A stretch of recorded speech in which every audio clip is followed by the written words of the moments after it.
morning. Please be seated in the court.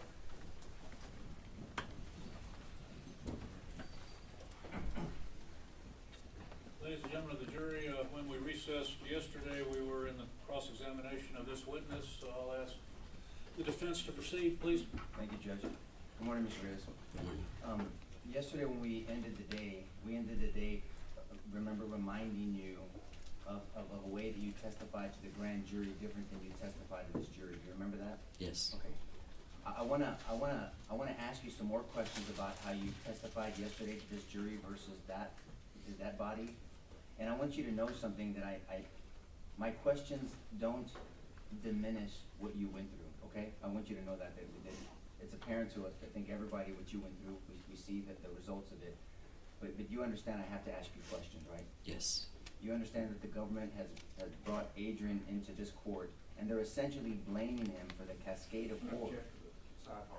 Well, I'm just laying down the foundation of why I'm asking questions, Judge. I'm going to sustain the objection. Go ahead. Okay. You understand this proceeding, right? Yes. Okay. You testified yesterday that you didn't know exactly what those sounds were as they were getting louder, even when you saw the flakes of sheetrock come down. You remember that? Yes. Have you ever testified differently? No. Did you say to a different jury, grand jury, that at the time you saw the flakes of sheetrock that you knew it was a gun, you figured it was a gun? I kind of put it together, yes. Okay, and so that's what I'm saying. So that's why I wanted to give you an opportunity to correct that. So you told this jury yesterday that even when you saw the sheetrock coming down, that you still didn't know what it was. Remember that yesterday? Mm-hmm. Yes, you did? Yes. Okay, but now you recall that you did figure it was a gun. Do you remember that? Yes. And at that moment, you made a decision that if it was going to be a gun, you were not going to run to that situation, and you were going to hope that the door was locked. Do you remember saying that? I never said that I was not going to run to the door. Do you remember testifying to that same grand jury? Yes. Okay. Yes. And you were under oath like you are today? Mm-hmm. Yeah.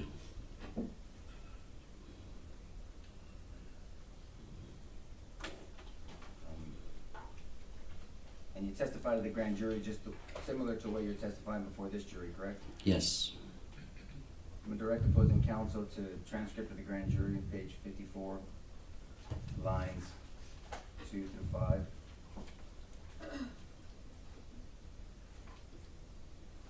Answer, you. Okay. Objection to him reading it, John. The impeachment would be to allow him to refresh his memory and then ask if that refreshes. Well, no, I asked him if he remembered. He didn't remember, Judge, so I'm allowed to impeach him. He said he didn't say it. Well, differently, thank you, Jason. I'm going to overrule the objection. Sir, they're going to read it to you, see if it refreshes your memory. You can agree or disagree that you said it after they read it to you, okay? Okay. Okay. Question from a grand jury. You had already taken it, your words, upon yourself to do the lockdown.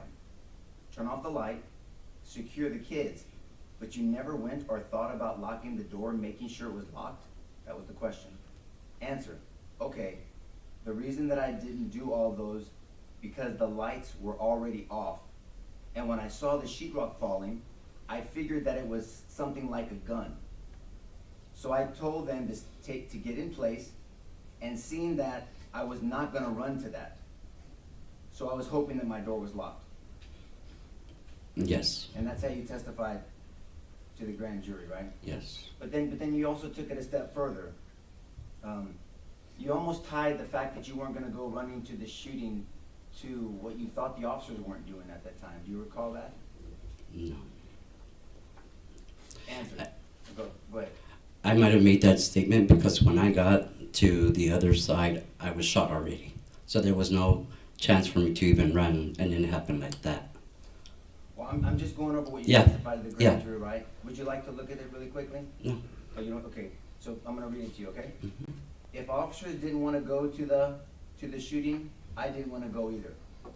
Yes. I had the pencil to defend myself. Yes. So that's what you had testified before, and so you knew during the time that you were seeing this sheetrock chip off, that you figured it was a gun, right? Yes. And you weren't sure if your door was locked, correct? Yes. But you weren't gonna go check. I couldn't.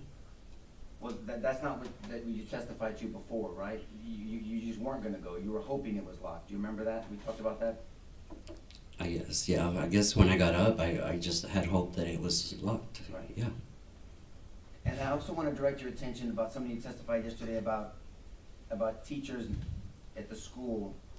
You don't know what they knew about the magnets. Remember about that magnet system that was unofficially being used by teachers? Mm-hmm. You recall that? But you actually knew that almost every teacher had those magnets, right?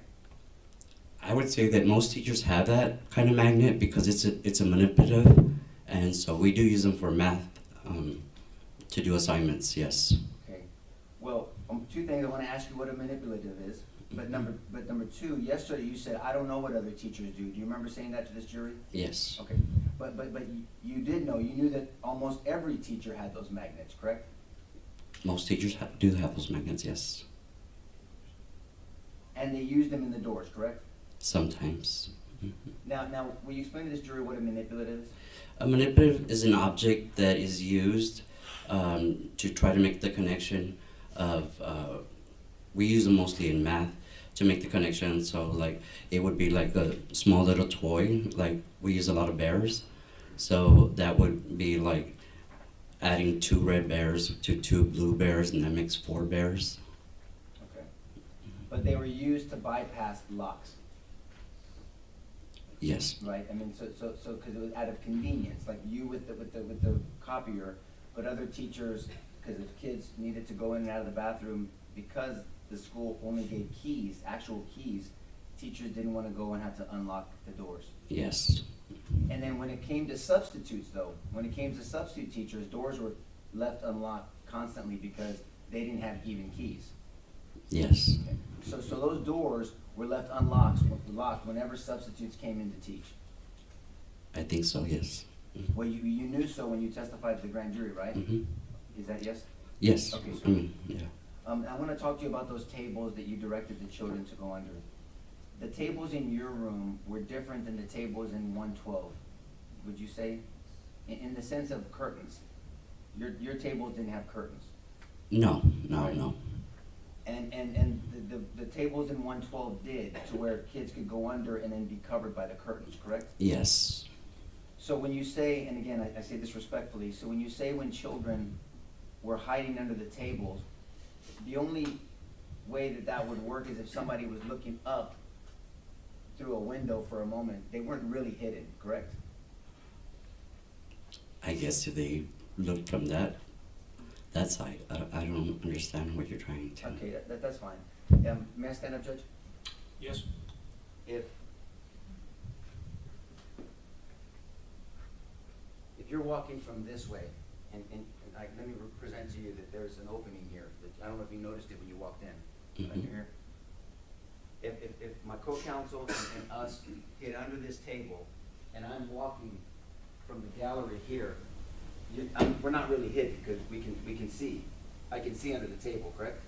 Yes. Now, if there was a curtain here, then that would conceal us. So maybe if I walked by, I wouldn't notice and then keep walking.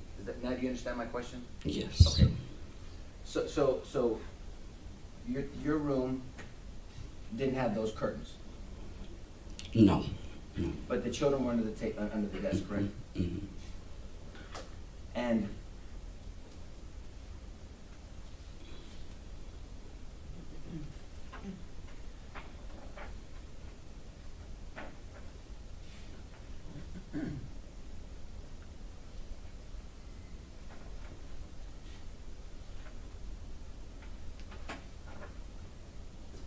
And although I think you testified yesterday, although that your school was experiencing in the community a tremendous amount of bailouts, there wasn't a focus on locking these doors? What do you mean locking the doors? Like? There's two lines of barrier for defense of a student, right? Mm-hmm. There's the external door, kind of like the door to a courtroom, and then there's an internal door, like a door to a jury room back there, right? Mm-hmm. Is that yes, sir? Yes. Okay. And so what I'm saying is the external doors in the fourth grade building were not locked. We know that now, right? Now we know, yes. And then the internal doors were not locked either. The internal doors in between classes, Yes, sir. yes, and I explained that yesterday that was left open because Miss Mireles was a special ed teacher and constantly printed stuff for IEPs and stuff. I'm sorry, that was a bad question for me. I understand that the 111 to 112, that wasn't locked either. I'm talking about the door leading into 111. That wasn't locked either. That day, no. Mhm. I'm really sorry what you went through and your community went through, sir. Thank you for answering my questions. Pass the witness. Just a few questions to follow up. Your tables did not have curtains, is that correct? Correct. But was the room dark at that time? Yes, it was dark. And did that help shield where the children were? No, I mean curtains on the window. No, the fact that the room was dark. In my opinion, I say that it's out of view, and so I mean the curtains in room 112, that was a personal choice on her part. So I didn't have curtains on the bottom of my table. No. But the point of it is that the kids went where they were trained. Is that correct? Yes, sir. Even though there were gunshots going on, the kids had the sense to go where they were trained. Yes, sir.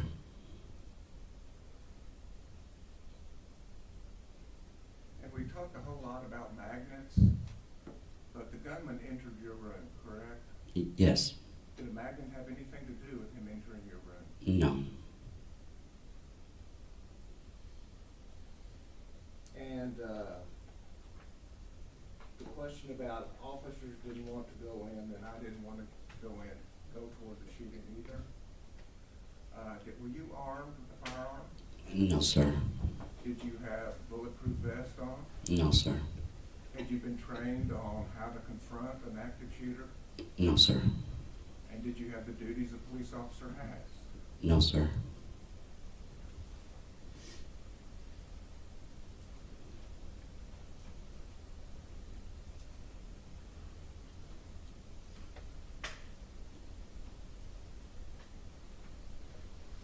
Pass the witness. When you train on lockdown procedures, you're not trained to have a helmet or body armor or a long rifle, right? Correct.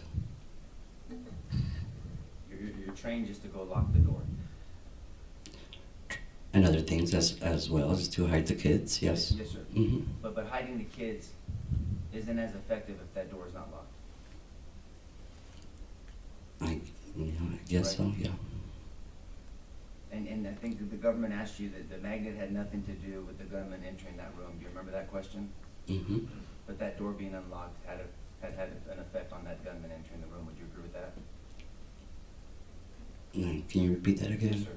The fact that the door was not locked, that had an effect on the gunman entering the room. Yes. Pass the witness, Judge. No further questions. Recall either side. No, sir, not from us. Okay, sir, you are excused from the subpoena. You're free to go. The rule was invoked like I explained to you yesterday. Would you do me a favor and not discuss the case with anyone until you're aware the trial is over? Yes, sir. Thank you very much. Your next witness. State calls Elsa Avila.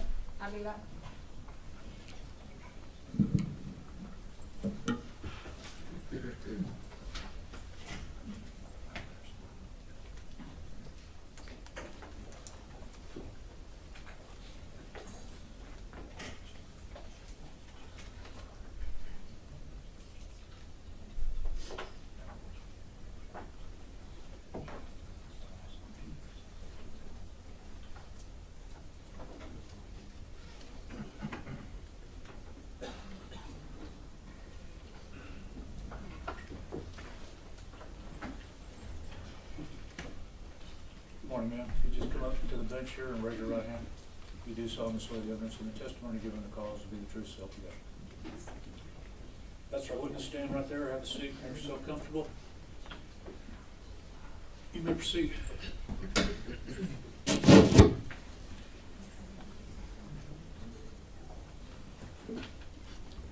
Good morning. Good morning. Please state your name for the record. Elsa Avila. And Ms. Avila, where are you currently employed? I work at Sacred Heart Catholic School in Uvalde. How long were you employed with the Uvalde Independent School District? 26 years. And in May of 2022, where were you employed? What school? I was at Robb Elementary. And what was your job position at Robb Elementary? I was a 4th grade teacher. And how long had you worked at Robb Elementary at that time? About 8 years, and that was my 8th year. Okay. Did you work at other campuses with the Uvalde Independent School District? Yes, I did. What other campuses did you work at? I worked at Anthem Elementary. I'm gonna ask you to let me finish the question. I know you're very nervous and this is nerve-wracking. But just let me finish the question. Okay, I'm sorry. Okay. Did you also teach pre-K at some point? Yes, I did. And where was that at? I taught, that was not with the district though, I taught with Community Council. Community Council. Mhm. And for the jury and for The the Head record, Start program. Head Start program Yes, for the community. yes. Okay. As of 2022, how many years had you been teaching the 4th grade? From 2007 to 2022. Okay. And did you enjoy teaching the 4th grade? Yes, I did. Can you tell the jury why is that? Because the students were a lot more independent. You could reason with them. They, you know, it was just easier for me. I enjoyed it. You enjoyed that grade level. Mhm. Now, for the school year of 2021 to 2022, did you begin that school year at Robb Elementary? Yes, I did. Now, can you explain to the jury what the Raptor system was at that time? The Raptor system was an alert system that the school district used. It was an app on our phones, and it was to alert us to any emergency at the school. Okay. And can you explain to the jury what is a lockdown as you understand it? A lockdown is when there's a threat at the school, so we need to lock our doors, turn off the lights, and get out of sight. Now, did you receive training as a teacher for the Uvalde Independent School District on a lockdown and the procedures of that? Yes. And who provided that training to you? We had it every year during our in-service before school started, and it was provided by police officers. Police officers for the Uvalde Independent School District? I believe so, or it could have been police officers from the city. I'm not quite sure. Well, do you remember who was the officer who provided the training to you? For that year, I remember that it was Ruben Ruiz and Ruben- another officer, but I don't remember who the other officer was, because it was always 2 officers that would come and do the training. And do you remember Ruben Ruiz being a police officer for the Uvalde Independent School District? I believe so. And his wife was a teacher, right? Yes, because I remember that year he was joking around with Eva there in the cafeteria when we were having the training that year. And when you mean by Eva, who are you speaking about? Eva Mireles, which was a co-worker. She was also a 4th grade teacher. Okay. And what room was she in? She was in room 112. Okay. And how often were you provided this training on lockdowns? We had it every year, like I said, during in-service before school started, every school year. Now, with regard to the children, how are they trained on lockdowns? The children, we practiced with them, and I believe we had a drill. We had the lockdown drills once every semester, one in the spring and one in the fall, or one in the fall and then one in the spring. And we would also, they knew we would lock the doors, turn off the lights, and get to our secure area out of sight, the furthest corner in the room away from the windows and the door. And who provided this training to the students? We did, the teachers.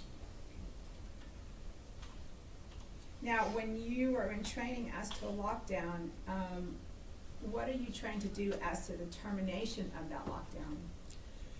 When we're doing the drills, the admin or the principal will come on the intercom and say, our lockdown drill is over. But when we were trained that when it was a real lockdown situation, a real threat, then we would remain out of sight, stay quiet until law enforcement came and opened our doors. We were not to answer the door to anyone. If they knocked or they said, you know, we're here to open the door or open the door for us, we were trained that law enforcement would open the door because they would have the keys to our classrooms. Now I'm gonna take you back to May 24th of 2022. What were your work hours that day? My work hours every day were from 7:30 to 4. And where was your classroom? What I'm gonna do, we're gonna show you State's Exhibit number 756.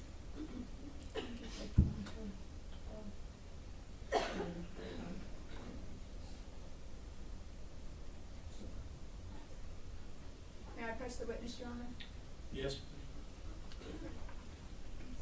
I'm gonna give you a pointer, and I'm gonna ask that you get up and show the jury where was your classroom on May 24th of 2022. I was in classroom 109.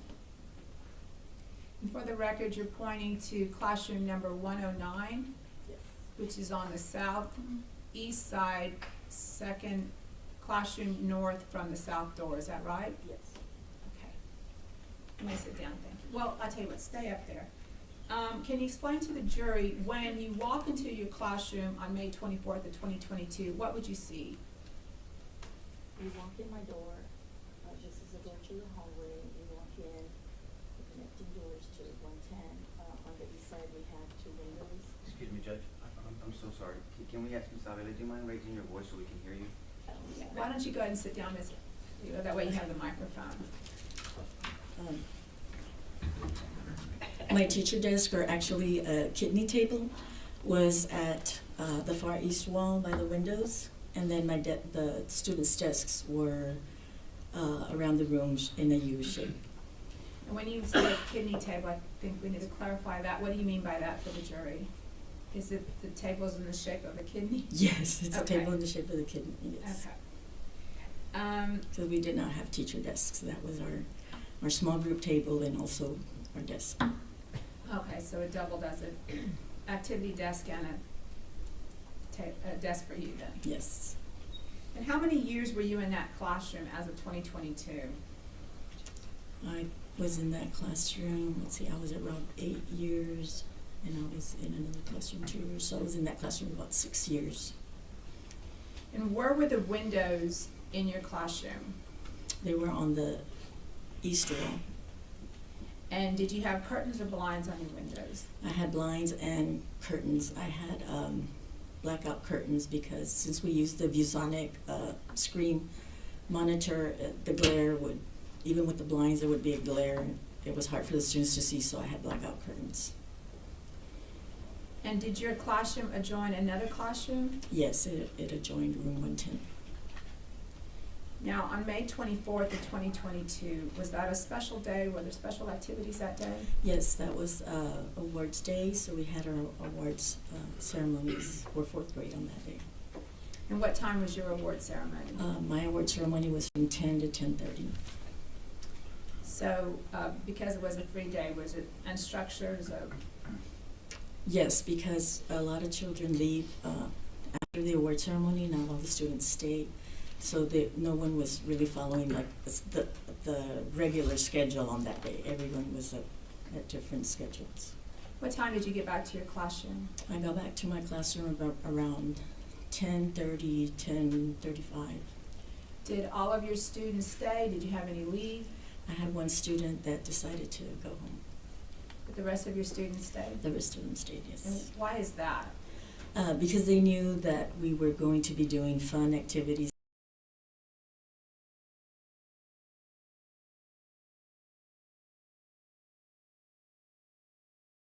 At recess, so they knew it was going to be a fun activity day. Now, what was the STEM activity that y'all had planned for the day? We were doing a STEM challenge. They were creating their own shoes out of newspaper. So they each had to create their own special shoes, and then we were going to have a race at 11:30. We were going to go outside to the playground and have a race and see who created the sturdiest shoes, whose shoes would make it to the end of the race. And then, of course, we'd have a winner, we'd have a prize, and fourth graders love prizes, and they love competing, so they were all excited about that. Sounds like a very special day, was it not? Yes, it was. We were having a lot of fun. So you said that y'all were planning to go outside about what time? At 11:30, I had set my timer on my phone, and the kids were ready for that timer to ring. They were ready to go outside and have the race. In preparation to go outside, what did you have your students doing? When the timer rang off, they're like, it's time, let's go. So we lined up at the door, and I was teasing them, and I was like, oh, well, let me take pictures first. Oh, let me take another picture. And they're like, let's go. Like, let me take pictures. I want to see everybody's shoes before we go, and they get ruined.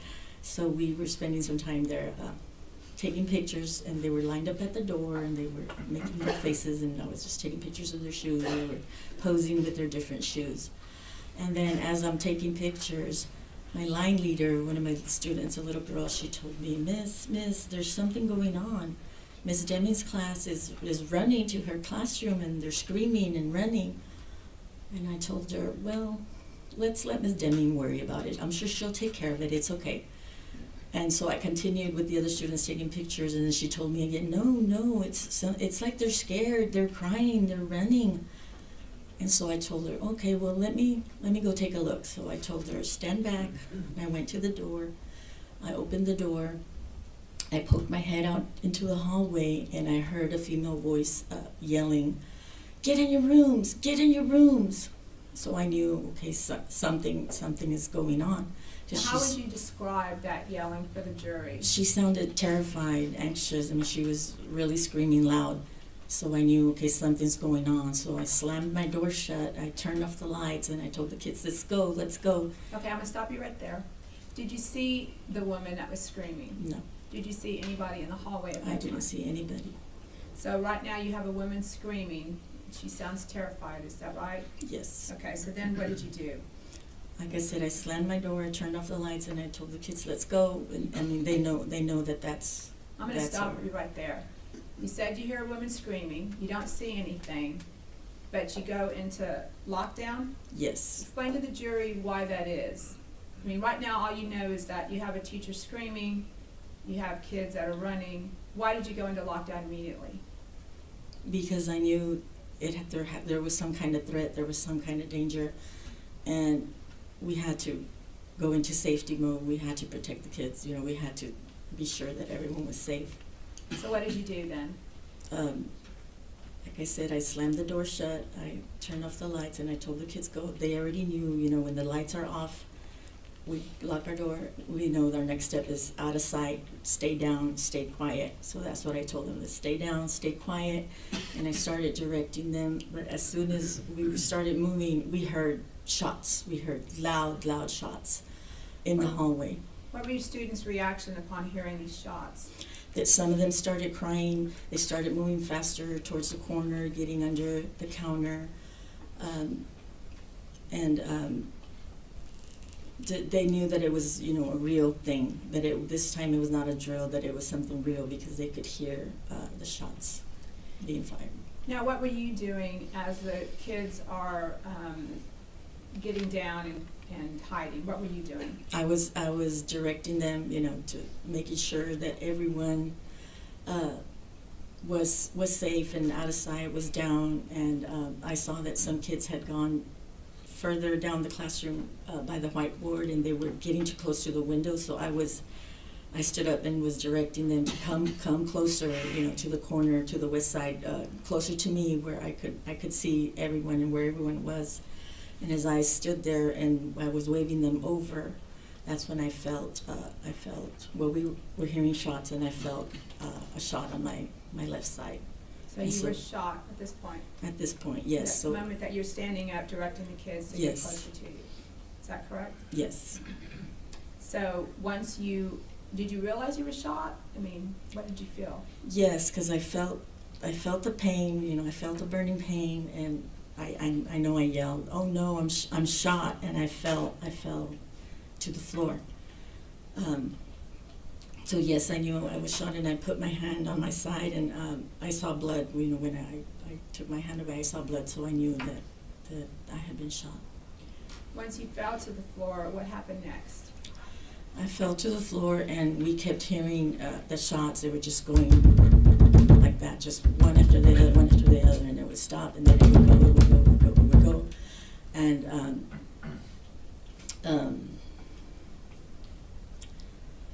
I was just laying there. I dropped my phone, I dropped my glasses, so I was crawling around looking for my phone, looking for my glasses, so that I could text somebody, you know, that I was hurt and let them know. Were you able to text somebody to let them know that you were shot? Yes, I did. I texted my principal, I texted the counselor, I texted some of my teacher friends on a teacher group that we had to let them know, you know, I'm shot, I need help, you know, send help. The counselor answered, she said, "Are you in lockdown? We're supposed to be in lockdown. Are you in your room?" I said, "Yes, I'm shot, I need help." And then she didn't answer, and then Did you notice anything, another phone going off in the room at this point? yes, at this point I noticed some flashing, and the children that were by the whiteboard, that's where the hooks are for their backpacks, so their backpacks were hanging there, so one of the students had grabbed their phone and I guess was trying to call out, or somebody was calling them. I guess that's why the phone was flashing, because it was on silent. What did And you so do? I could see flashing, so I crawled over there and I grabbed the phone and I said, "No phones, we don't use phones, you know, we have to stay quiet." So let me understand that right now. So right now, you're shot, you fell to the floor, you don't have your glasses on, you're trying to communicate for help, but you still realize that this other phone should not be going off, Yes, and you grab it. yes. Okay. And I Did one kept of your it. other students notice the phone also? Yes, and because I grabbed it and I kept it with me, but it was face up and it continued flashing. And one of my little girls said, "Miss, it's still flashing, it's still flashing," and I couldn't figure out how to turn it off. I didn't have my glasses on, so then I just put it face down and just kept it with me and just face down. So even she knew that that was not proper procedure for lockdown? Yes. Now, what happened then after that? After that, the shots were going on and off, and then after a while, there was just silence. And then we heard footsteps, we heard like mumbling, you know, voices, yelling that we couldn't tell. Well, I couldn't tell because I was on the floor, so I couldn't tell exactly where the sounds were coming from, if they were from the room next door or they were in the hallway. I mean, I could just hear a lot of noise out there. What were your students doing at this time? They were staying quiet. They were hugging each other. They were helping each other stay quiet. Some of them were tapping me and they were telling me, "Miss, we love you. We love you. You're gonna be okay. You're gonna be okay." They were trying to comfort you? They were trying to comfort me. And after I was texting and all that, then the pain was getting more and more, and I couldn't answer them anymore. I couldn't reassure them. I couldn't comfort them because I was trying so hard to keep in the pain. I didn't want to move and start, you know, yelling or. I mean, I knew I had to stay quiet and I had to stay calm so that they could as well stay quiet and stay calm. Now, while you're lying there, can you explain to the jury what your thought process was? As I'm lying there, like I said, I was hearing noises. I didn't know if it was the room next door, and that was my biggest worry, that he's going to come in there, and that door is never locked, the connecting door. He's going to come in through there. You know, what can I do? I'm here. I'm on the floor. What can I do?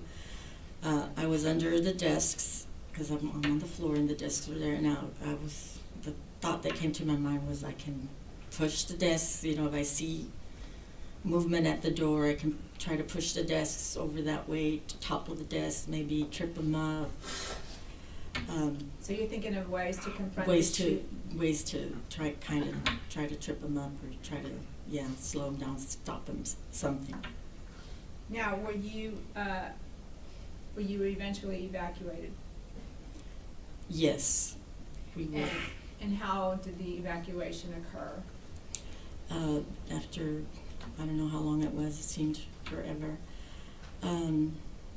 The police busted through the windows. They said, police, police, we're here to help you. And they broke in through the east windows, and they glass flew everywhere, and the students let out a collective cry, like keening, like, I mean, they all just cried at the same time because they've been holding it in for so long. And some of them ran to the window right away. Some of them stayed with me, and they didn't move. So They wanted to stay with you? yes, so I somehow stood up and, told them, come on, let's go, move. So you assisted them in getting out of the window? Yes, I walked some of them to the table because they had to climb on the table, and then my bookshelf that was right under the window because the windows were high. So they had to step on the table and the shelves and climb out the window. So yes, I assisted some of them. Who was the last person out of your classroom that day? I was the last person out. By that time, I was out of strength, and it was my turn to climb out, and the officer kept saying, come on, get out. And I told him, I can't, I'm shot, I can't climb. And then they called another officer, jumped in, and between two officers, they helped me out the window, and I just remember hearing them telling my students, just run. But I didn't know, where they were running, where they were going. Two officers walked me out, and they kept yelling for a stretcher, but nobody came, and they just had to walk me all around the building to get to the fence, to get to the ambulance. Now, I want you to explain to the jury, while you were laying there, what was your worst fear? You talked about that you were thinking about confronting, how would you confront the gunman, but what was your worst fear? My worst fear is I was there, like I said, I was trying to hold in the pain. I was in so much pain towards the end there. My body was going into shock because my legs were already starting to shake. My whole body was starting to shake, and I kept praying, God, please, don't let me die in front of my students. And I wanted to see that to be the last thing I saw. And I was so worried because I couldn't. They kept telling me, Miss, are you okay? And I couldn't answer them. I couldn't do anything. I couldn't comfort them. And I didn't want them to see me die there in front of them. Your fear was that you would die in front of them. Yes. Thinking about that day, what are your thoughts about those students? I was very, very proud of them because they did everything they were supposed to do. They followed their training. They did everything just as they were supposed to do. They stayed down. They stayed quiet. They took care of each other. They tried to take care of me. And like I said, they followed their training. They did what they were supposed to do. Now, Ms. Avila, are you still teaching today? Yes, when all this happened, I retired because at that time I could not see myself back in a classroom. I could not even step inside a school building. I would get panic attacks. And I had to retire because I just could not see myself back in a classroom. So then why are you teaching? Well, I went through counseling, through PTSD therapy, and as I got better, medication, I got better. I missed it so much. I missed the teaching. So this year is my first year back. I was so happy to be back in the classroom. I love my students. We have a lot of fun. And so, thank God that I'm back in the classroom. Ask the witness.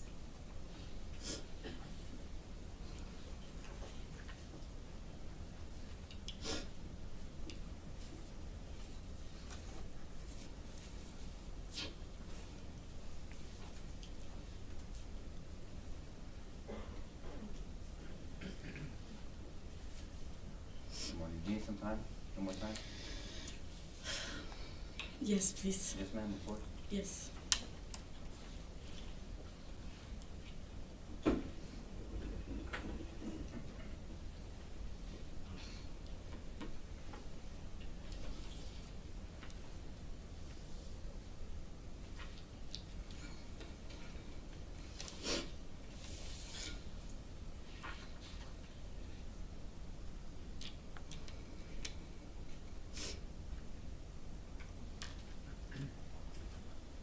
May I proceed? Yes.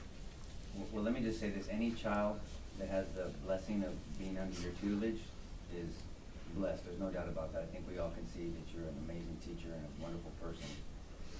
Congratulations on coming back to teaching. Sounds like it's a passion of yours. My name is Nico LaHood. I'm one of the lawyers that represents Adrian. Okay. Do you know what part of the trial this is? This is called cross-examination. Have you ever testified before? No. Okay. So you answered questions for the government. We get opportunities to ask you questions.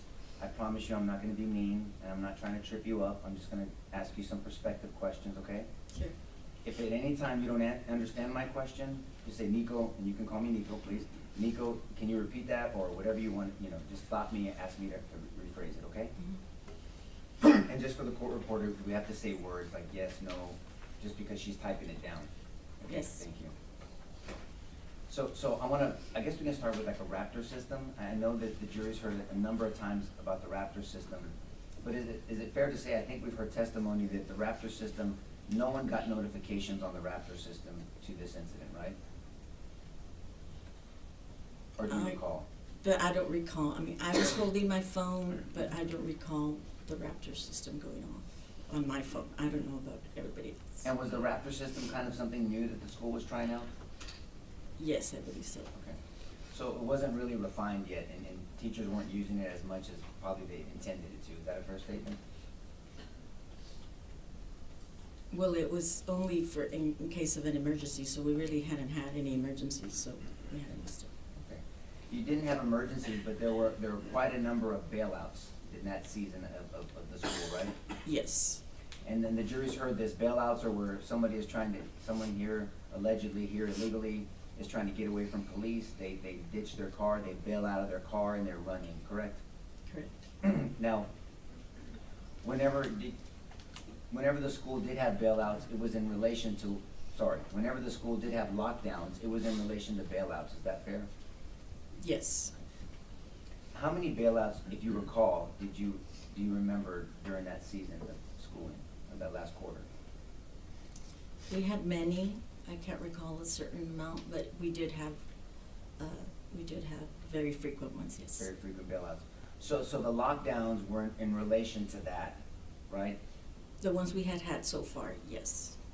And there's a difference. There's a difference between a lockdown, and I want to use the right term, and a secure in place. Correct. Will you describe to the jury what the difference? We know what a lockdown is, but what a secure in place is? A secure in place is there is some kind of situation that we don't want anyone to be involved in going on in the campus, but it is not like an imminent threat. It's just we don't want anyone around. It could be a medical emergency. It could be there's a stray dog. It could be it could be a number of things. And so everyone remains in their classroom. We lock the doors, but it's business as usual. We continue teaching. It's just no one in or out your classroom. So you're secure inside your classroom. Right, it kind of, it speaks for itself, secure in place. Mhm. And so the lockdown and the secure in place, the only two things they had in common was lock the doors. Right? Yes. Because on a lockdown, there's hiding, there's lights off, there's Yes. huddling in a corner, there's curtains, maybe. But on a secure in place, it's just lock the door and then you keep teaching. Correct. But no one goes to the bathroom, right? Correct. No one Right, in and out. You stay there. Mhm. And so the critical part of both of those is to make sure those doors are locked. Correct. Was the intercom used at all? During the lockdown, during the bailouts, we use the intercom, yes. Now I think we've heard from you and then from other teachers that an individual teacher could initiate a lockdown of their own classroom whenever they felt they needed to, correct? Repeat the question, I'm Yes, sorry. ma'am.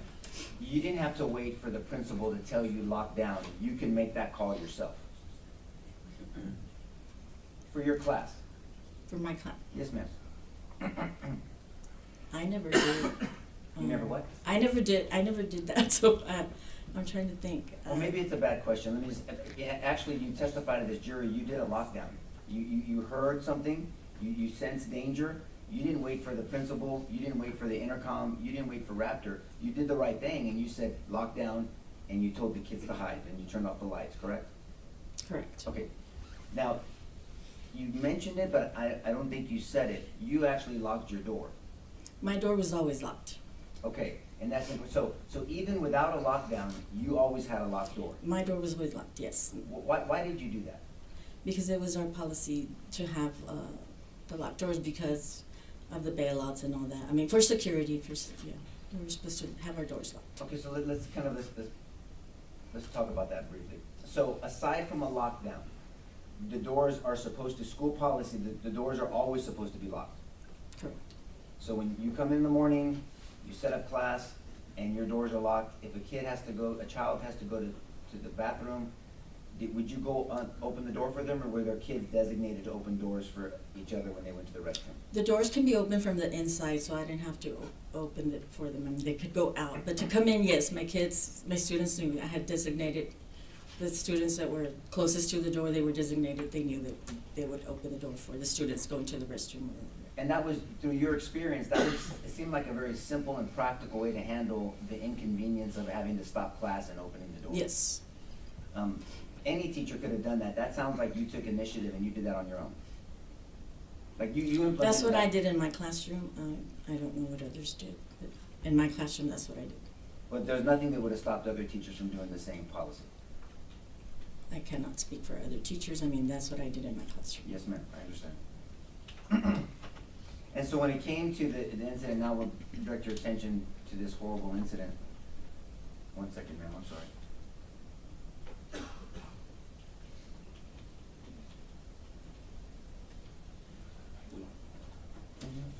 You mentioned the threats, the perceived threats from bailout. What did you perceive as a potential threat from a bailout?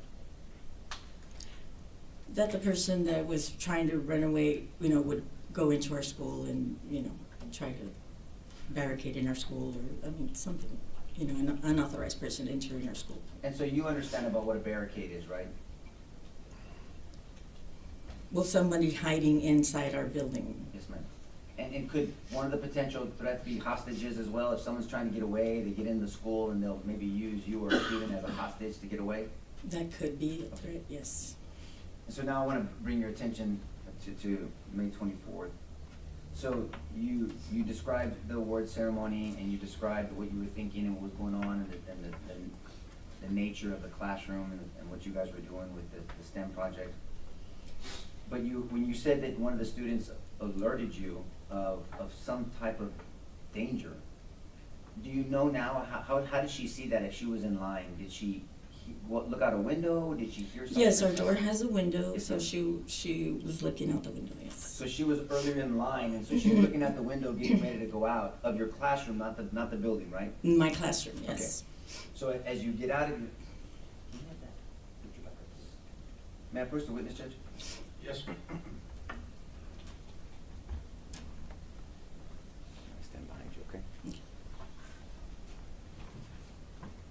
And so your classroom was 109? 109. Yes, ma'am. So you're right here. Mhm. So you're saying that the children they were in line this way, Yes. and so this young child was looking out this window? Yes. Do you know what she was seeing? She said she saw Miss Demi's class running in the building. And Miss Deming's class is where? What? Miss Demi's class is room 104. Okay. So she's told me they were coming in and they were running to Miss Demi's class. That makes more sense now. So you're saying that she's looking out, ready to go, and then they're running in, they're piling running in. Yes, ma'am. Thank you. And then so you took the initiative to look out the door to see what was going on, and that's when you heard a female voice, get back in your classroom. Mm-hmm. Do you know now that that was probably Amy Morin? Yes, Right. And so she was yelling down the halls to get down to the classroom.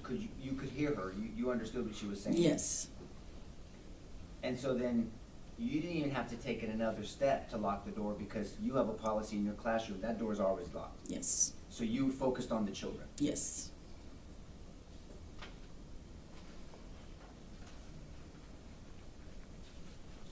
And do you know now that the bullet that unfortunately hit you was shot from the outside going through the classroom across from you? I'm gonna object, cause for speculation. If she knows, Judge. I said if you know. If you No, know, you can answer, ma'am. no, I didn't know that. Okay, fair enough. But the shooter never got to your classroom down the hallway that you saw? I never saw him, no.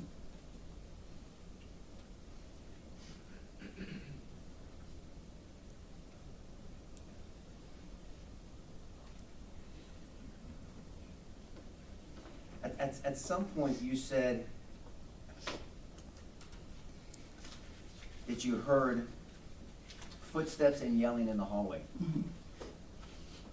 You now know that officers from the south door rushed into the building I'm early gonna on. object, cause for speculation. I don't think he's like the predicate for these questions. Well, and the predicate is you know now, and if she doesn't know, Judge. Okay, ma'am, just tell them if you know or not, then move on.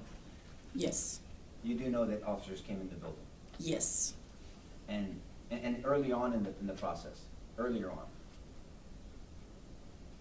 I'm not talking throughout the whole incident where there was 376 officers there.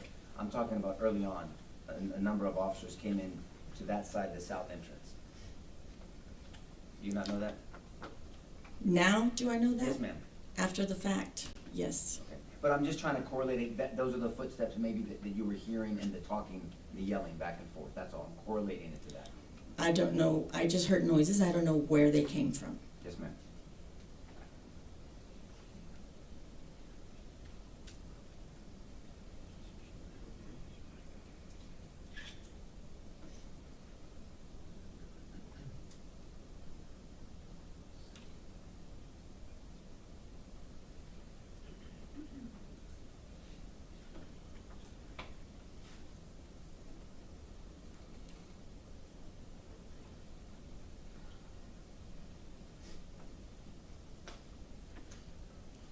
At some point in this incident, you heard someone talking to the shooter in a room,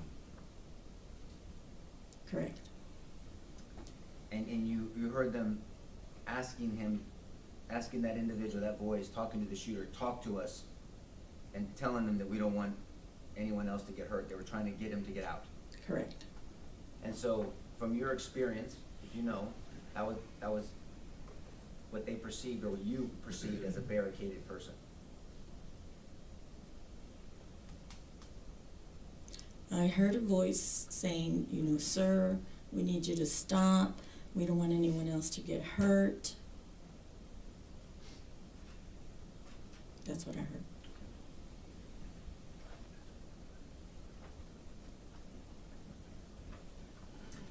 And do you know, are you aware of the policy of the doors to the building to even enter the fourth grade building, whether they should be locked at all times? I'm gonna object, that's been asked and answered. Not from this witness, Judge. She talked about the policy already. To her classroom door, Judge, not the I'll building. overrule the objection. Restate the question, please. Yes, sir. Are you aware of the policy from the school to have the external doors, the building doors locked as well? Correct. And you say correct, meaning that those external doors by school policy are supposed to be locked as well? The outside doors? Yes, ma'am. Yes, But teachers have keys to the doors, but Yes. but that general public is not supposed to be able to walk into those buildings. correct.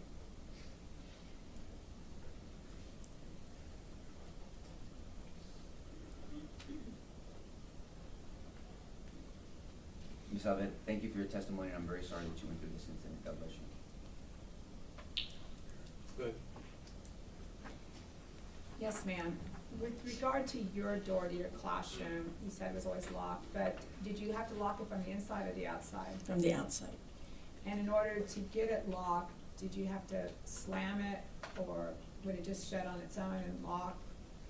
No, we had to slam it, even the students already knew you had to slam it because sometimes the lock wouldn't catch. Even though it was locked, if you didn't slam it, the lock just wouldn't catch, so they knew to slam it every time we closed it. And you slammed it that day? Yes. As a witness? No further questions, Judge. Recall? Anybody? No, Your Honor. No recall, Your All Honor. right, ma'am, you are excused, released from the subpoena. However, the rules have been invoked in the case, so I would ask you not to discuss the case with anyone until you're aware the trial is over. Thank you very much. Your next witness, please. State calls Aaron Robin.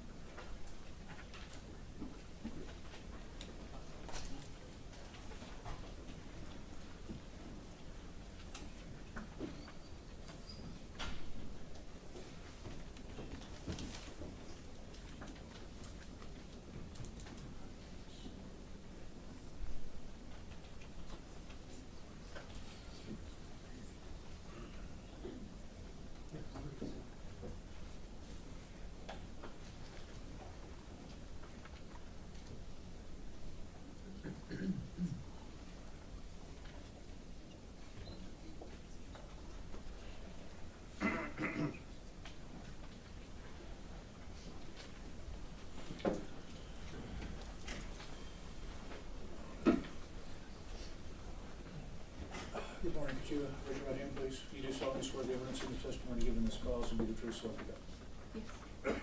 Just have a seat over here and adjust that microphone, make it comfortable for you. And the state will proceed when they're ready.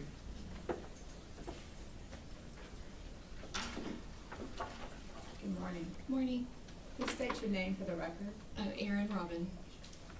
And Ms. Robin, where are you currently employed? At Dalton Elementary with the district. And what is your current job position? I'm the programs facilitator at Dalton. And how long have you been employed with the Uvalde Independent School District? This is my 13th year. In May of 2022, where were you employed? At Robb Elementary, I was a second grade teacher. And how long had you been working at Robb Elementary? That was our first year at Robb. And what grades were you teaching? Just second grade.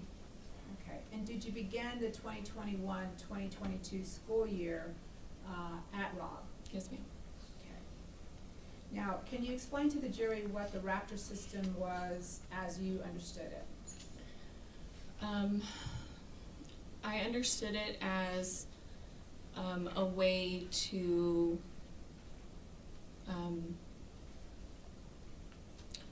let all staff or faculty that are on the campus know of any kind of emergencies or anything like that. And can you explain to the jury what your understanding of what a lockdown is? A lockdown is when the procedures are simple, like lights, locks, out of sight. We usually have one drill, maybe two the whole school year. That's an actual lockdown.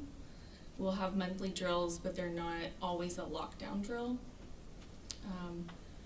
Usually at the beginning of the year, we go over what to do, and it's just lock the door, make sure the door's locked, turn the lights out, and hide. And who provides this training? The principals. And what about the students, the children? Who trains them? The teachers. Okay. And you said what the training was, but can you tell the jury specifically and for the record, what are the students trained to do? So when I train my students, we kind of have a very calm discussion beforehand, kind of prepping them of like when we would have this scenario, when we would do a lockdown. You know, I always tell them like there might be a threat on campus, there might be somebody, you know, that's not supposed to be on campus. It could be an angry parent, you know, things like that that aren't like scary.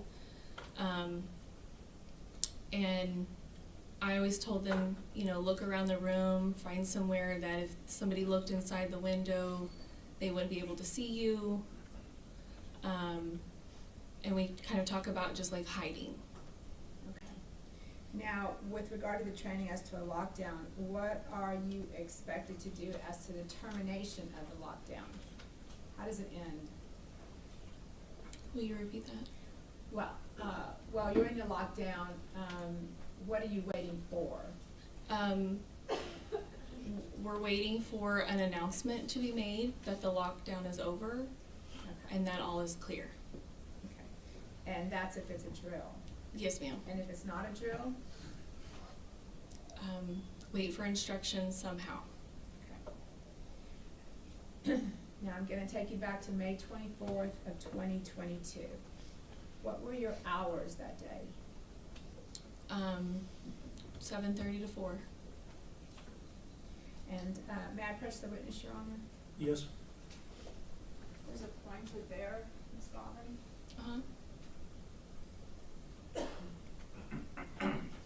To show you what's been marked as State's Exhibit number 1. Can you explain to the jury where your classroom was on this map? So my classroom is right here on this wing, and it is next to the restrooms. This concrete piece right here are water fountains, and my classroom is right here between the bathrooms. There's a boys' bathroom and a girls' bathroom, and then my classroom sits right here, and then there's 2 more. And for the record, you're pointing down to the 4th building south, which would be the D wing, is that what you said? Yes, if this is A. A, C, D, that's the 4th wing down going south. And you already pointed out what the bathroom is, and the bathrooms are on the south and further south on that wing, is that right? They're right here, yes. Okay, we just need to make a record. Okay. Now, is this part of the campus, this eastern part of the campus, is that known as the old part of Robb Elementary?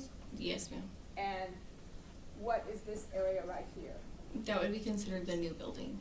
And is that where the 4th graders were housed? Yes, ma'am. That's a 4th grade wing? Yes, ma'am.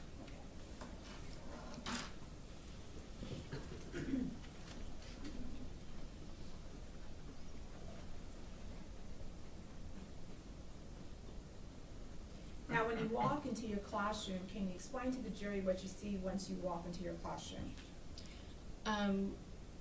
In my particular classroom, when you walked in, the door is all the way to the right-hand side of the classroom. So you have an entire wall, then there's cabinets along another wall, and then the opposite wall from the door is, they're windows, and they're like midway all the way up to the ceiling windows, and they're the whole wall. And then the other wall is like the whiteboard. And did you have curtains or blinds? I had blinds. Blinds. Now, did you keep these blinds open or closed? I mostly kept them closed. They were closed. Did your classroom adjoin another classroom? No, ma'am. Okay. Now, on May 24th of 2022, was there anything going on special that day? We had award ceremonies that morning. What time were your award ceremonies? I don't recall exactly what time, but I know that they were one of the first ones because the 2nd graders went first. And what did you and your students do after the award ceremony? We went back to our classroom. I don't recall exactly what activities we did, but we stayed in our classroom until lunchtime. And what was the normal schedule for picking up your kids after lunch? At the time of pickup, it's all set in stone in the schedule. You picked them up in the grassy area near the playground. Okay. May I approach again? Yes. Now, your students were 2nd graders. Yes, ma'am. So where was, you point to the board for the jury, where was their recess area? So we had recess on this playground. Okay. Now, you were supposed to explain to the jury what you were supposed to do with regard to your children around lunchtime. The students were lined up in lines in this little grassy area between the buildings, And this is just where the duty people had them lined up, and that's where you picked them up. So they had been a little further south of that area, but then they were supposed to be lined up. They play here, and then we line up here. And what is your responsibility after they're lined up? To walk them to our classroom. And what time was that for that day? I was about 5 minutes late picking them up that day. I was making copies during my lunchtime, and I had a jam in the copier, and it took me a little while to get that ready and unjammed before I left the copier. So I was late picking them up. Now, when you pick up your students, what way do you walk? We walk on the sidewalk, down the sidewalk, and then down our wing. So that goes south, is that right? Mm-hmm. Okay. And did you do that this day? Did you pick them up? Yes, ma'am. Okay, then after you picked them up, what happened? We always stop for a restroom break, and so I had a student holding our classroom door open, and I was standing in front of the bathrooms, and I was just monitoring the kids going to the restrooms. Now, can you stand up and just kind of show the jury how you were standing so we can understand that? I'm just standing. Okay, okay. Did you have the door propped open or anything? A student was holding the door open. Okay. Now, what area were you facing when you were standing in front of the bathroom door? I was facing the fourth grade building, I guess, that area. The para that watches the kids was walking down that sidewalk. Okay, I'm gonna stop you there. When you say Okay. para, what does that mean? She is the PE, like, paraprofessional. She's like an assistant. Okay.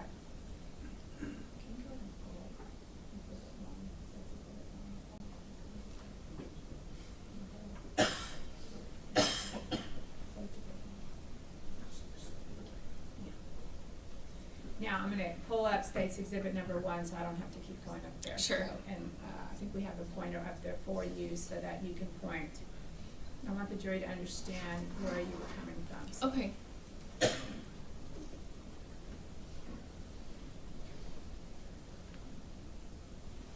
if not, I'll get it. Let me get the easel, I'm sorry.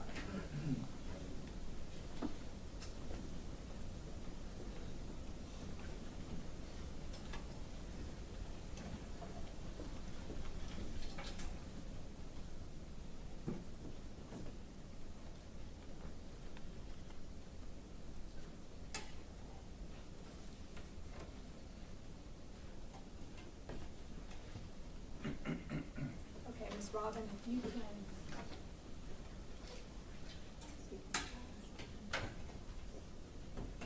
Can you point on the board and show the jury where you were walking down? How did you head to pick up the kids? I picked them up here, and we walked down the sidewalk, and then there's a sidewalk right here in front of our building, and we walked down in this way. And you were facing the fourth grade building at this point. Yes, walking this direction, we were facing. Let me return to my seat.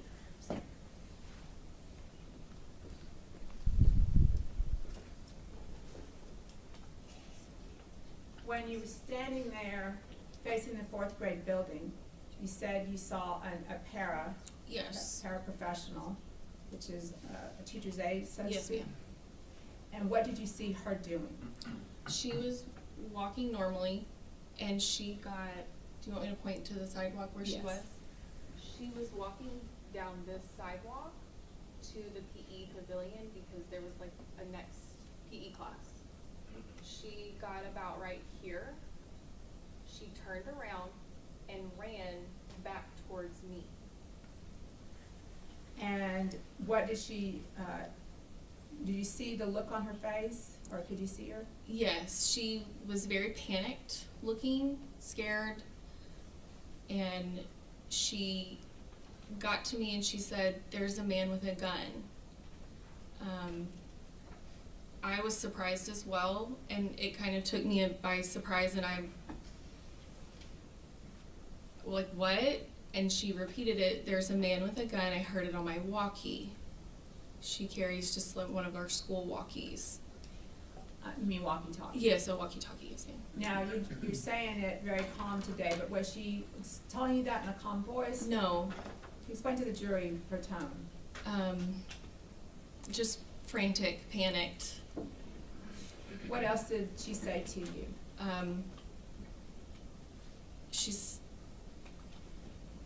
There's a man with a gun. Did she tell you to go on lockdown? No, Okay, no, she said to get inside. okay. I told her, I said, I have children in the bathroom, I have students in the bathroom. And she said, I'll help you. And I went in and got one student, she went into the girls and got the other student. And we all went, my students and I went into our classroom, and she went further down the sidewalk, and I'm not really sure where she ended up for the lockdown. Okay. Now, at this point, all you know is that she said that there's a man with a gun, Mm-hmm. and so you immediately go into your training. Correct. Okay, so once you got all your students into your classroom, what did you do? I made sure that the door was shut and locked. I removed the magnet from the door frame. We were issued these magnet strips that kept the door unlocked, essentially. I pulled the strip, my door locked. And I stood there for a second just kind of thinking of, like, what do I do next, and trying to remember my training. And I heard 2 pops. I knew that they were gunshots. One of my students looked at me, and his eyes were so big, and he said, "Miss Robin, was that a gunshot?" And I just looked at him and said, "I'm not sure, I don't know," just trying to not panic them. Okay. So let's just kind of clarify your door. Was your door locked or unlocked at this time? My door was locked. Okay, and was that a practice of yours to keep it locked? Yes, ma'am. I kept my door locked this year because we were exposed to the outside. At my previous school, we were inside the building, and so I didn't keep it as locked as I probably should have. And you described a magnet. Why did you have the magnet on the door on this particular day? It was like that every day. And why is that? Because kids go in and out to the bathroom all day long, or people, counselors, whomever need to come in. Okay. But you pulled the magnet and... I did, and it was locked. Okay. Now, after the child said, "Is that a gunshot?" Did you hear any more pops? I don't remember. Okay. Did you receive a raptor alert that day? I did. Do you remember the time of that? I believe it was 11:34. Okay. But by the time you got the raptor, you were already on lockdown? Yes, ma'am, in my classroom. Okay. Now, what were you doing in the classroom while you were on lockdown? Could you describe to the jury what your actions were? Once we heard the gunshots, I told my kids, let's get over here to this corner. I chose the corner of the room that the door was on. It's a concrete center block wall, and the other wall is the cabinets. There's a table over there, so we got underneath the table. Most of us all fit under the table. I sat down beside them and just kind of scanned the room. You moved over? I did. I moved some furniture over. While I was sitting there next to my students, I kind of scanned the room, and I kept looking at the windows, and that was kind of the direction of the gunfire, or the sounds we could hear. And so I thought to myself, I'm gonna die today. I felt like a sitting duck, just waiting to die.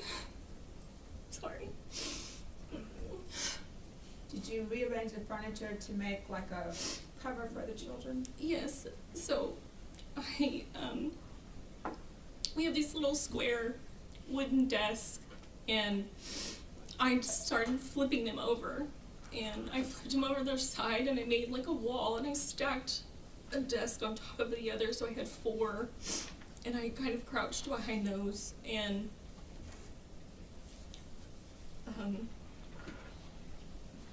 I could see the door between the 2 cracks. I could see the window of the door. And we just sat there waiting. Did you keep your eyes on the door? I did. And can you explain to the jury why that was? While I was sitting there, my students complied with everything that I told them. They were very quiet. I did have some students crying.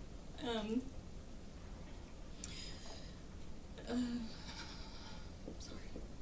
So then, while we were sitting there, they were very quiet, and I heard something outside my room, like a voice. It was either like a shouting, yelling, something. And I thought, oh, what is that? You know, who is that? So what did you do then? I got on my hands and knees, and I crawled to the window at the door. And I stayed on my knees, and I looked out the window. And when I peered out the window, What area were you looking? When you looked out the window, can you point to the jury and tell the jury what area you were looking towards? I was looking at this direction. And for the record, you're pointing to the south end of the 4th grade building. That's the area you were looking towards? Yes, right here. And once you looked out the window, what did you see? Explain that to the jury. I saw a white police vehicle. It was a car. Do you remember if it was a police vehicle for the Uvalde Independent School District? Yes, ma'am. I knew it was a school vehicle because it was just plain white. Okay. And approximately where was that vehicle parked? Or where did you see it? It was parked right here. Okay. And did you see a police officer with the vehicle? I did. And what did you see the police officer doing? I saw him go from like the driver's side around the front to the passenger side. The door was open. I don't remember if he was looking in the car for something or if he was using, like on top of the car, using it as like a shield, I guess. Okay.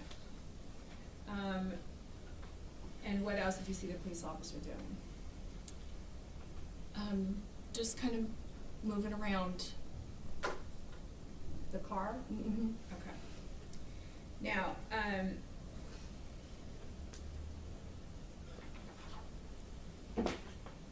was he saying anything? I didn't hear anything. Okay. You didn't hear him yelling anything? No, not while I was looking out the window. Now, Ms. Robin, once you saw, let me back up, did you recognize the police officer? No, ma'am. Once you saw the police officer, can you tell the jury what your thoughts were at this time? My first thought was, the good guys are here. The police are here. We're gonna be okay. You know, they're here. They responded. Now, after you saw the police officer through the window, what did you do? I got back on my hands and knees, and I crawled back to my students, and I sat with them, and I told them, you know, it's gonna be okay. The police are here. I still sat there continuing to monitor through the crack between the 2 desks that I could see the window. Now, what was your initial thought process regarding where you had put the students? And I just want to clarify, where did you have the students, along what wall? Along the like center block wall. And did you question that decision of yours at some point? As to whether or not they would be safe there? Yes, and then I thought I need desks, I need more, so I moved more items closer to us. Okay. Now, were you eventually evacuated? Yes, ma'am. Okay, and how were you evacuated? We sat there for a while. I was I continued to look through the crack of the desk, and eventually a man stuck his face into the window of our classroom. And at the time he said, "I'm officer," and then I don't know what he said. I don't know if he said his name and then like who he was with, or I don't know. He identified himself as "I'm officer," and that's all I remember. And then he left. And so I got up from where I was sitting with the kids, and I went to the door, and when I looked out the window, I could see another officer that was like a cross in the grass, wearing a vest, and he had a gun. And I also saw another officer, and then I could see him going down to the other classrooms. Was this time that you saw these officers, was it a considerable amount of time after you saw that initial police officer with the car? Yes, ma'am. Okay. So can you tell the jury how you got your students out of that classroom? The officer did come back to the door, and so I went ahead and cracked open the door, and he came to the door, and he said, "I'm Officer so-and-so with whatever agency." He said, "Prepare your students to evacuate." And I said, "Okay." So I'm just thinking back to, again, like our training, and, I'm thinking we just need to make sure we stay together. I went back to I closed the door, went back to my students, I crouched down, and I said, "Guys, we're gonna be okay, we're gonna evacuate, we're leaving." I said, "Hold each other's hands and don't let go." And they did. They did exactly what I told them. Did you explain to them that they were going to see a bunch of police officers? I did. I said, "There's some people outside, they have guns." I said, "It's okay, they're the good ones." And at that point, you all were evacuated? Yes, ma'am. And in thinking about that day, Miss Robin, what are your thoughts about your students that day?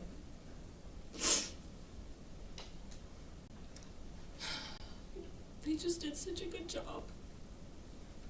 They were such good listeners, and they followed me, and they did exactly what I said, and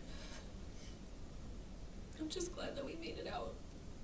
And just to clarify, Miss Robin, you are still a teacher as of today with the Uvalde Independent School District? Yes, ma'am. That's the witness. May I proceed, Judge? Please. Do you need a moment, Ms. Robin? Yes, ma'am. I'm okay.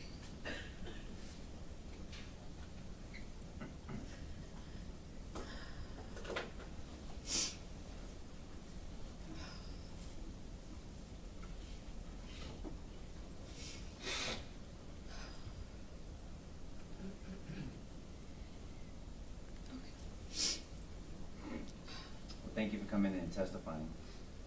And it's apparent it's very difficult for you and many other witnesses, so I think we all appreciate that. My name is Nico LaHood. I'm one of the lawyers that represents Adrian, okay? You've never testified before, I'm assuming? No, sir. Okay, so this is cross-examination. I've been explaining that to each witness. I'm not gonna go at you. There's no trick questions. There's no gotcha moments. I'm just gonna ask questions to bring context and clarity. And the reason why is because this was a stressful situation to you, obviously, right? Mhm. And just for the record, you have to say a word, yes or no. Yes. Yes, that's okay, so it's Okay. for the court reporter. And so the reason why we ask is because we're asking people something and kind of reminding them of what they said maybe previously. So just for the jury's notice, you've said this, your experience to other people before, right? Yes, sir.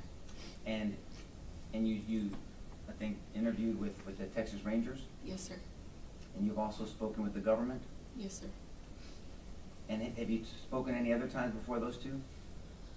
Aside from those two? Not publicly, Right. maybe to my therapist. Yes, ma'am. But you and I have never spoken. No, sir. Or you've never spoken to anybody on the defense side. No, sir. So I want to talk about these drills. I think the government opened up asking you questions about the lockdown drills. Mhm. And if I heard you correctly, and it seems consistent, that there was only 1 or 2 drills the whole year. Yes. It sounds to me like you felt there should have been more.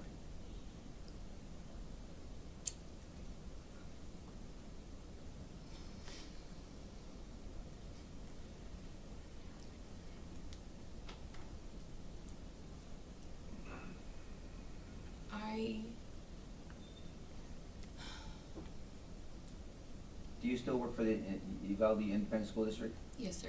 I'm not trying to put you in a bad spot. If you don't want to answer that question, you don't have to, and I'll move on. Okay. Is that better? Thank you. Yes, ma'am.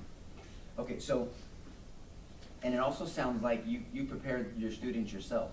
Yes, sir. Okay, so there's some general, however many times a year, there's some general information shared with teachers, but then it sounds like each individual teacher, and you did a wonderful job of taking responsibility and you preparing your students yourself.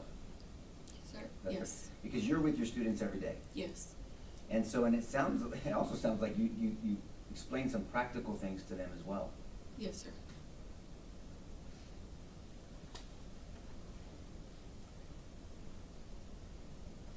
You said something, and I want to make sure we can get a feel for why you said it. You said you felt like you were a sitting duck out there. Yes.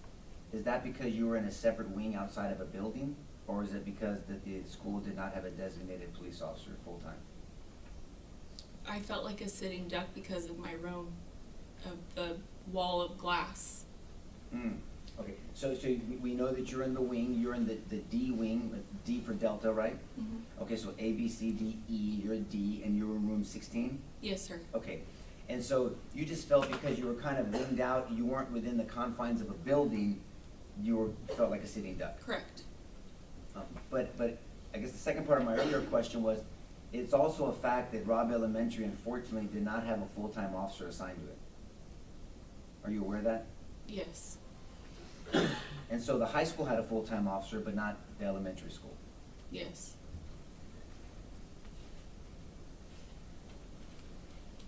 I also want to bring your attention to the I guess the magnet systems that the school approved.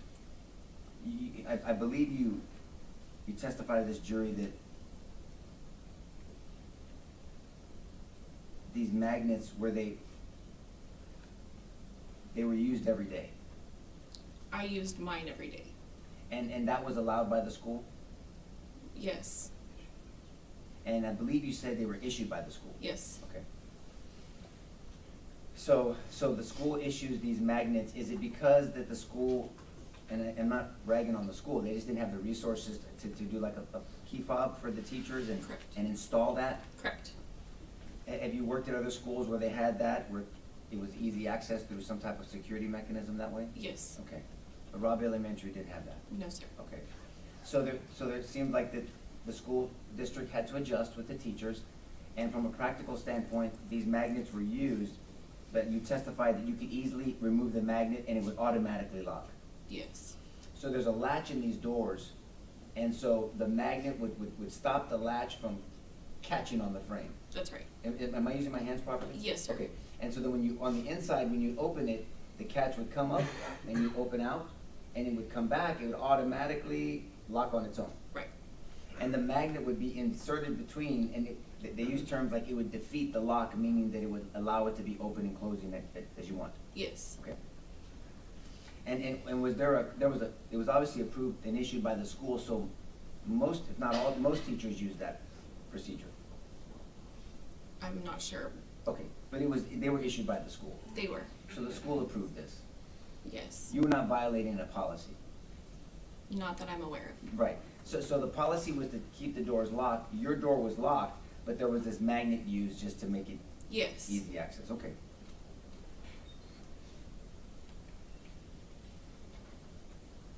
Now, to bring your attention back to the incident, and when you got your children out of the bathroom and into your classroom, you didn't have to lock the door because your door was always locked. Yes, sir. You just removed that magnet. Yes, sir. Got it. And then you made a strategic decision to go to a certain corner of the Yes. room. Now, the government asked you on whether you second-guessed that decision. Was that the corner that you'd always practiced on those 1 or 2 times a year drill? Yes. But yet, at this time, once it was actually happening, you questioned on whether that was the best corner? I questioned whether I needed to have more cover. Oh. Cover meaning something that would stop a potential projectile. Yes. In your mind, what would that have been? Well, I used a desk. Okay. I also rolled a book cart closer to some children because we didn't all fit within that, underneath the table, within the corner. Now, and it sounds like it's these windows that really gave you angst, right? Yes. It's those windows that were just exposed Yes. you. Did you ever voice that concern to administration? No. No, okay. Now, I want to direct your attention now to when you were in the corner with the children, sitting with them, and then when you crawled up because you heard some noises. You ended up crawling to the window and you peeked out and you saw what you believe was an officer. Yes. And you said that officer was moved around the vehicle and it appeared to you, was using that vehicle for cover. Yes. Okay. But also you said it appeared to be some communication or yelling with somebody else in the officer's presence or around him. I'm not sure. Okay. But the officer was yelling or talking to somebody. You're not sure? I'm not sure. Fair enough. But is it fair to say that that officer was between you and the shooting that was happening on the other side of him? Yes. And do you now know that there was other officers on that side that did not drive in like this officer did into the No. danger? You did not know that? No. If there were other officers that stayed on the outside, that would be a distinction in your mind between those officers that stayed away at the corner and this officer, whoever it was. Well, you know it's Adrian now, right? Yes. Okay. Adrian driving in close to, in between your building and then the fourth grade building, right? I'm There's a gonna difference. object this speculation. She already said she didn't know there was other officers there, so at this point it's speculating. I gave her a hypothetical, Judge. I said, if you know, you have an opinion. You can answer if you know, ma'am. I'm not sure. Okay, well, let's talk about Adrian, this officer. This officer for sure, regardless if there was other officers out there, this officer drove in to the campus close to the fourth grade building and in between you and that fourth grade building. Yes. And from your position, it doesn't sound like when you testified a short time ago that you remember a lot of gunfire sounds. The initial ones, yes. We did hear several more once we were in the corner, but it wasn't a lot. And you know that stress can affect people differently, Of course. right? There's tunnel vision, Right. right? There's perception distortion, Right.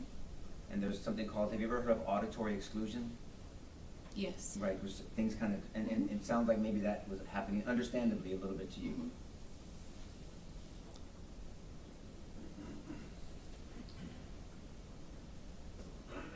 You're a blessing to your profession, ma'am. Thank you for answering my questions. Pass the witness. No more questions, Your Honor. She may be excused.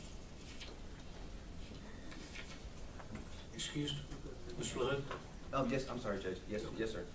You're released from the subpoena, ma'am, and you're free to go. Thank you for being here. We would ask, because the rule's been invoked, that you not discuss the case with anybody until you're aware the trial is over with. Thank you very much. Thank you.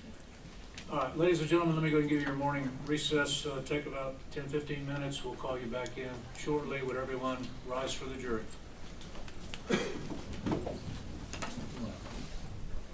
You want to open up that?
why has that question not been asked? Maybe it has prior to now, or maybe it's coming, but from a defense standpoint, I'd want to try to lay some blame around, right? Try to spread, okay, our guy might have done not what he was trained to do and the stress of the moment, et cetera, but there were other contributing factors by so many different individuals that caused this tragedy to happen. And from what you've seen, how effective a job do you think they are doing at that? I think the defense is doing a masterful job. I like the personalization of the witnesses. I think that they're connecting to them on a certain level, even though they're cross-examining them, which is a really difficult thing to do. I mean, especially in situations like this, and kind of reminds me of cross-examining a child complainant in a sex case, where they're trying to get their points across and establish things, but in a very softer, kinder manner, as opposed to the normal, cross-examination that's somewhat confrontational.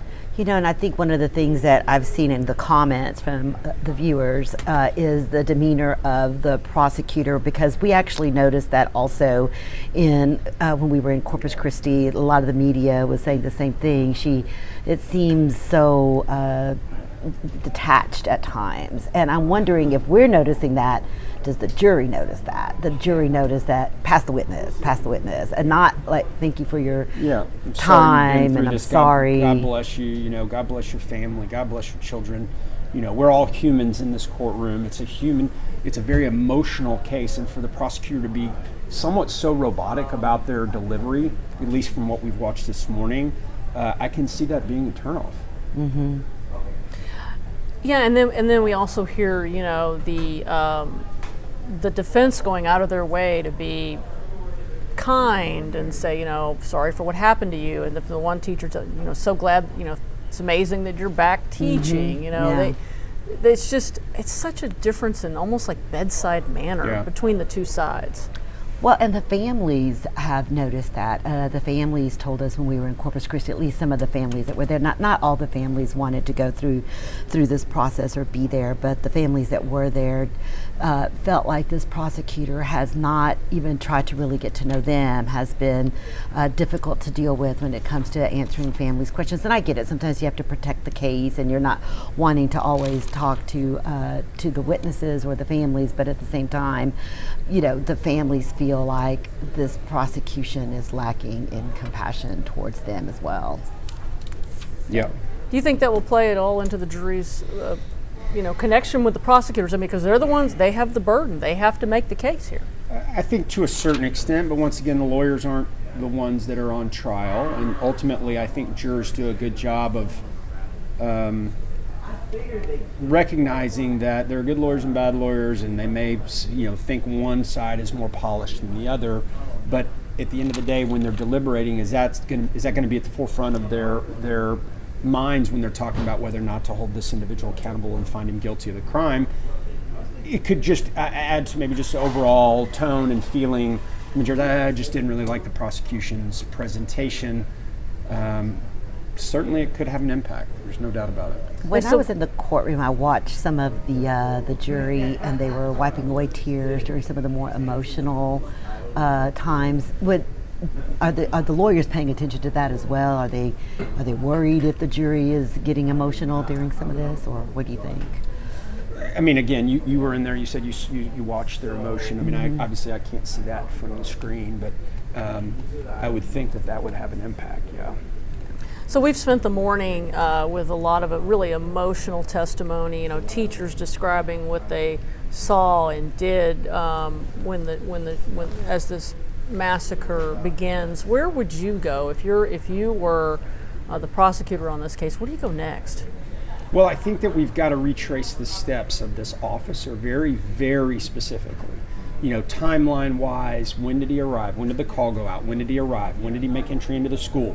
When did he walk down that hallway? What steps should have been taken that weren't taken to show that he is negligent in the protection he provided for these children? So I don't disagree with this tactic of bringing in every teacher and getting emotional and all the things that they're doing, but at some point we have to lay the blame at the person that is charged with the crime here, as opposed to continually looking at the different, and again, that may be coming, and they're probably taking their time and covering every base, you know, it'd be one of those things like they call 5 teachers but not the 6th or whatever it may be, and then the jury after the fact says, well, we sure would have loved to have heard from that 6th teacher. I mean, why did y'all not bring him as a witness? What would he have said that might have hurt your case? So they're being extremely thorough, to almost, I don't want to say to a fault, but very thorough, very purposefully, I believe. The prosecution has implied that in some of their questioning and some of what they were telling the jury is that Adrian Gonzales just sort of stood there and didn't do anything. And I did notice that they brought up that one teacher that looked out the window and saw Adrian Gonzales, it looks like she said, kind of running around his car and maybe trying to take cover behind the car. But that's in the first initial steps. Right. But then they don't go beyond that. Like, who else saw him just standing around? It looks like he was taking cover because he heard the gunfire. I'm not sure how that's going to play into. Yeah, I mean, I guess, are they faulting him for trying to assess the situation, get a gun out, use the vehicle as cover? I mean, what exactly tactically is he doing incorrect at that stage? Right. He's not Superman, right? No, that's I mean, he's arriving on a scene. He's trying to assess the situation, and then of course Nico LaHood comes back and points out that he is the officer who drives up, gets in there, and that there's other officers who don't drive right in there. Right. So, so I felt like that was pretty effective to point out. Agree. Yeah, I agree. I mean, he's the only one that's taken any action at this stage. And if we're prosecuting him for his inaction and his inability to protect these kids, I don't see how that jives with him, driving right onto the property, and he doesn't know where the gunman's coming from. He doesn't know what room he's in. He doesn't know the moment he gets out of his vehicle if he's going to get shot. I mean, driving to the scene shows at least some initiative on his part to find out what's going on. And then later on, they're going to hear that he does go in.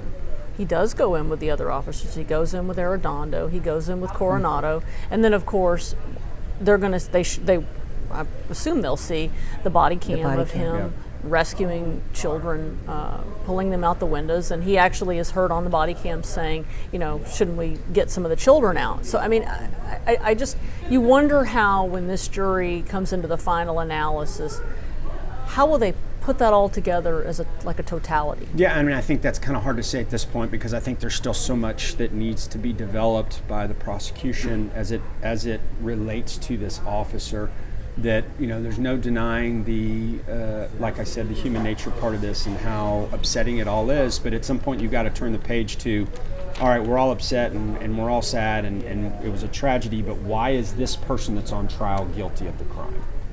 Well, and then the other thing was that that really stuck out to me is a couple of these teachers, I forget the name of the one teacher, who said, they did everything they were supposed to do.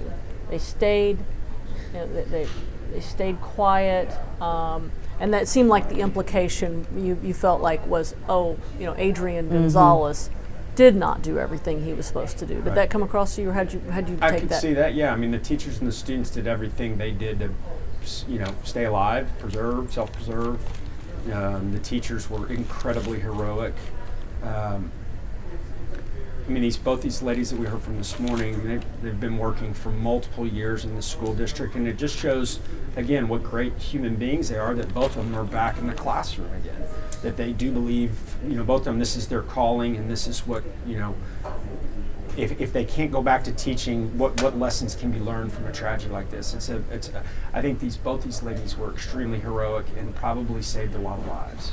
Well, and last week we heard testimony from a teacher that said that one of the little kids actually threw himself over her to cover her, to shield her, and to protect her. And so the prosecution keeps saying, look, these kids, they were risking their lives. These kids the teachers were going to do what they needed to do to try to protect one another, but the police force didn't, including Adrian Gonzales, who was the first one there. But can you hold Adrian Gonzales accountable for the actions of all the officers that were out there that day? I guess that's the $1 million question, right? Because there's such a desire for someone to be held accountable. Someone to be held accountable, because we can't hold the shooter accountable anymore because he ain't with us. Are we even having? If the shooter had lived, if they had gotten him into custody, you think we would even be having this trial? It's a great question. I mean, if they had, obviously going to charge this guy with multiple counts of capital murder. At a minimum, right? Probably going for the death penalty, I would guess. Oh, I'm sure. Yeah, man, 100%. And would that then shield the spotlight away from any of the internal failings by either the school district or the police department? So it's almost like, here's your pound of flesh. We're going to give you, this guy on a platter. He's going to be held responsible for the deaths of these children, and we're going to use every extent of the law to punish him for what he's done, and therefore we're not really paying too much attention to the cops, perhaps. Or maybe they say, okay, this is a multifaceted prosecution. Not only is the shooter responsible, but now we're going after the police officer that didn't act the way he should have. I don't know. That's a great question. I think one of the other things that I don't think that they've proven yet is when they say that it's all on him, specifically that people died because they were waiting. When they had the autopsies, they never do ask the questions, or maybe they couldn't tell, how long it took for someone to die. But I mean, did his inactions lead to someone dying? That's a good question too. I mean, you got to be able to tie the two things together. It's kind of like they say, but for his inaction, would this tragedy have been avoided? Right. If he goes in. I mean, is there anybody that's going to establish, he cost 5 lives, 7 lives, 9 lives. How is he responsible for all the kids that were shot and killed when he didn't even get to the scene until the shooting had already started? So what did he do wrong? Let's say victims 1 through 5 were shot before he ever showed up on scene or got the call to go there. Why is he being charged with a crime for something he had nothing to do with? That's a hard one. We've got a live look. They're back in the courtroom. Let's go back to the court.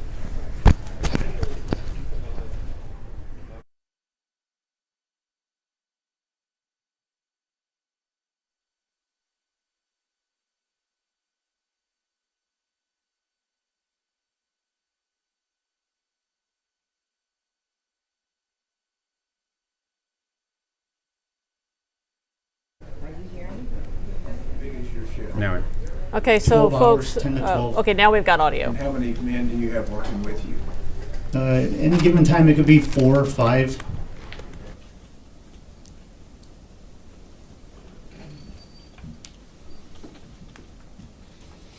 And I'll direct your attention then, if we could, go to May 24, 2022. You recall that day? Yes, sir. Were you on duty that day? I was off duty. And around 11:30, what were you doing? I had just finished up a run. I was on the way to the gym in my patrol unit. They let us take it off duty. What do you mean by I just finished up a run? I just ran. I was on the way to the gym. It was my day off. But I had my patrol unit. They let us take it to the gym. They don't pay you to work out, but they let you do it on your time off. So on your time off, you were doing running. I mean, just jogging, is that I had done a couple miles and I was on the way to the gym. to do weights? Yes. Okay. And did something keep you from getting to the gym? I got a text message. There's a group message with it's the sheriff, the chief, the deputies, and that's when I heard about an active shooter at, well, they said a school. I didn't know what school yet. So I turned around. You heard active shooter and you turned around? Yes, sir. Where did you point your vehicle? I was going westbound on 57 towards La Pryor. I turned eastbound, headed towards Batesville to take 117 towards Uvalde. So the active shooter, you knew it was in Uvalde? Yes, sir.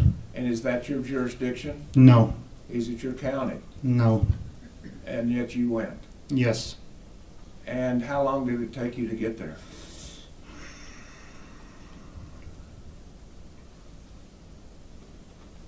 I think I stepped into the building at 11:50 something. I'm not 100% sure. 20 minutes or less, maybe? Okay. And on your way there, did you drive the speed limit? No. No. Tell us how you got there. As fast as that truck would go, I just quick. As fast as you could go, you got there? Mm-hmm. And when you got there, where did you stop? I stopped at a parking lot. I don't know if it's the northeast, to the right of a cafeteria, to get my rifle and put on a vest that I had. Okay. May I approach your honor? Yes, sir.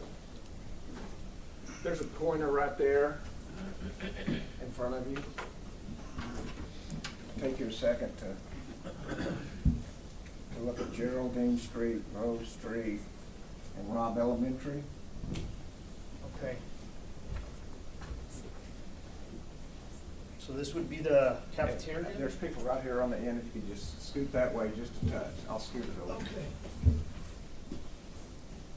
If this is gonna be the cafeteria, there's a little pickup area here. I parked around this area. There should be a parking lot or something. I don't know if it's in view, but it was gonna be around this area here. Just out of view by the cafeteria, there was a parking area, and that's where you park. Yes, sir. And that's on that far bottom corner to the right, far right. Yes, sir. Thank you. How were you dressed on the way over there? I had I was wearing shorts and a t-shirt and running shoes. Okay. And so is that the same way you were dressed by the time you got there? Yes. Minus I put on a vest that I had on the seat. So when you got there, you put on a vest. Tell us about the vest. It's just bulletproof. I'm not sure if it's what the rating is, but it's all I had, so I just put it on. It's a black vest. Yes, sir. It said sheriff on it. So you don't know if it was rated for guns or for handguns or for... Not at the time, no. That's what you had, so that's what you put on. Yes, sir. Did you have to have anything else with you? Besides the No, vest? that was it. Phone, everything stayed in the truck. No body cam, nothing. How about helmets? No helmet. Any weapons? I had an AR rifle with I loaded maybe 12, 13 rounds in there. And did you take that with you? Yes, sir. What did you do? I see some parents, I believe those parents approaching from the right into the parking lot. There's two BP agents. Looks like they're taking cover. They have their rifles out. So as I see the parents approaching, I load real quick, get out. Then I ask where the shooter's at. He looks a little confused, but points somewhat in the direction of the main building he was at. So I run towards the cafeteria.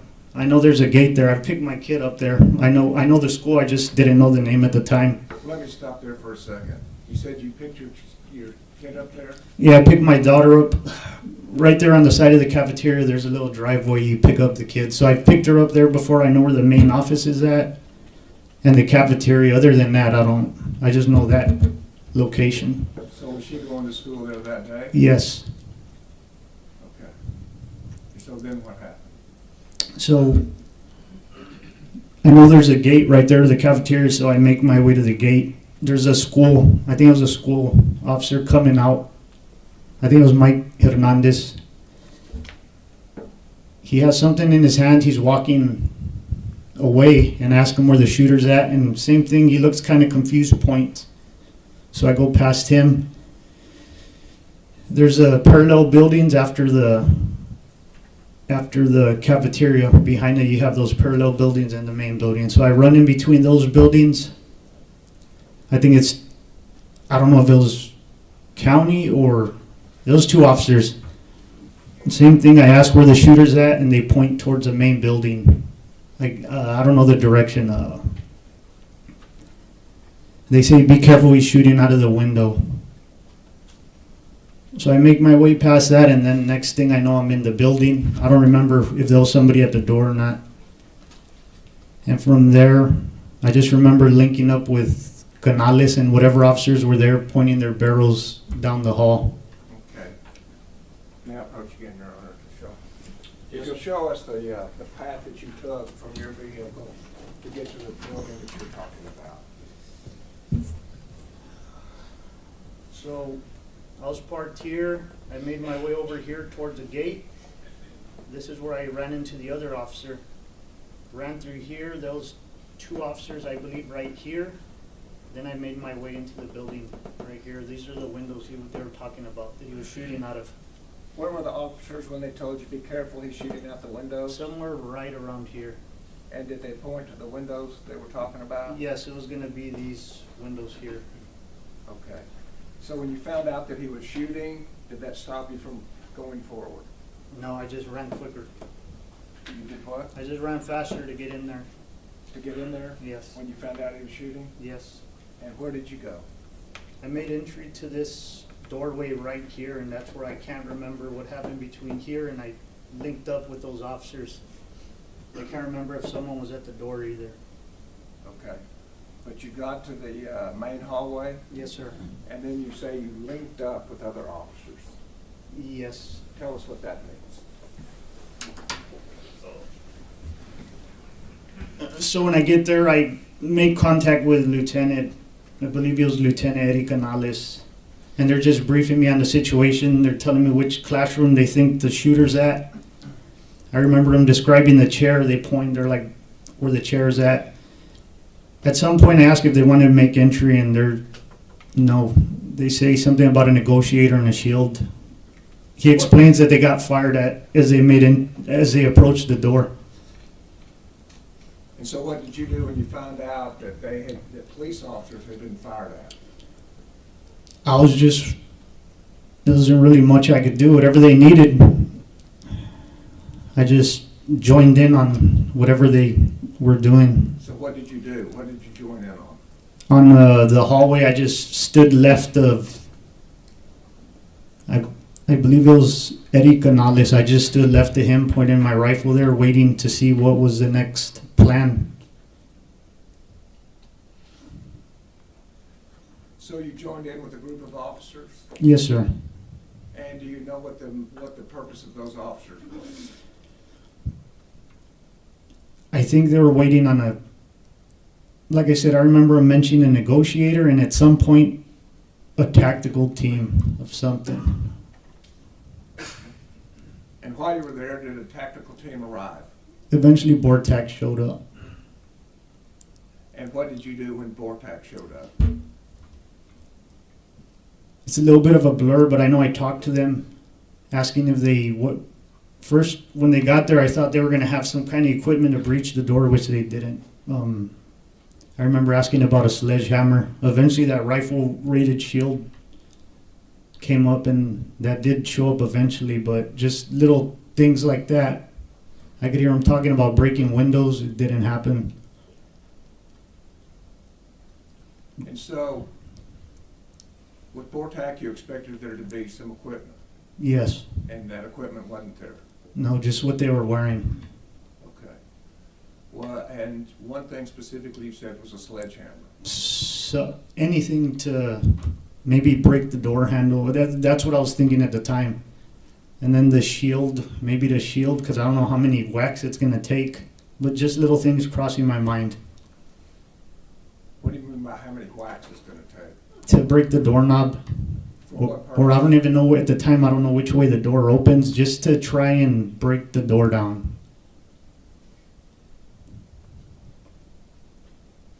And how long did you wait there? I know I ended up leaving to make a call. I was still trying to find out where Ava was, if she was okay. And Ava, what grade was she in? I think it was second grade. And who did you call? My ex-wife. And did you get her? Not that time. On the way to the school, I had made contact, but she didn't know anything where she was at. She might have been at the school at that time, or by the time I got there. So you didn't know the condition or situation that your daughter may be in? No. And as you're standing in that line, what's going on in your mind? I don't know if she's in there.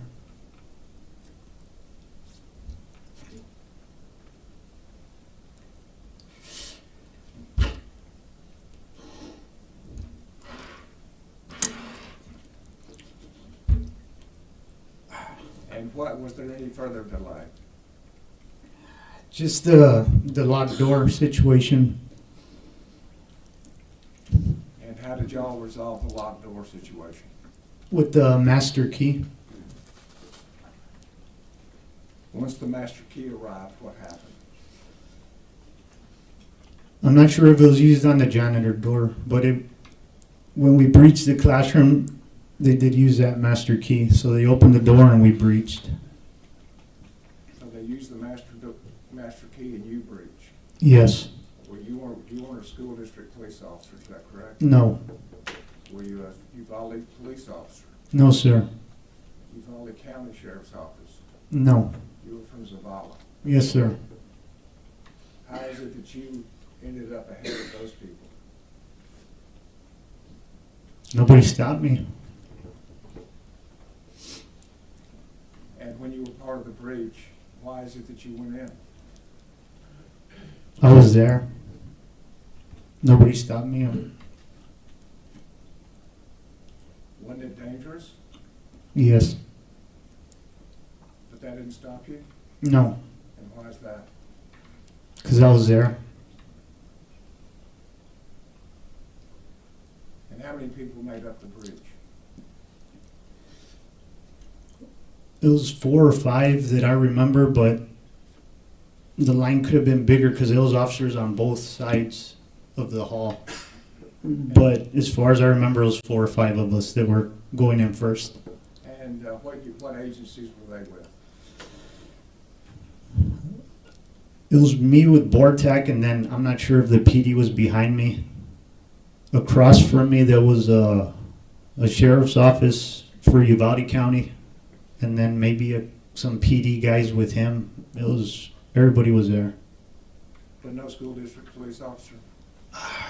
I don't know. Okay. And so tell us how you breached. After they unlocked the door, I think they got both classroom doors open. We make entry. It's dark, can't see anything. As soon as I make entry, I realize I don't have a flashlight, I can't even see. So I look to my right and there's a pile of the bodies.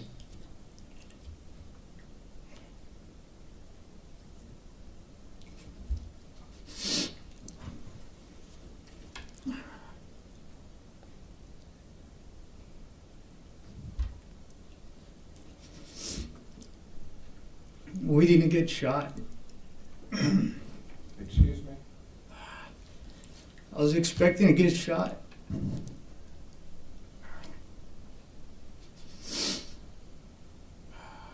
You didn't know where the shooter was? No, I thought he was going to be to the right as soon as we made entry. You thought he was going to be where the bodies were? Yes. So that's where you focused your attention? Yes, but it was hard to see. It was dark. And then the door, you hear a door creak open in front, and then the shooting starts. When you say a door creak open in front, what do you mean? Where was that door? It was directly in front of us. Whoever was in front of me, whether it was a guy with a shield or a BORTAC, I don't know if he was in the stacks a little. I was either 2 or 3, so I don't know if someone peeled right. But whoever was in front of me, the door was right in front of him. So the guy with the shield, more than likely. Was it across the room? It was straight in front of the door. In front of the entrance door, there was another door across the room? Yes, sir. Thank you. And so, tell us what you heard and what you saw. So the shots ring out From where? directly in front. I could hear the shots coming. I'm carrying my rifle left-handed, so I can't even pick it up because we're so close together. Eventually, I transition to the right, fire a couple rounds, and it jams. Something happens with it. I'm still not sure. It felt like a long time. I know the video's fast, but it felt like a long time. Eventually, shooting happens behind me, and then it's over. And in front of me, there's someone with long hair face down, and I think I thought it was a teacher at first because he had long hair. They flip him over, and I could tell it's the shooter. He's in all black. We still have a classroom to the left. So me and another officer peel that way. And I look When down. you say that way to the left? Yeah, we turned to the left to go into the second classroom, and I looked down, and there's a little boy, and his shin looks pretty big.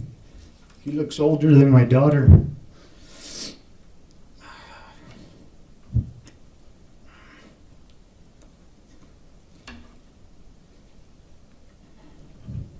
So I think maybe she's not in here.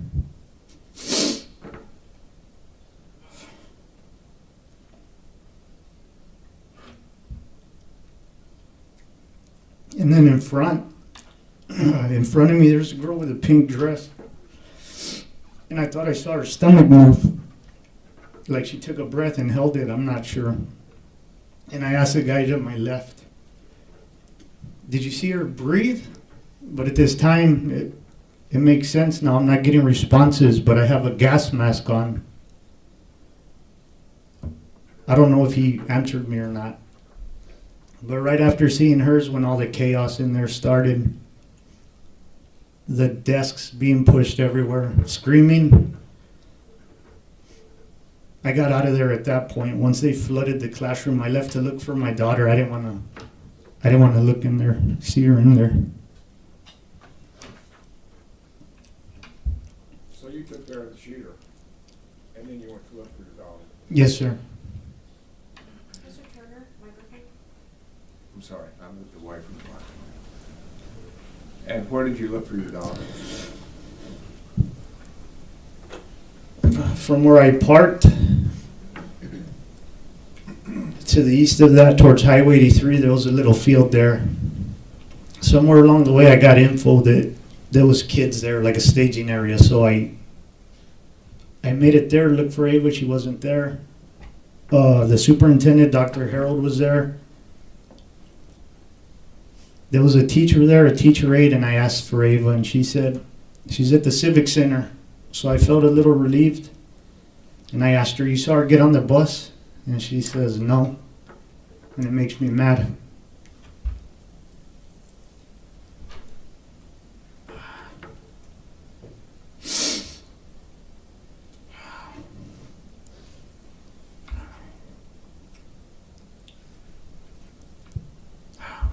I got mad that she told me that.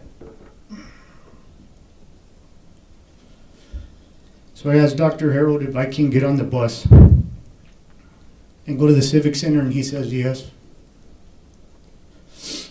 So we get on the bus. We're near Highway 83, and on the way they say there's kids at a car wash. So I tell the bus driver to stop there. I don't know if he was already going to stop, but I tell her stop at the bus at the car wash on 83. Before we get there, more radio transmission comes out that they ran across the street. And sure enough, they're not there. So I asked the bus driver to turn around, and she's taking too long. So I have her open the doors, and I get off on the highway, and I run to the house.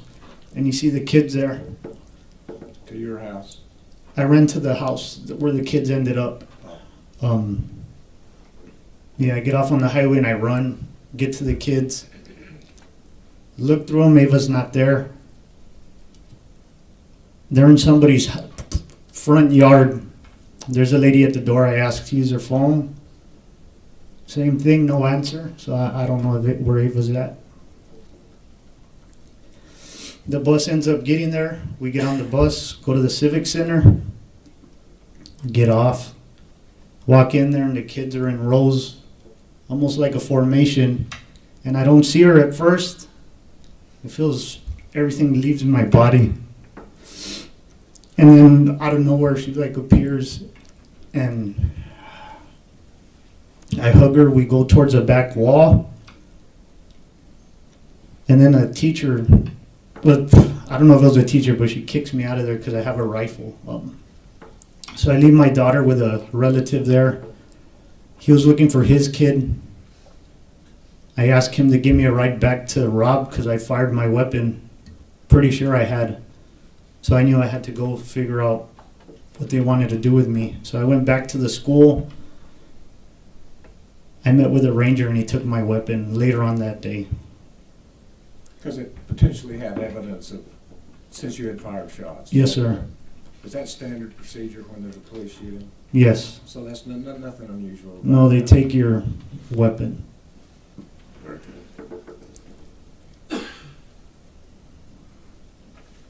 Thank you. Pass. Yes, sir. You're a sergeant still? I'm with the investigators now. So you're investigator, not sergeant? Yeah, no, not sergeant, just You investigator. want me to call you investigator Vasquez or Mr. Vasquez? Or? It doesn't matter, however, whatever's easier. Well, my name's Nico, and you can call me Nico. Yes, sir.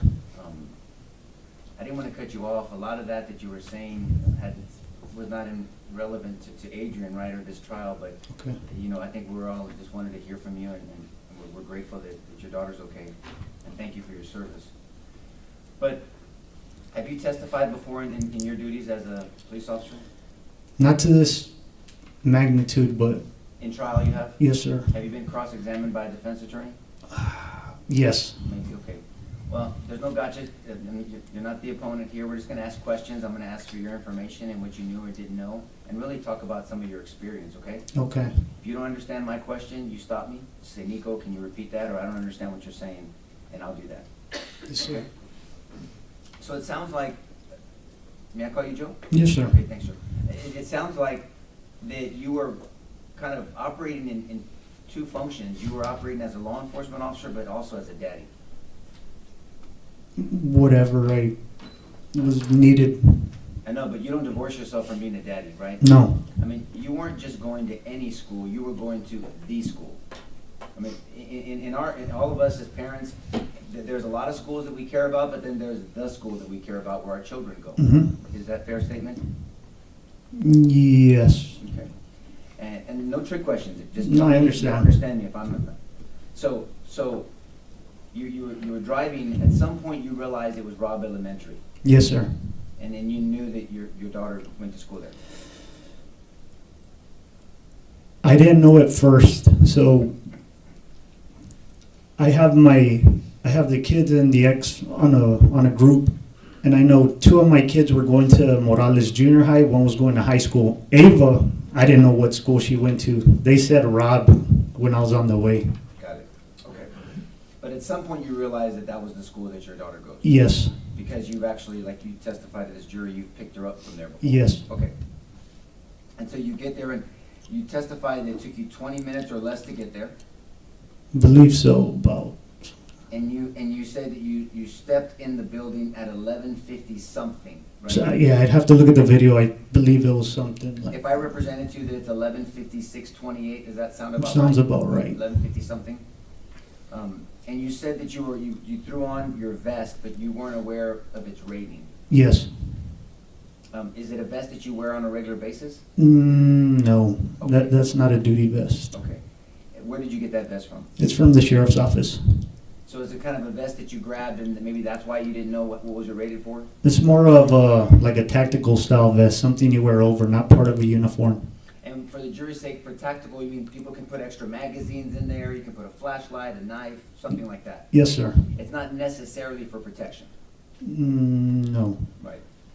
Okay, so then it looks like you showed the jury on this, that you parked where the drop-off is, and looks like you entered the east side of the building. Yes, sir. You know now that there's a north side, there's a west side where this animal entered the building, right, this shooter? Yes. And then there's the south side, and then you entered the east side, correct? Yes, sir. And so, as you were going by, you testified, it caught my attention, you said that there were officers, even when you first got there, they were taking cover. Yeah, it was Border Patrol agents. They were taking cover that far away? Yeah, they were. It's a parking lot. Right. So there's a drop-off area where you pick up the kids. The Yes, sir. parking lot. Yes, sir. Yeah, I've been there. And so, but my point is, that's still some distance from the building. Oh, yes, sir. And they still felt the need tactically to take some cover. Yes, sir. And whenever there's a shooting situation, active shooter, especially with a high-powered rifle, you could be in danger from a long distance away from that. Yes. And so if you don't know where the bullets are coming from, it's reasonable and it's tactical to take cover until you figure out where bullets are coming from. Yes, sir. So you're not criticizing them, you just thought that was normal. No, yeah, it was normal. Okay. But you passed them up and then you ultimately make your way into the east side of the building, correct? Yes, sir. And I believe you said you ran into, was it Eddie Canales? Yes, sir. Whatever officers were there in that group. And you said Mike Hernandez as well. So him, I'm pretty sure it was him. He was by the cafeteria after I passed the 2 Border Patrol, he was coming out by the cafeteria. May I approach, Judge? Yes. We're hearing a bunch of descriptions, so I want to make sure that the Yeah. jury understands. You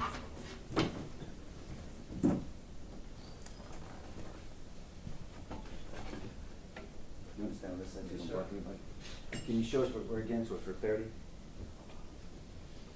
So this is the pickup area. I parked here. I believe if it was Mike, it was somewhere around this area. And what was he doing?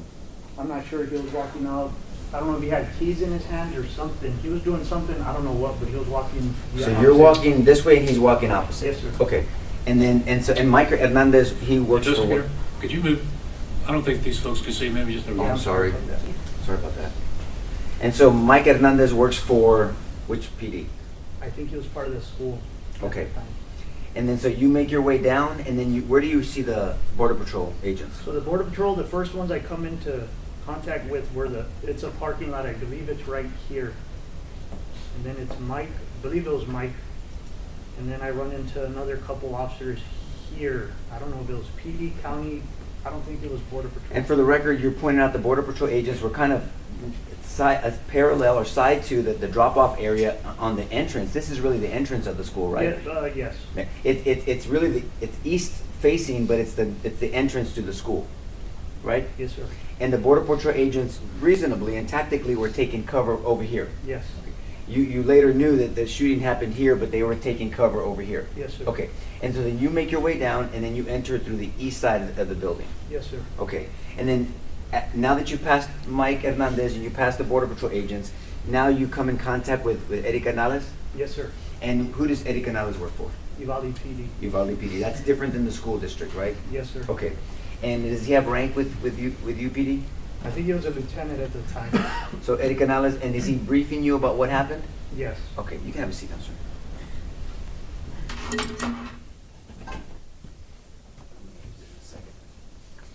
And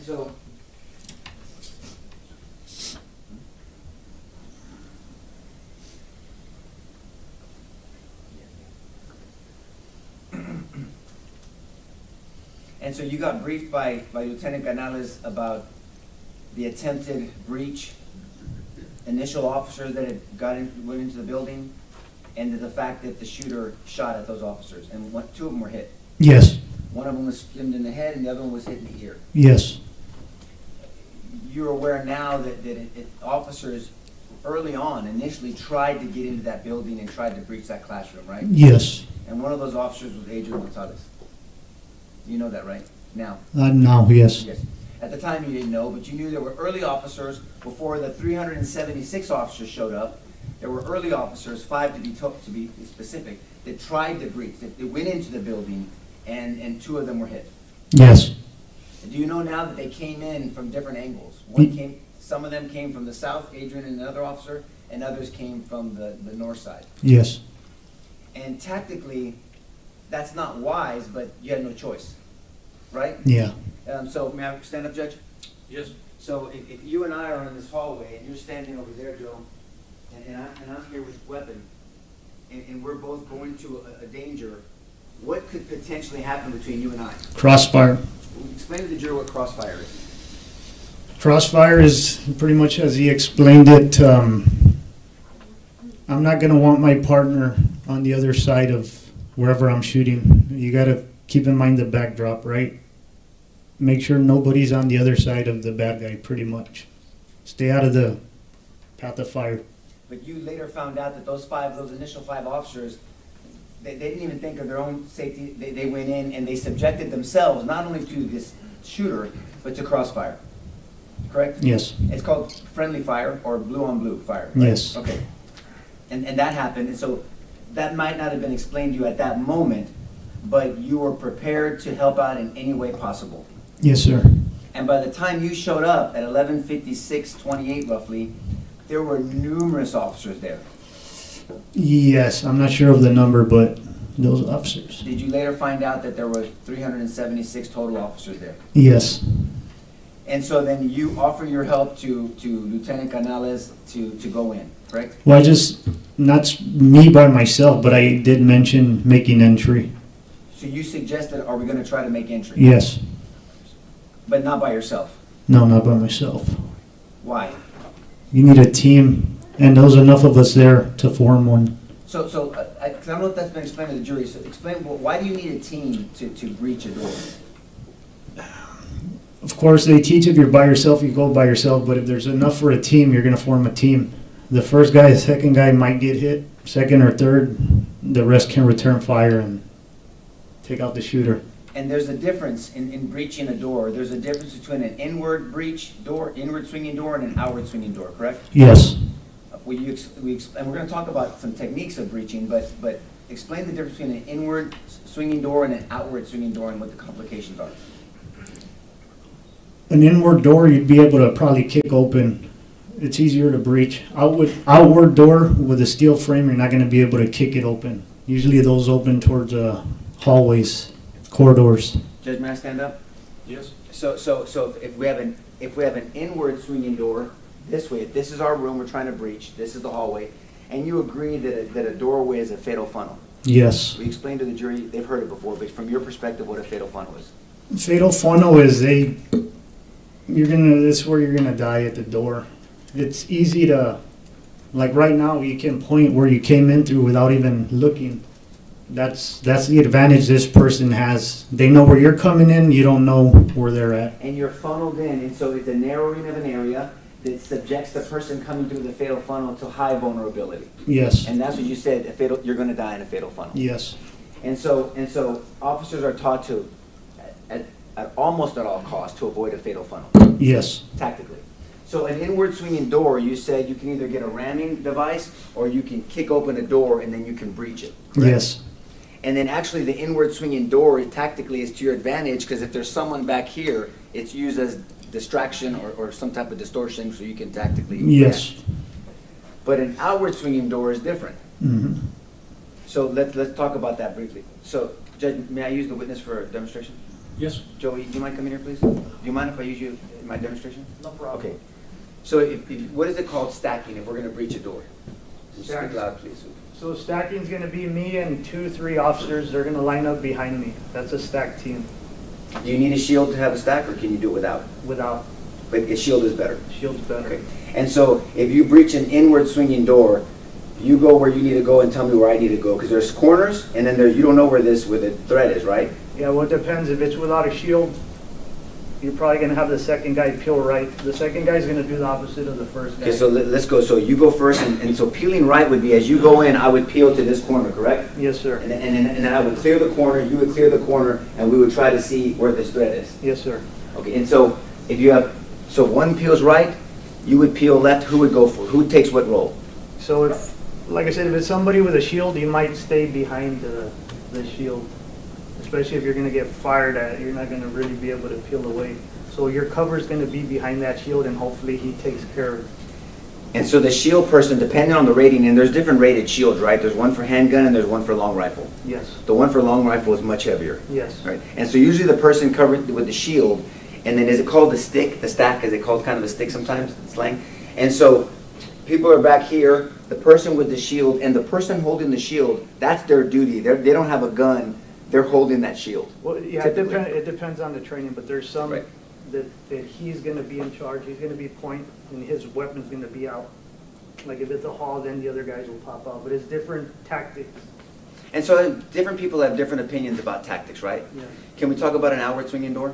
Yes. Okay, can we use, Judge, may we use the jury room for a second? Just the door, we're not going in. Yeah, I mean, they can see. Can you guys see? Okay, so this is an outward swinging door, right? Yes. And will you explain, if you can, I know that the jury's behind you, can you stand where I'm at so they can see you? Explain what the complications are to an outward swinging door in a breach. So the outward, like I said, this is something you're not gonna be able to kick in. If you don't have a pry tool or something, you're not gonna open that door. Okay, you mentioned something. So explain to the jury what tools are needed for an outward swinging breach. You said a pry tool. What else? What is that exactly? Why don't you explain what that is? So a pry tool is something you're gonna jam in there, usually like a Halligan, but you're gonna need a sledgehammer to wedge it in there and pry it open. So one step at a time. So a Halligan tool has two sides to it, right? One of them looks like a pick and the other one looks like a pointy thing. And so you get this Halligan, some people say hooligan, right? Yeah. A Halligan tool, you put it in there and you're gonna want a sledgehammer or some type of battering ram to jam it in. Yes, sir. Now the threat on the inside, as you're making all this noise, that someone on the inside, if they have bad intention, they can be shooting at you through that door. Yes. Or they can be attacking you, whether it's one or more attackers, correct? Yes. Okay, so you need the Halligan tool and then you need a sledgehammer as well. Yes. Then what happens once you do that? Is somebody covering you? Is there a shield? Or there's people at the door trying to wait for it? Yeah, you're gonna have some people lined up with you. Hopefully, they're gonna make entry once you pop the door open. Who's responsible for opening the door? Whoever has a Halligan tool, it could be the point guy. So I'm positioned here, you're positioned there. Hopefully there's a shield in front of me, but this person's vulnerable. Slam, slam, slam, break the lock, and then I pull and I open up this way, and then you guys Yes. breach. And then is it the same peel off right and left? Pretty much depending on the layout of the room. But now that shield has to be first. Yes. Thank you, sir. So is it fair to say there's much more complication to an outward swinging door? Yes, sir. Do you know, I think you mentioned that they did not have the tools needed? No. Did you later find out that they were working on getting the tools? I remember somebody saying I have a sledgehammer in the bed of my truck, something like that, and they went to get one. I don't know. It might have been Bortec. I'm not sure. Do you know, and we're gonna talk about Bortec in a second, do you know if anyone had a reeded shield for a high-powered rifle? I just remember that getting there towards the end. If it was there before, I'm not sure. But yeah. And whether, at some point when you have a fatal funnel and a high-powered weapon, may I stand up again, Judge? Yes. Sorry. I don't know if you want me to ask every time, but I will. Now, do this. If you want to approach the witness, you want to use the well, just do it. Thank you for that permission, Judge. In some scenarios, and a fatal funnel, the reason why it's so dangerous, if the threat has a lot of magazines and a high-powered weapon, it doesn't matter if there's 1,000 officers on that side, right? I mean, if you have enough rounds, they're just going to pick them off as they come in, correct? Yes. And that's why this equipment is so critical. That shield is really critical, because even if you have 1,000 officers that are willing to go in, I mean, they're all going to be picked off eventually if the attacker inside has enough firepower. Possibly. If you had a choice, have you ever been in a gunfight? Not before that. Okay. Well, thank you for subjecting yourself to that. If you had a choice, this is kind of like a blue gun. It's an orange gun for training. It's not real. If you had a choice to pick a handgun or an AR-15, which one would you choose? The rifle. Why would you choose the rifle over a handgun? It's more accurate, easy to shoot somebody. A pistol, any little deviation and it goes off feet. Right. And also you can shoot a target at a long distance with a rifle versus a handgun. Yes, sir. Now a handgun, you can shoot a certain amount of distance, right? Yes. But now, would you agree that combat shooting or training tactically with a handgun, you usually train within 2 to 5 yards, 7 yards, right? Up to 20 at the range. Right. And so when you pull, when you draw, you can do a fast draw. You usually at a high rate is pop, pop, pop, double tap, triple tap, and you're doing rapid fire. Correct? Yes. But after a certain distance, a handgun is not as reliable, right? Right. And so you're typically if you're gonna shoot with a handgun from a distance, you're going to really take your time, sink down on your grip, make sure your sights are aligned, take a deep breath, and slowly squeeze that trigger. It's not going to be a fast shot, right? Right. But with a high-powered rifle, you can pick up a rifle and you can shoot a lot quicker at longer distances because it has the power and the velocity.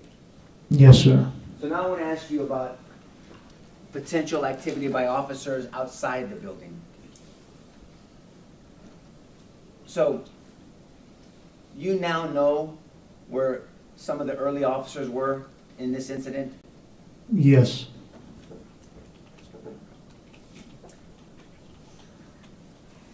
And just really quick, before we get to this part, the breach to that door was at 12:50, correct? Yes. It was almost an hour after Yes. you guys, everyone got there. Yes. Okay. And that wasn't your decision, by the way. No. I'm going to direct your attention to Defense Exhibit 10. So, are you orienting yourself now? This is Robb Elementary? Oh, yeah. Yeah. So, Geraldine, Okay. right? Groves over there. And this is the east entrance is over here. West entrance where the shooter came in. South entrance. Yes, sir. You now know that Adrian Gonzales drove all the way into this incident early on, and the jury will hear about the dispatch later, and he was parked over here. Do you know that now? Are you telling me, well, now? is Yeah, that now, you happening? can, Yes. yeah, now, Yes. okay. And so, we can see that, yes, sir. When you start there, so you can see. Yeah, give me a different view. Thank you very much. Thank you. Okay. You want to get oriented a little bit? I got it, I understand the west, the east. Yes, sir. You see that vehicle over there? Yes. Okay. That's, excuse me. That's a police officer unit? Yes, sir. And it's where Adrian Gonzales parked. Okay, and so if an officer is here, there's no line of sight to a shooter that entered into the west building, correct? Correct. And so, this officer here, after hearing gunfire without a line of sight, it's reasonable to take cover for some period of time to observe and orient yourself to what's going on and what's going on around you, correct? Makes sense. And if the officer's by himself, it's different. Do you think tactically it's different than an officer that shows up to a potentially dangerous situation by themselves versus having backup? Yes. And so your tactics have to be a little bit different, right? Yes. As you described and educated the jury about tactics of breaching, there's tactics of trying to assess a situation when there's shooting if you're by yourself, Yes. right? And so, would you agree with me that in this area there is no cover that you can see? Just the car, but I mean, it's not gonna stop bullets. Okay, I want to talk about that. Why did you say that? Why did you tell this jury that a car is not going to stop bullets? I mean, it could travel on the hood, it can go through doors, it'd have to hit the engine block to stop, more than Okay. likely. Right. So with a vehicle, there's the difference between cover and concealment, right? Yes. And the jury's heard this already. Let's say this was covered. I'm concealed. My upper body's concealed from you. I'm not covered from you, right? No. You could shoot through this Yes. TV, but you couldn't see me. So a car is mainly concealment, and only portions of it is cover, right? Yes. And you said the engine block is pretty much maybe the wheel frame, whatever, but Yeah. is the only cover in a vehicle, right? Yes. A tree is not cover. No. An open field is not cover, correct? No. This tree is not cover, right? I can't tell how large the root is, but if Fair that's enough. all you got, yeah. Right. And so an officer is by themselves is going to take some time to assess sounds of fire, right? Not visual of the fire, sounds of fire. Would you agree with that? Yes. And there's no special training on being able to hear. If I hear a gunshot, that's a 9mm AR-15 on the south side of the building because there's echo. Yes. So you hear fire, it might sound different vibrating off this building versus inside of a courtroom or outside in an open field, right? That's true. And there's no special training that you can tell where fire's coming from. No. So,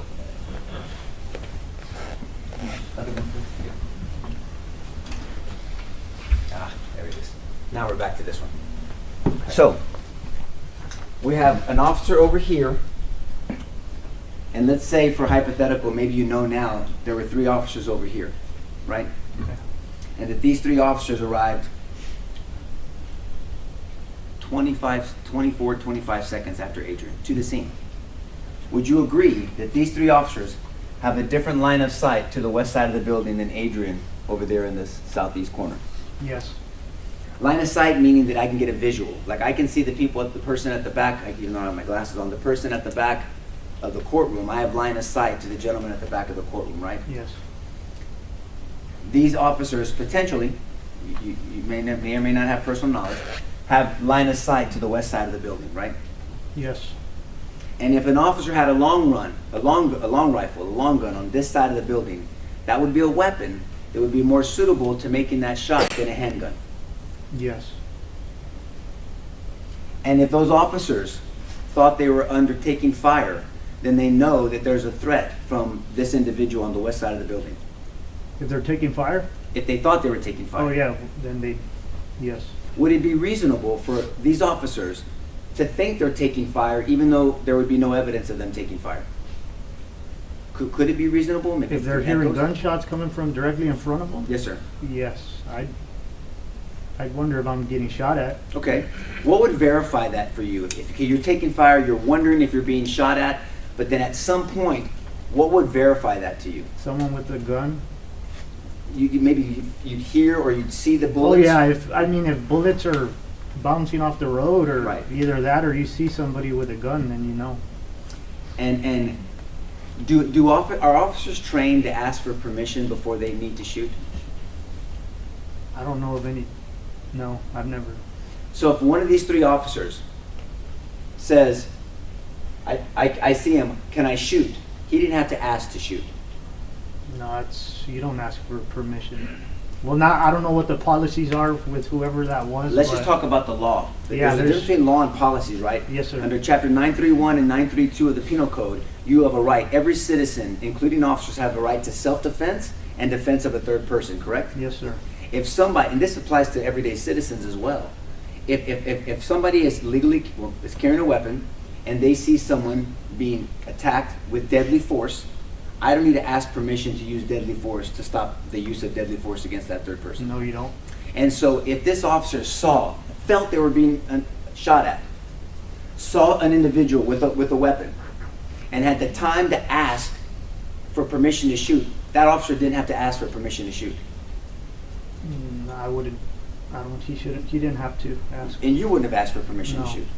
And you know that because you have training and experience. If you felt you were being fired upon and you saw someone on the west side of a school building and you heard through dispatch that there was someone at the school with a gun, discharging the gun, and you heard those discharges thinking you were part of the subject, you would take that AR-15 and you would put rounds downfield, right?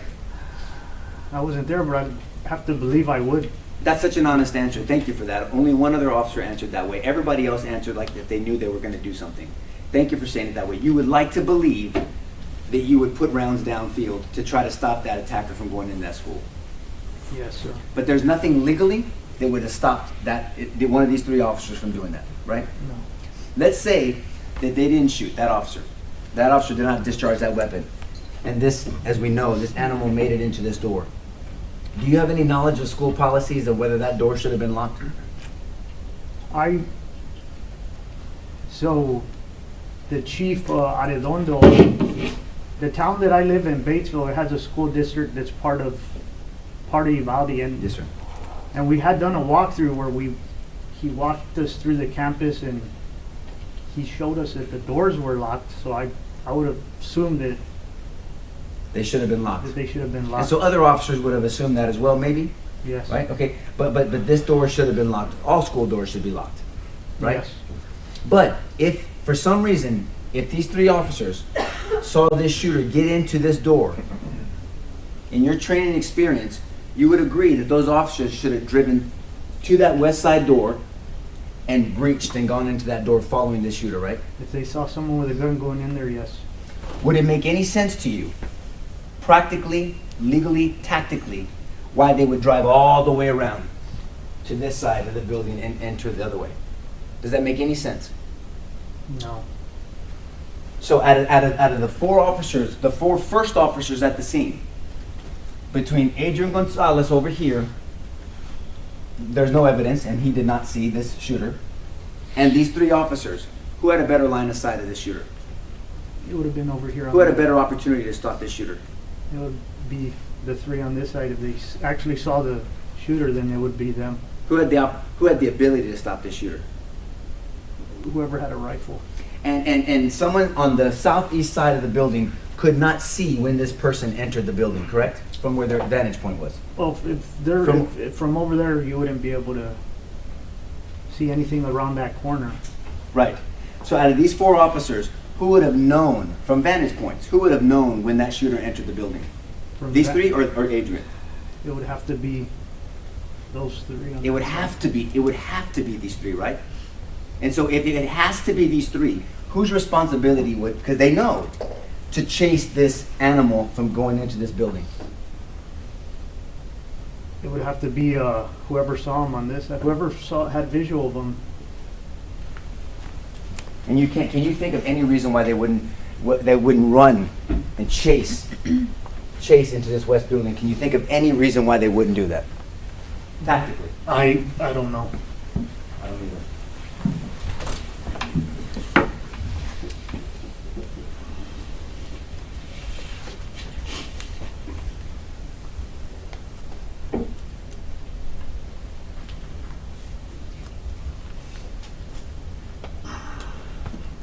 Just want to talk about the breach briefly. I think you testified that when they unlocked the door, they didn't use a Halligan, they didn't use a sledgehammer, they didn't use a wedge, a pry bar, nothing, right? They got a key. Yes, sir. And do you know now that Adrian Gonzales is the one that found the key for them? No, I didn't know that. Okay, so they finally got the key, and then they open this door and they breach. And when you guys come in, the shield takes fire. Right? Yes. Because actually somebody in the back of the stick, the back of the stack, takes a graze to his head. Yeah. And then they return fire and they send that son of a bitch to hell, right? Yes, sir. That's a witness. May I interrupt? Yes, sir. I want to start with what you said about waiting for other officers to arrive versus going in by yourself. Yes, sir. What is your training if you're by yourself and you hear an active shooter? Stop the killing. If we're going by alerts training, it's stop the killing. Do you wait for 3.5 minutes? No. What do you do when you hear the gunfire? Approach it. Stop it. Approach the gunfire and stop the gunfire. Yes, sir. That's pretty standard police work. Is that correct? Yes, sir. Nothing new about that. No. And so if you just hear the gunfire but you can't see the gunfire, what do you do? Can you see that? Yeah, that's If you hear the gunfire but don't see the gunfire, what do you do? Try to assess situation, see if you're getting shot at, or if somebody else is getting shot at. And if there's shots and they're not at you, what do you do? Look for where they're coming from. And how do you look for where they're coming from? Take off in any direction where you think it might originate from. And that can be from the sound of the shots fired. Yes, sir. When you got to Uvalde, how did you find out where the shooter was? Just by asking. And you followed the direction from the people you talked to? Yes, sir. And did it take you 3.5 minutes after being told where the shooter was for you to act? No. Did you stand there for 3.5 minutes trying to decide if I should go forward? No. What did you do? I just ran wherever they told me he was at until I met with the other officers. Even though it could be dangerous for you? Yes, sir.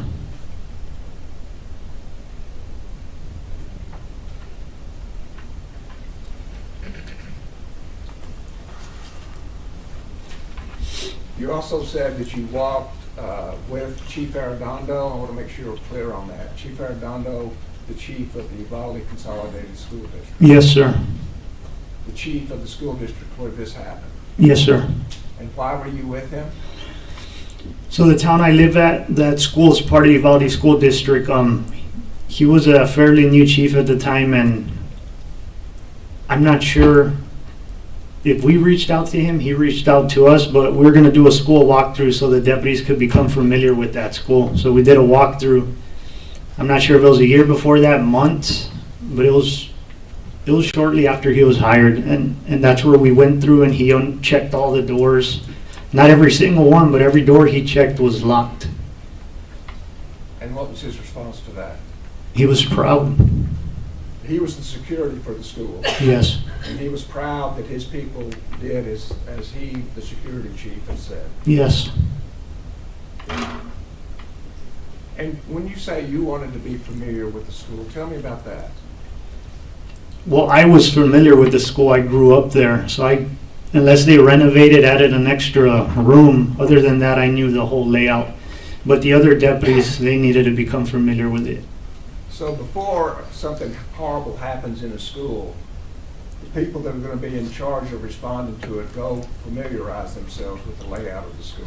Yes, sir. Because that school don't have security. There's no campus police there, or wasn't at the time. But if there were campus police, you would expect them to get familiar with the school before something horrible happened. Yes. That's consistent with what police work is all about, right? Yes, sir. And did you know Adrian Gonzales? I don't know if he recognizes me, but I mean, I know that he worked at the PD, and I remember he worked at one of my kids' daycares. Okay. And did you see him in the hallway that day? No, I don't remember anybody on the other side.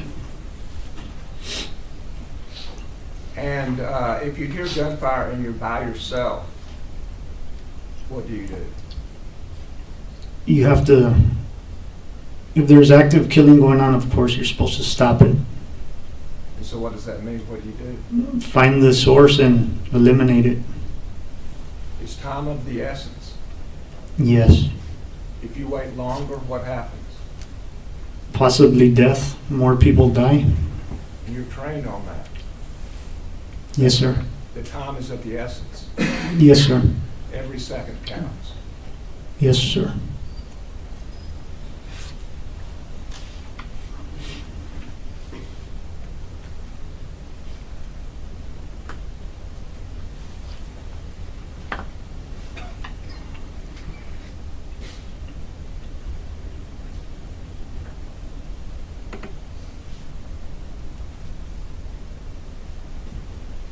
And because you've been trained, and the defense has sponsored you on that issue,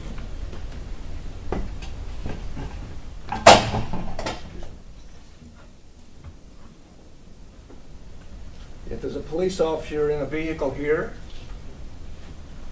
by this 1, 2, 3, 4, 5th building, in front of the 5th building, Okay. and you hear gunfire over here, and you're by yourself, what do? You have to head towards the gunfire. And so what direction would you take? The direction where I heard it. Would you show us with the...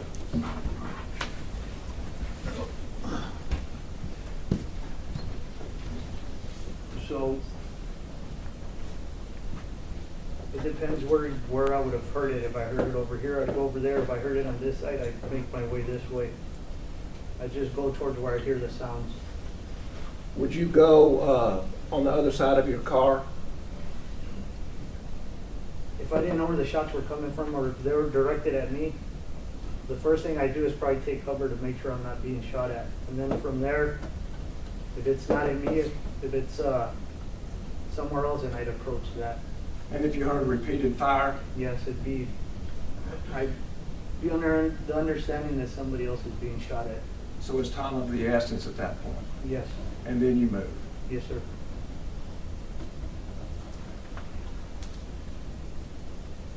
And if you're alone? Same thing. Take cover if I think I'm getting shot at. If I realize it's someone else being shot at, approach that area.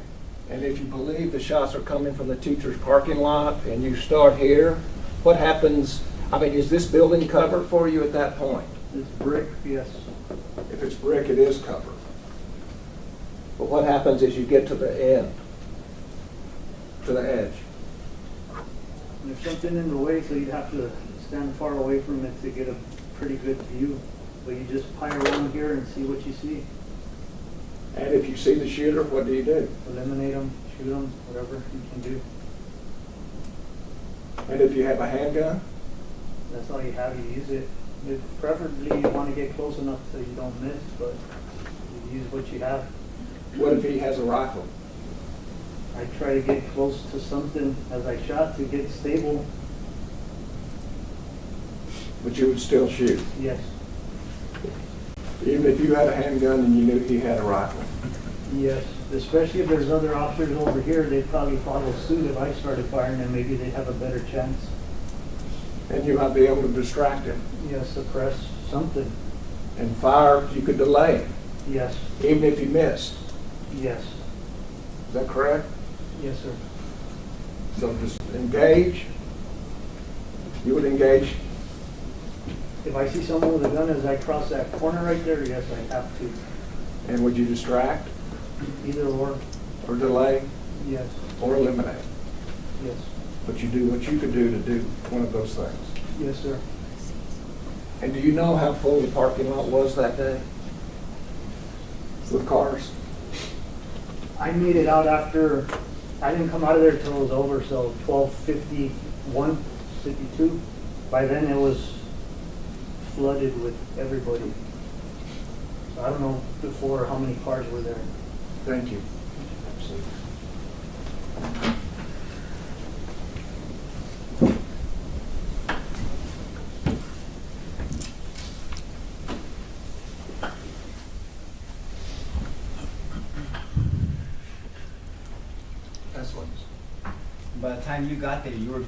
By the time you got there, you were being briefed by people. Yes, sir. So by the time you got there, you were taking instruction by fellow officers that you trusted. Yes, sir. And they had been there longer than you, so you knew the circumstances, you already been heard, you had heard some of them. So you taking direction from officers that have already been at the scene and are briefing you because they've been dealing with it for a while is different than you arriving at a scene with a potential witness. Would you agree with that? Yes, sir. So the first officer that showed up, if there's a witness there with him on the southeast side of the corner, and that witness could be hysterical, you don't just take directions from a potentially hysterical witness, do you? Well, I mean, if they say they point somewhere, I'm gonna look and see if what they're saying is making sense. Well, it's okay, see, you said some things that make sense to me now. You're gonna look, you're gonna observe, you're gonna orient, and then you're gonna confirm whether it makes sense or not. Yes. What you're not gonna do is show up to a situation, you hear gunfire, you think you're being shot yourself, and then you deal with somebody who's a witness saying, over there, no reasonable officer is just gonna start running over there, in this area that you don't see the threat, right? Yes. I mean, you wouldn't do that right away. No, I wouldn't. I'd try to figure out where it's coming from and then head that way. That's right, and so when you say try to figure out, that takes a little bit of time to try to figure things out, right? Yes. It took 376 officers over an hour to figure things out, right? Objection, outside the record. Your Honor. Well, no, I asked him about it earlier, Judge. Overruled, you can answer if you know. It took 376 officers over an hour to figure things out, right? Yes, sir. But the government was asking you about 3 minutes with Adrian by himself? Yes, sir. So we talk about it takes time to assess the situation. That's observe and orient, and then you decide, and then you act, right? That's what your training is. Yes. But it's so much harder when you're not seeing a threat, when you're hearing the threat, right? Yes. And you testified earlier, there's no special training, all these wonderful officers here, they don't have special training on hearing a gunfire and then knowing exactly where it's at, correct? Not that I know of. Neither me as well. And so now I want to direct your attention to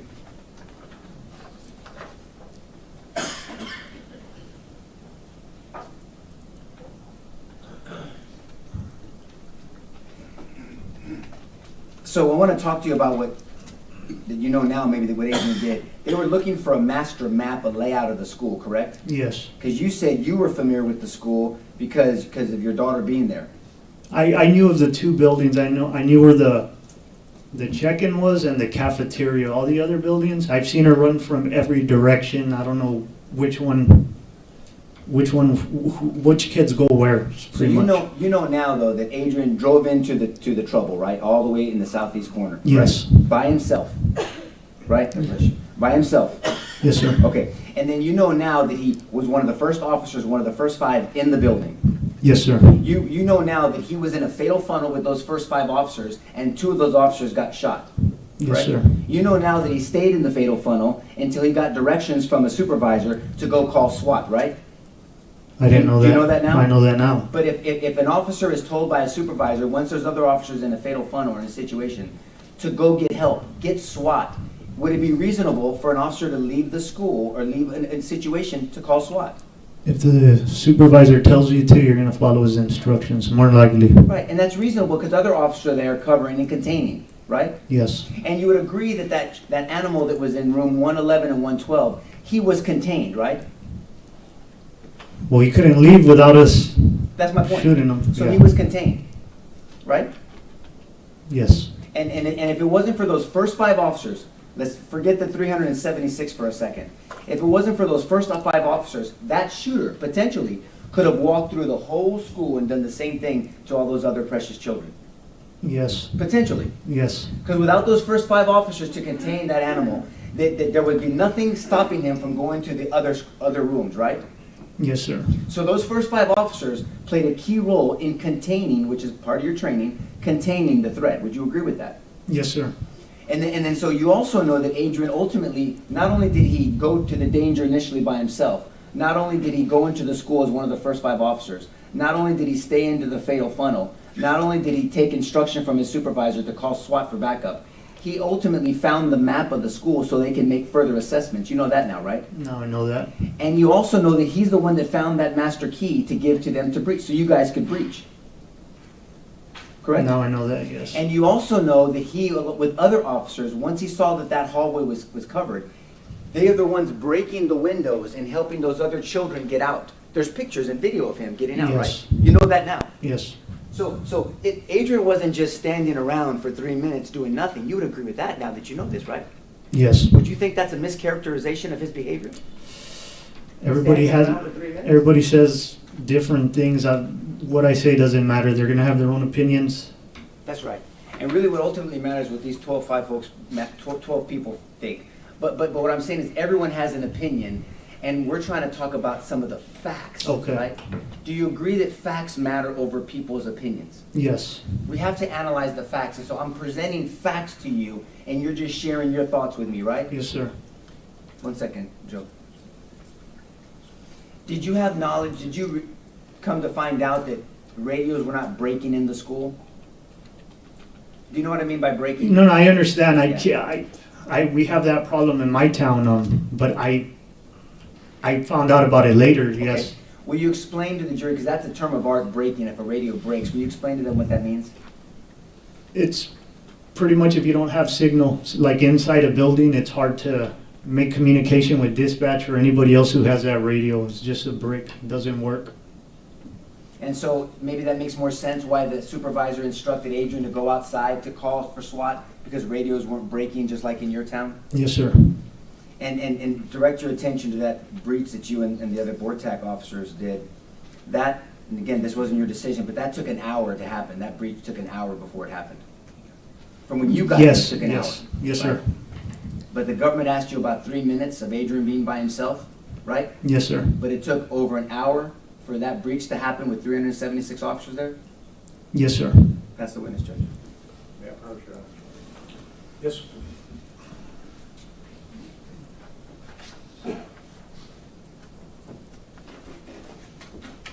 Officer, if we could, once again, we have a police officer in a vehicle at this spot, correct? Yes, sir. And he hears shots fired in this area, correct? Yes, sir. And there's a witness there, I believe, has been the representations, correct? Yes, sir. When the officer hears the shots fired and a witness gives you information, what do you do? I'll follow up on the information. For what purpose? If there's shooting going on, to stop it. To stop it, eliminate the shooter. Yes, sir. Don't you go get a map? Not if I hear the shots. I'll try and figure out the general direction and then approach it. Don't you go get keys? No, if it's outdoors, you don't need keys. If it's outdoors, you don't need keys. No. You don't have a fatal funnel. No, sir. You don't need a map. You don't need to go get keys. Do you need to stop and evacuate people? No. So the fact that you may end up eventually evacuating people doesn't say what you were doing those 3 minutes, correct? No, sir. But he certainly wasn't approaching the gunman. No, sir. And you didn't hesitate to do that. I just asked and went. You just went. Yes, sir. Thank you. Absolutely.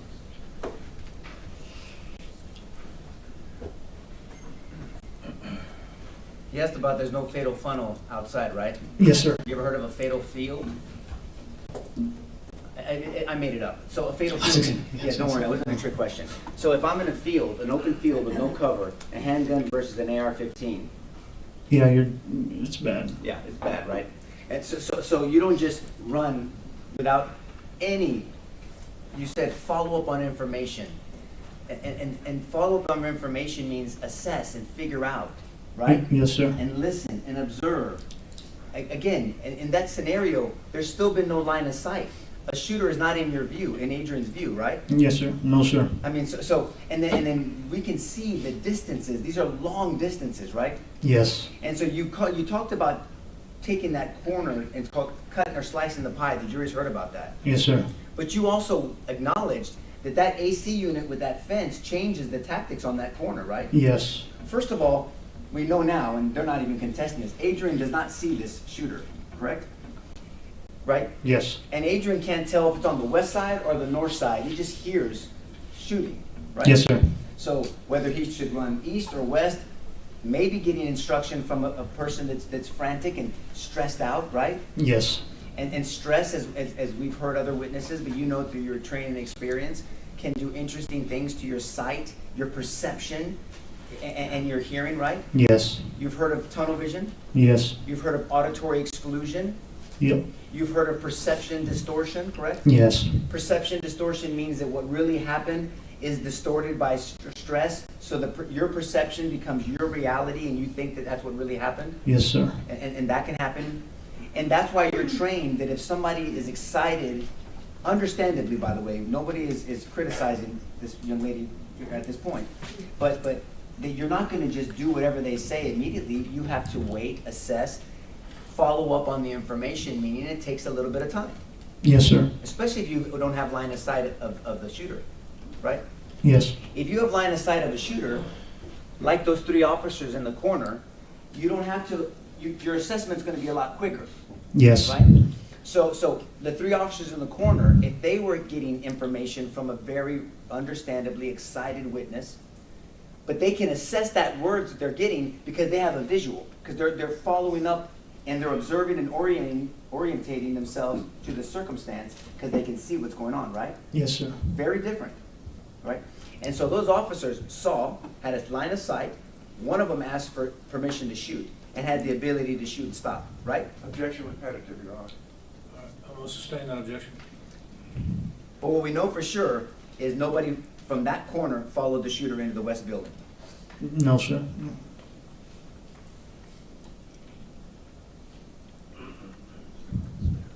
What else we got from this witness? Oh, yeah. Well, I'm doing That's what check I'm one asking. thing, yes, sir.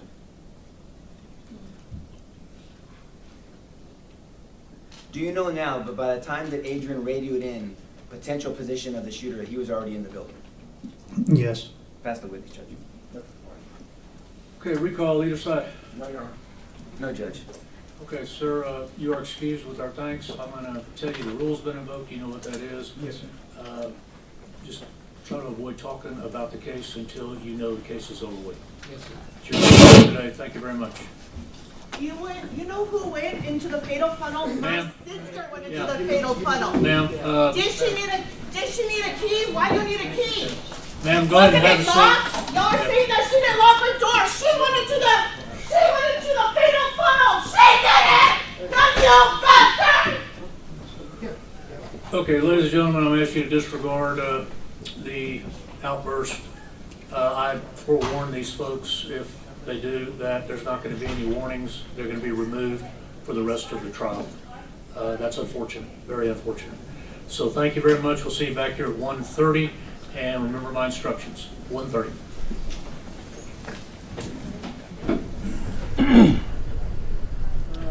Okay, that was some, interesting testimony. Obviously, very compelling. And of course, this witness, Joe Vasquez, is called by the prosecution, but I'm not sure that he helped them at all. If anything, I felt like the defense did a really effective job of drawing him out and making their defense for Adrian Gonzales.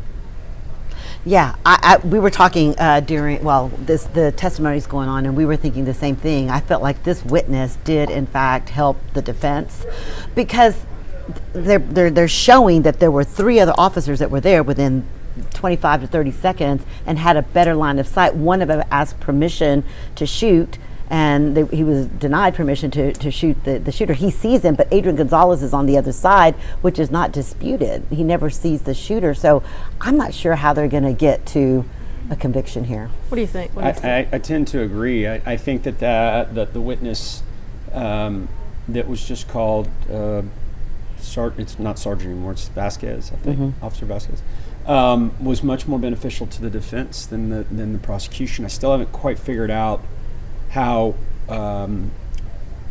this officer's experience and what he saw and what he did somehow then makes our officer, the one on trial, guilty. I don't really see the connection there.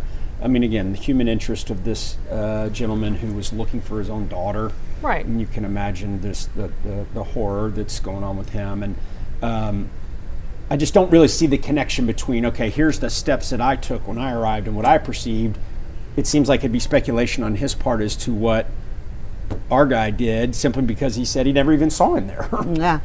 So how can he kind of speculate? Right, he says, do you know that by the time that Adrian Gonzales knew the position of the shooter, that he was already in the building? Right. Yes. Right. It's like, I'm not sure how it's, and he's arriving more than 20 minutes after this has all started and acknowledging that, these other officers had better line of sight, and one of them had an AR and could have taken the shot. To go to verdict.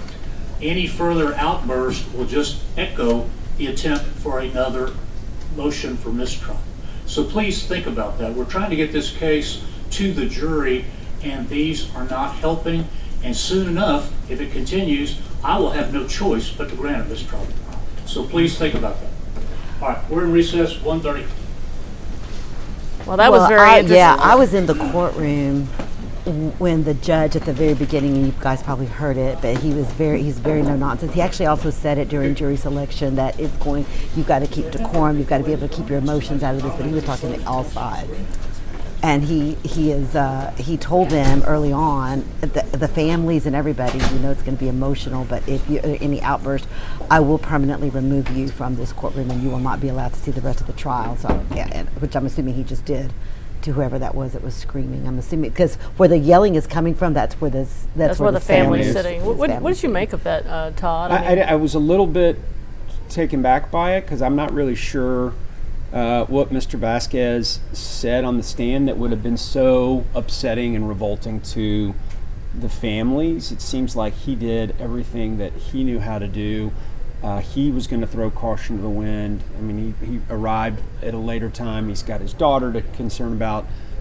He gets on the bus. He rides all the way over to the community center. I mean, he's doing his job. So I'm not really sure why whatever family. I mean, listen, you can't really put an explanation or definition on their grief and their, having to watch this all develop in front of them in the courtroom. But I didn't really understand the outburst, quite honestly. And it's clear that the judge, if anything else happens, we've already had testimony stricken, and picture. Todd, right? Well, we had a situation where they were showing. They had agreed on which photos to show from the crime scene, and one of them was a photo that showed the word LOL written in blood, that the shooter had written that, and they had agreed that the jury would not see that, and the prosecution mistakenly left that in. Right. And so it's like, at what point does the totality of these things start to build up to where you end up calling a mistrial? Well, and again, the judge wants to keep this jury. He wants to keep this trial moving along. He wants to reach a conclusion. He knows that if he declares a mistrial, they start back from square one and try the case all over again. And you're talking about, millions of dollars of resources that certainly would go into any trial of this magnitude. And so he's going to do everything he can to preserve this jury and get them to a verdict absent something just outrageous happening for a mistrial. I think he's going to give stern warnings. I would imagine if somebody outbursts like that again, he may even hold them in contempt and take them into custody based upon the instructions that he's given. But I think everything in his fiber says we got to push forward and get through some of these issues and get to the heart of the matter because I don't want to lose this jury. Well, I asked the defense attorneys about that. Even when they asked for the mistrial, they said that they were more compelled to do so because of how the law is written, but that they really they liked this jury. They too want this to continue. They want it to go to the jury for a verdict. They said that their client, Adrian Gonzales, as well as the families, no one wants to go through this process again, including their client. Well, while we've heard a lot of emotional testimony this morning, right? Have you heard anything that would lean towards convicting Adrian Gonzales? I have not. I keep kind of waiting for that oh hell moment, right? Like, oh, now I get it. But I haven't heard anything. And again, it's, I've been following the trial through, you guys and reading everything. But until you listen word for word to the testimony and get immersed in it, it may have come at some other time. Maybe there's more testimony to come that's somehow going to tie Gonzales into this situation, but I certainly haven't heard it yet. How effective do you think it was that they said there were 5 officers, they went in, they took fire, they were in the fatal funnel. These other 376 officers it took them forever to determine what to do, yet these guys did run in toward where they thought their shooting was coming, and one of them was Adrian Gonzales. It feels like that's... what else are you expecting them to do? Yeah. Right. I mean, 2 of the guys with him get shot, and they have to retreat. I mean, I'm assuming they retreated when that happened, and he clearly was not equipped. Did we find out, did Gonzales have a long gun or a handgun? He had a He has handgun. a handgun. I thought so. Yeah. And that was one of the points that the defense lawyer was trying to make with the accuracy of the pistol and being able to return fire, as opposed to waiting for the tactical team to show up that has the ARs and much more equipment and are able to. I mean, look, when the other 376 officers arrived at various times, I still don't see how what Adrian did is criminal, yet these other officers all followed proper protocol. And there was still a delay to get into the school. So I'm not seeing it as of right now. And if you're trying to get a conviction in a case as historic as this, how important is it to tell a cogent story to this jury? I think it's extremely important, and even just sitting here listening to it from a chronological, organizational standpoint, I don't think they've made it very clear. They maybe should have. Maybe they do a massive timeline or something up there where you can write times and dates and places and all the different steps that were taken. But I don't believe that they have established that for the jury as of yet. Well, and in order to overcome that burden, because they are the ones that have the burden to prove this case, and we've been sitting here listening to all the testimony, and so far it's very difficult to see how you get there. Yeah. At this point. And how this one officer is the only officer on trial right now. And I think that, again, during jury selection, a lot of the potential jurors had a problem with that. Why just this one guy? And then when the defense is showing you, well, there was all these other people that were there almost simultaneously as him, why is he the only one on trial? And I think they're going to continue to have that question in the jury room. Seems like he's being made, I don't want to say a scapegoat, but that somebody just made a comment online about that, and I tend to agree. I mean, I don't know why the responsibility is being placed at his feet versus anybody else or any, I think it's a stretch at this stage. Well, it'll be very interesting to see where things go this afternoon. We are going to take a break to eat lunch ourselves, and we will be back around 1:15. If you guys have questions, put them in the chat, and we'll be happy to answer them, and we'll be very interested ourselves in seeing where the testimony goes this afternoon. Thank you for joining us.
witness leads you down the path to conviction? Well, I would think that every witness that's called is called for a purpose.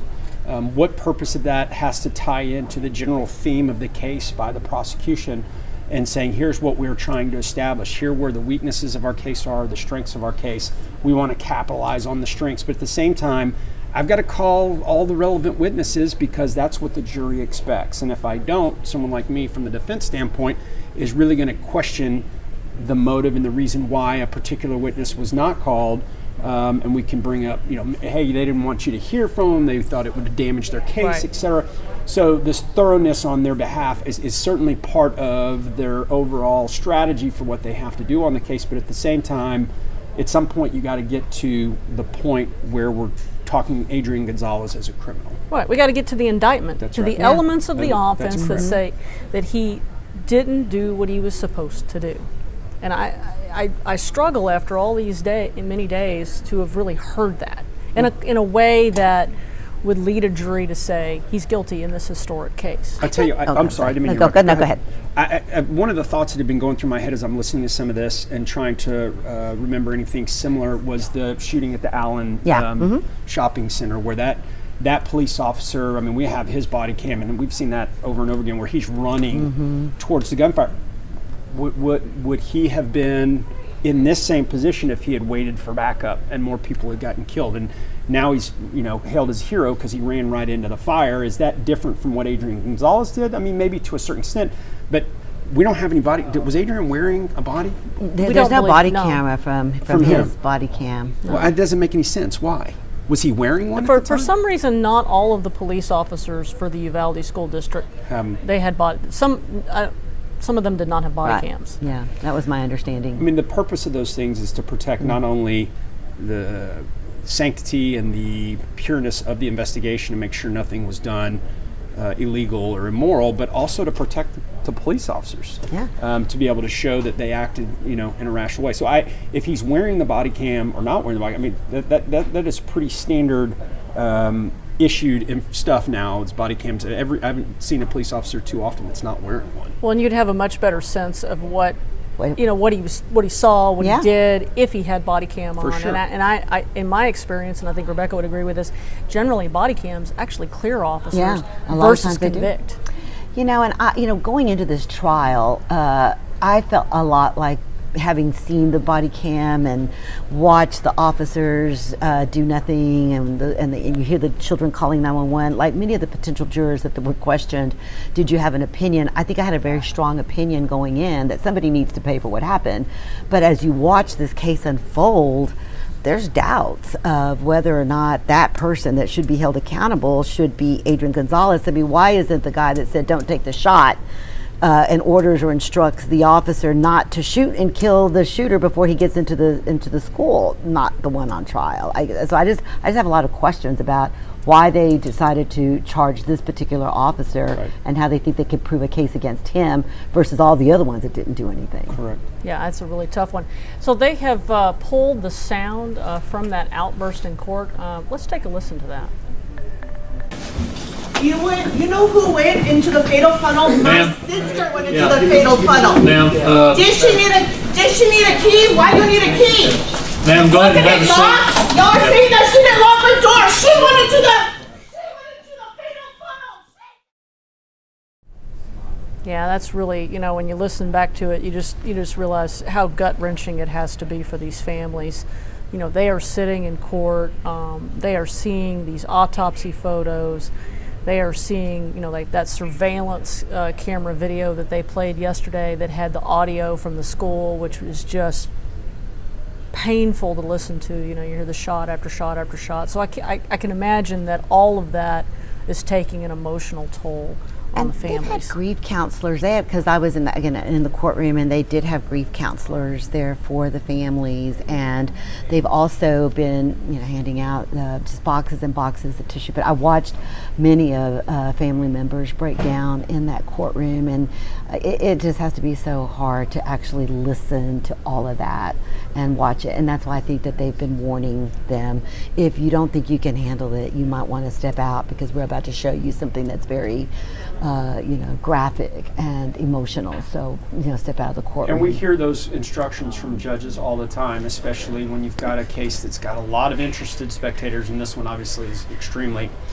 visible and high profile. But even in our regular trials, here in DFW, if it's a emotional case where someone can be going to the penitentiary for quite some time, or you've got a victim or victim's family or a child victim, the judge makes those instructions very, very frequently to say, listen, we understand emotions are high here, but this is a courtroom and we have decorum, and if you can't follow the decorum, you need to step out. And they give you an opportunity most of the time during a victim's impact statements to address the person at some point. I don't know if that was going to happen in this case, if they were going to allow victims. If he was convicted. If he's convicted, right. Well, and the thing is that one of the benefits of live streaming is if a family member is having difficulty, with, I'm sure they're all having difficulty with their emotions, but difficulty being able to contain it in court. That is one of the benefits of the fact that the judge is allowing the live stream. And I know that we have at least one family member of one of the teachers that has been watching in the live, and she's been commenting in the live stream. And so, and obviously given the distance that this is from Uvalde, that probably is another reason why some families are not attending in person. Yeah, and I mean it's costly too for the families to to be there. There were some families that were there last week that aren't there this week, and my understanding from talking to some of the pool reporters, there's only just a handful of the families, and I think that's because a lot of them chose not to watch and hear everything that's coming out because it's different. We're getting a cleaner version of what's happening in the court, the sanitized version. But when you're in that courtroom, Tanya, I cannot tell you when they play those 911 tapes, just how you can just feel it. You can feel the emotion. You can feel the grief. It is palpable inside that courtroom. So, and to just digest all of this for days and days, I can't even imagine. It's just so hard for them. Well, and I can't even imagine being, sitting in court like yesterday, and we couldn't see that surveillance video, but just hearing it was enough.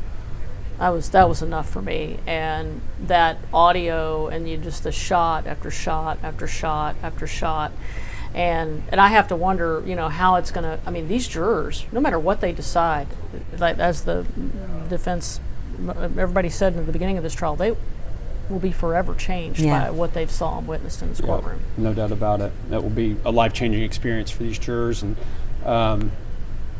we all hope that they take their role seriously, which I'm sure they will, and deliberate and do what is justice is asking. And at this point, again, we're not on the jury, we're not in the courtroom, we're just simply kind of standing on the sidelines, making comments on the plays that we're seeing develop in front of us. But ultimately, the juror is that ultimate arbiter, and they're the ones that are going to have to make that decision. And given that this morning that all of us sort of feel like there wasn't a whole lot that really helped the prosecution's case, where do you go this afternoon? Well, I mean, I guess my only point is unless they've got some strategy that they're trying to lay a groundwork or a foundation to get to. But I agree. I don't think that their exhibits are particularly compelling. Having that, I mean, that map, you can barely see it. I can imagine a jury can't see it either. And having the witness use a pointer and point to parts in there. I mean, I would have blown that thing up on a big screen TV in the courtroom and be able to focus in on the area they're talking about. I mean, that picture was so large, and they're pointing to a little area, I can't even tell what they're pointing at. And what's weird, during jury selection, they actually did have TVs in there, and they had PowerPoint. So I don't know why they didn't bring that into the courtroom. And also, I think that what I've just noticed throughout is the demeanor of the prosecution. They just seem so detached from the families and from the witnesses. And meanwhile, you've got this Nico LaHood, who, by the way, was a prosecutor. He was a DA in Bexar County, and so he's also used to dealing with victims' families, very compassionate towards the witnesses and the families, and definitely comes across as more caring. And I don't know how that plays with the jury as well, but I would just assume that it has an impact. I think he's done an exceptional job of what I've seen so far. His style's great. He's got great we call bedside manner, like not attacking these witnesses that are not even his. He's very non-confrontational, and I think that's what this case requires from a defense standpoint. Is you have to be cognizant of the emotions in the courtroom, and picking and choosing where you want to attack the state's case as opposed to just coming after every witness with guns ablazing. And based on what you've seen so far, would you, if you were the defense attorney and when the prosecution rests, would you put on your own side, or would you say, hey, they haven't proved their case? Well, I mean, that's a good question. I certainly would probably put on everything I have and then make a decision on the defendant testifying. And I think we spoke about this earlier, that, you know, kind of the general rule of thumb is, unless he can provide some testimony that can come from no other witness, which quite honestly, he has a perspective that no one else has, it can be a very dangerous move. They could be winning and they don't know it, and they put the guy on, and then all of a sudden they start losing because his story doesn't make any sense. So I would think that they would put on, I'm sure they've got a number of experts as well to try to testify that what he did was reasonable and rational. And then that might be it for me. I'm not sure I would take the chance on putting him on. Yeah, because what we've seen in a lot of the police shooting cases, which is, this is not, you know, like Amber Geiger, Aaron Dean, you know, cases, Roy Oliver was another one. Yeah, he didn't do himself any favors, Roy Oliver. Well, in all those cases where we've seen officers testify, in general, their testimony, I think Amber Geiger did actually help herself, but in general, I don't think Aaron Dean did, Roy Oliver didn't think helped himself, but the sense has always been in those trials that they almost had to testify, because they had to explain their actions. Their use of force, and were they in danger of their, fear of their lives. But this is a different situation. It is. But, you know, I'm sure there are people on the jury that say, I want to hear from them. Clearly they're not going to say that out loud, because I want to hear what his perspective was. Why did he take the steps that he took from a minute-by-minute perspective? And yes, again, we're looking back on this almost 4 years later, and it's easy to make, looks like they're back. Yeah. Okay, Adrian Gonzales, we can see. We're waiting for sound to come on back in the courtroom. You can see the judge on the bench, and there's Adrian Gonzales back in court. He has his usual very stoic look, and we're waiting for the jury to come back in and court to resume, and waiting to see where the prosecution will take us this afternoon. Members of the jury, the state has called its next witness in the case, who is under oath. So you may proceed when you're ready. Thank you, Your Honor. Would you introduce yourself to the jury, please? Yes, sir. My name is Teresa H. Samaripa. And Ms. Amaripa, can you tell us where you live? I live in Uvalde, Texas. And how long have you lived there? 28 years. And are you employed there? Yes, sir, I am. Can you tell us who employs you in Uvalde? I work with the Southwest Texas College Law Enforcement Academy. Okay. Southwest Texas College? Yes, sir. And is it exclusively a law enforcement academy? It's part of the college. It's one of the programs the college offers. Is the law enforcement academy? Yes, sir.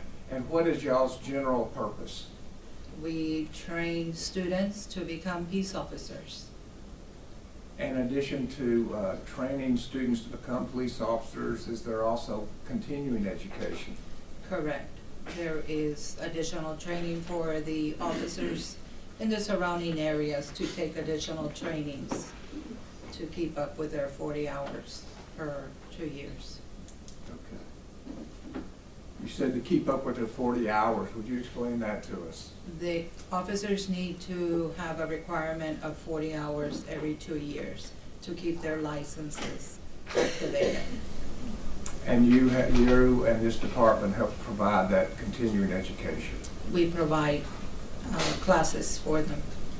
And is there a supervising agency or department that supervises law enforcement training in the government? I didn't understand. In other words, do you report your training to somebody? Yes, sir. We report them to TICO, which is the Texas Commission on Law Enforcement. And what records do you report to TICO? We report in-service hours that are trainings that we provide to the officers, and we also report the cadets that complete the course, so they could also be certified officers.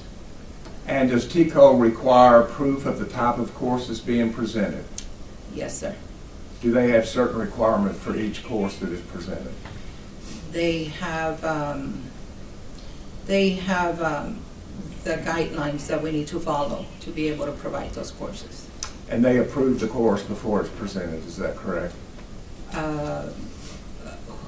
The courses for the BPOC program, the Basic Peace Officer. Yes, ma'am, and how about continuing education? Do you also report to them on your on your continuing education? Yes, sir, we report those hours to TICO. How is it that you get your people to lecture in this continuing education? The coordinator assigns an instructor for the class that we're going to be teaching. And do they have to have certain requirements for TICO to accept them? Yes, sir. And tell us what that is. Well, they have to have a basic peace officer certification to be able to teach a class, and then it's up to the coordinator to decide if they qualify to be able to teach that certain class. And so tell us what your part in this work is as far as training officers in continuing education. What do you do? I'm an office manager for this law enforcement academy. And what I do is they tell me what course they're gonna have. I need to prepare all paperwork for it. And then I need to be also, when they finish the paperwork, I need to verify that everything is correct and in file. And then the coordinator approves that, and then I report that to TICO. And does TICO audit your work? They do. And so do y'all maintain the records that you have on training, continuing education? Yes, sir. For in-service training, we need to keep records up to 7 years. And that's part of the regular course of business for this department, is it not? Correct. And is the information provided to you by someone with personal knowledge of the events? Yes, sir. And do you also review, as part of your work, maybe ancillary, TICO reports? Or TICO, does TICO keep records of law enforcement officers, is a better way to say it? TICO keeps record of all. Actually. Excuse me? TICO keeps records of everyone's certification. Every police officer certification? Yes. And that's where you go to find out if somebody is certified or not? That's, yes. And if they're a basic police officer or not? Yes. As well as their training? Correct. And you review those kind of reports a number of times? Yes, sir. If the coordinator says we're gonna have a certain class, he asks me to run their PSR, which is their personal status report. And it indicates all the classes, all their licenses, what they're certified in, and then all the classes they've taken. And have you done that kind of running the PSR, the personal status report, for Adrian Gonzales? When I was asked to, yes. And does Adrian Gonzales, did he train also for your school? What happens is that the departments sometimes request that we need a certain class, and it's up to the coordinator to say we have the class or not. And in this case, the school district was requesting to have a certain class, and the coordinator said, yes, we're good to have this class. So he gave me the paperwork, said, let's get started. We started posting, and then we started getting all the paperwork ready for that training. And was the trainer that was selected Adrian Gonzales? On record, yes. And do you know Adrian Gonzales? Yes. And is he the man sitting at the far end of the defense table? Yes, sir. We'll stipulate. Thank you, Your Honor.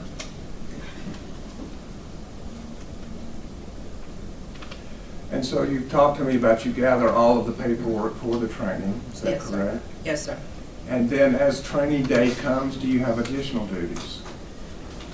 Just make sure I hand all the paperwork. If it's in-house in the office area, I make sure I give the paperwork to the instructor, or if it's off our area, out of our area, I give that to the coordinator, so he can take that over to wherever the training is taking place. And how do you keep up with who attends the course? I see the sign-in sheets. Excuse me? I see the report of training and the sign-in sheets. That is that paperwork is all given back to you as well? Yes, sir. And then what do you do with the paperwork? And then once I check attendance, I check everybody that signed in on the reported training and everybody that signs in on the attendance sheet for the AM and the PM, because if it's an 8-hour training, we do 2 sign-in sheets, one for the morning session, one for the afternoon. So I just verify all the attendance signatures are on all paperwork. Okay. So is it safe to say that you take care of the paperwork for the continuing education for law enforcement from start to finish? Correct. May I approach, Your Honor? Yes, sir. So in showing you exhibits 1027 through 1035, do you recognize what that document is? Let me get my other glasses, please.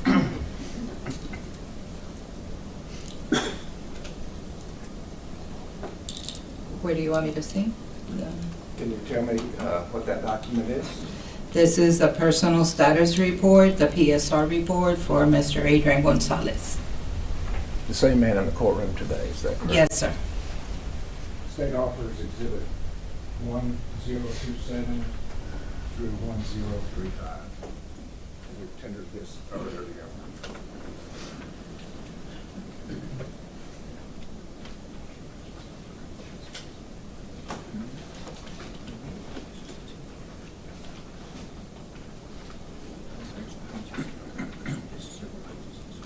Yeah, I just did each page.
Your Honor, after speaking with the defense, they would prefer that I offer this as one document. I have no objection to offer it. State's Exhibit 1027 as the Texas Commission on Law Enforcement Personnel Status Report. No objection is presented there, Judge. All right, submit it. May we display that to the jury, Your Honor? Yes.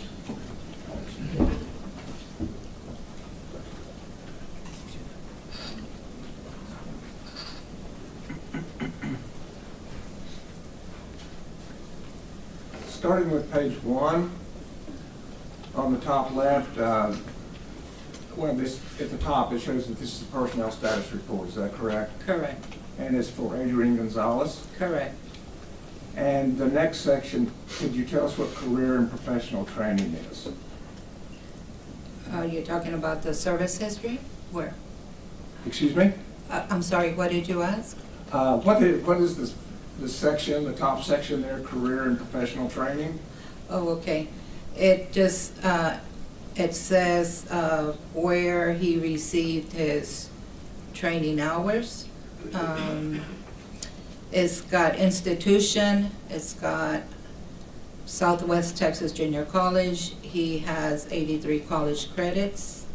The total higher educational hours are 83 hours. And then it says total higher educational points, 1,660 hours. Total military hours is 0, so the total is 1,660 hours. Okay. So there's a difference between education hours and total higher education points? Mm-hmm. Is that just TCOL assigns a number of points to each educational credit hour? It means that he submitted his college, Southwest Texas College transcript to TCOL, and they recorded 83 hours. Thank you. The next section is service history. Okay, yes, sir. And does it indicate how long Adrian Gonzales has been a police officer? Yes, sir. It indicates when they start, the service started, and when the service ends. And what was Adrian Gonzales' first work with law enforcement? He started back in 2010. He started working as a peace officer for the Uvalde Police Department. And the service ended on 7/16/2021. And then he went to work for the school district starting July 19th of 2021 through November 18th of 2022. And you say the school district, is that the Uvalde Consolidated Independent School District Police Department? Yes, sir. And so was he working there on May 24th, 2022? Yes, sir. As a police officer? Yes. So how many total years did he have with the Uvalde Police Department? It shows here with the Uvalde Police Department as 10 years, 10 months. And with the school district? 1 year, 4 months. Thank you. Mhm. If you'll now go to the second page. Okay. Award information. Could you tell us what what information is contained in that? What is contained in that is his level of certification. Whether he's a basic peace officer, intermediate officer, advanced officer, master peace officer license, and the school-based law enforcement officer. And those certifications that you just read out, Adrian Gonzales has each of those? Yes, sir. Not just the basic peace officer, but all the way up to master peace officer? Correct. As well as certified as a school-based law enforcement officer? Correct. Thank you. And then we have a major section called courses completed. Mm-hmm. What are we speaking about here? That is that's where the officers take all in-service trainings. It starts with the very last training that they've had all the way to the beginning. So it starts with the most current? It starts with the most current, yes, sir. So it kind of goes in reverse order? Yes. Thank you very much. Mhm. And if you would, could you go down to the bottom of page 2? Okay. And could you tell us what course that is? That is the SBLE active shooter training that was held on December 17th of 2021. And how many hours credit did Adrian Gonzales get for taking the active shooter training course in December of 2021? 8 hours. And was that at your institution? No, well, we reported it, yes. Oh, so But- this just means you reported it? Yes, sir. I believe that, yes, that's what it says, Southwest Texas Junior College, LEA. And that's your group? Mm-hmm. Thank you. And on the next page, page 3, Okay. at the top, school-based law enforcement training. Mm-hmm. Was that also at your, No, sir. okay, where was that? That was taught at the Texas State University Texas School Safety Center. Thank you. Mhm. And then to finish out 2021, is there a total number of unit hours that he took that year? Yes, sir. And how many was that? 101. Thank you.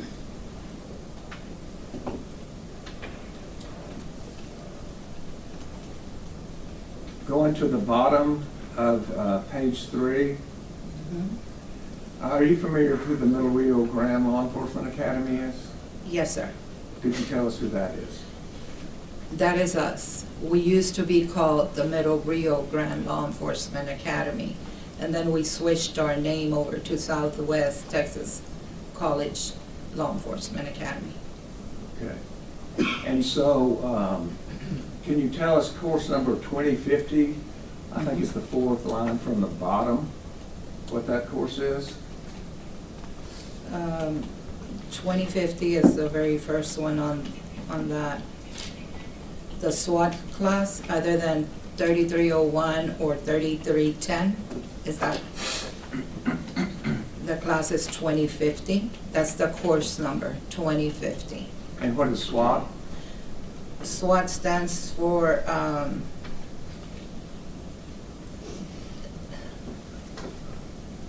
don't remember, That's sorry. fine, that's fine. How many hours of SWAT training did he get? He received 60 hours of training. Thank you.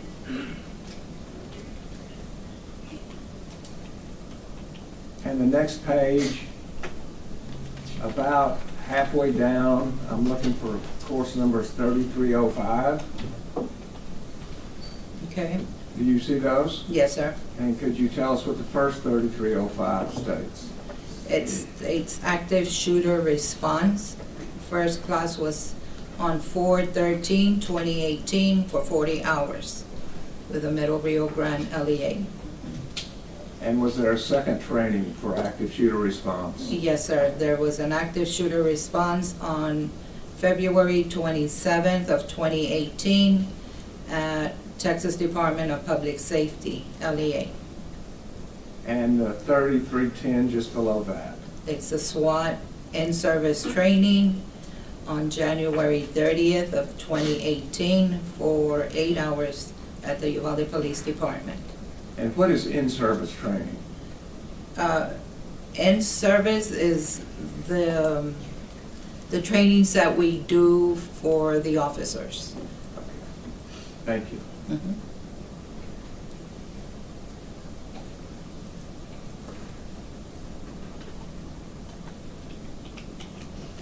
Going to page number 5.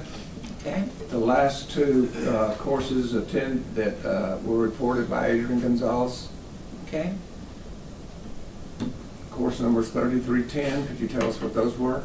It was a SWAT in-service training on October 22nd, 2015 with the Uvalde Police Department training roster.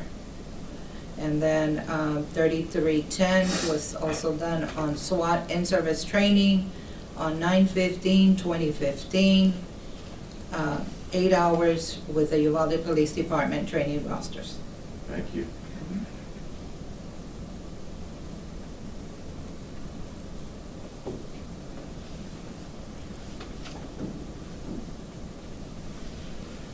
Turning next to page 7, toward the top. Is there a course entitled 2050? Yes, sir. And could you tell us what that was? That was the SWAT class, SWAT, other than 3301 course or 3310. And when was it taught? This was done in November 22 of 2013 for 60 hours with the Middle Rio Grande Law Enforcement Academy. 60 hours? Mm-hmm. Thank you.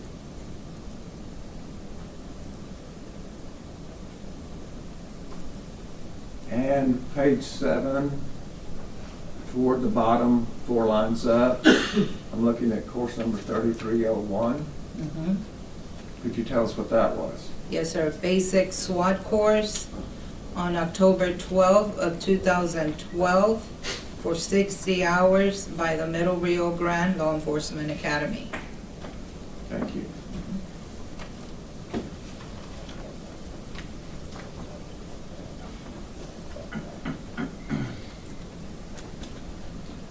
And And so then, the last page, page 9, under total hours, Yes, sir. there's 2 sections there. Can you tell us what those 2 sections are and for how many hours he was given credit? Okay, the totals hours were 1,948. It says total career professional hours, 1,660. And then total TICO course hours was 1,948 for a total hour of 3,608. So 1,948 specifically TICO approved courses. Correct. And at the bottom, is that the certification to show that TICO issued this document? Yes, sir. Thank you.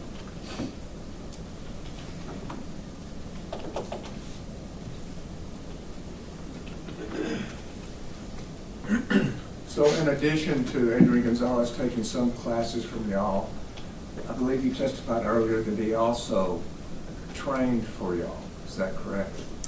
He was an instructor in one of our classes, yes. And did you provide us the paperwork for that class that he trained? Yes, sir. And I'll show you State's Exhibit 927 and ask you if this is the instructional lesson plan that Adrian Gonzales provided.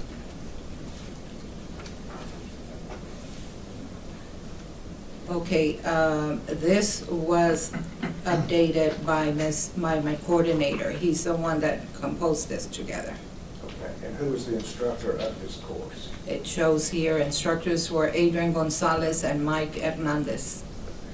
And that would be the same Adrian Gonzales as the man that's here. Yes, sir. And while you're saying, I guess you're saying he didn't create the document, but this is what he taught. Yes, sir. That document was given to me from my coordinator.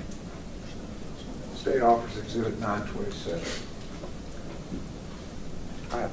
It is marked with number of ways, but I'm going to offer this 927.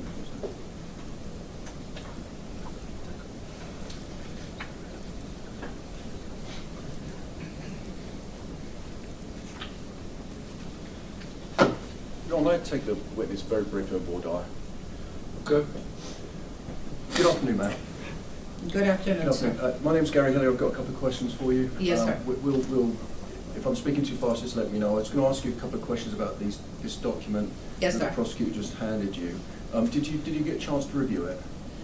I didn't review it right now, but I believe that's the lesson plan objectives for that class. Your Honor, may I approach the witness very briefly? Yeah, that's correct. Now, I just want to, in the interest of fairness, I just want to show it to you. Okay. Right. So I think it's been marked as various numbers, but I think the intention is to enter it as 927. Okay. Do you mind standing down? Sure, not at all, no problem. So I think, Bill, is that right? We're not doing individual pages? That's correct. So it's just been marked as this number. So I believe you said this in a lesson plan, right? Yes. So is it your testimony that you had anything to do with putting this together? I did not put that together. So you've got, when I say that, I mean putting the information on the pages? No, that is something the coordinator does. Right, okay, that's what I wanted to. So you've got no personal knowledge of any of the contents of this document? Correct. It's just that it exists? Yes. In that case, Your Honor, we have no objection to 927 as labeled. Submitted. And so just to be clear, this is part of y'all's official business records, correct? Correct. Y'all keep these records because it is something that TICO will be auditing. Yes. And so you maintain the accuracy of it. Yes. And it is presented by people who do have personal knowledge. Yes. Thank you. You're welcome. And I'm going to do the same thing and hand you State's Exhibit 927 so you can refer to that. Okay.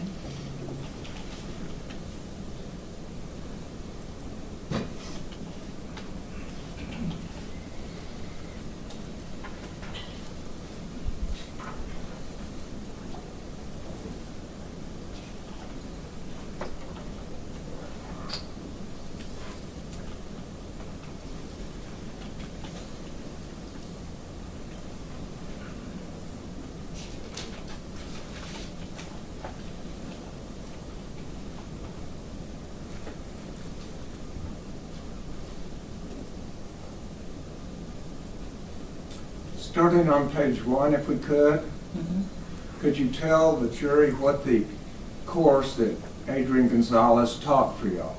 It was the active shooter for school-based law enforcement, number 2195. And did he have a co-teacher? Yes, sir. It's Mike Hernandez. And how many hours did he train in active shooter? It doesn't indicate here. It says the course is a limit of 8 hours to 10 hours. Thank you. And on that same page, does it state what the purpose of the instruction is? Instructional materials, prerequisites. It does. And would you tell us what the 6 goals and purposes of the instruction were? The first goal was history of active shooter events and training requirements, priorities of actions for school-based law enforcement. Number 3 is stop the killing, solo response to active shooter events. Number 4 is unified response. Number 5 is stop the dying, transitioning to first aid and evacuate of the injured. Number 6 is active shooter scenario trainings and evaluations. Thank you. And then, can you tell us what the next topic is found on page 2? This one is, the subject is the active shooter response for school-based law enforcement. It's got the learning objectives to each area that they will be working on. And the third learning objective is what? The student will be able to compare, contrast an active shooter event and a hostage or barricade crisis. And then the 5th learning objective, 2 down? Is the student will be able to identify expectations of school-based law enforcement officers during an active shooter event. And the next learning objective? The student will be able to identify response prioritized during school shootings. And then the very next one, please.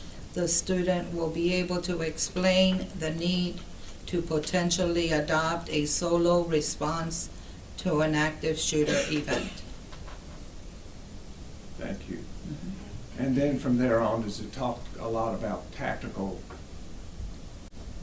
operations that are the learning objectives in addition to what you've just discussed? Yes, sir.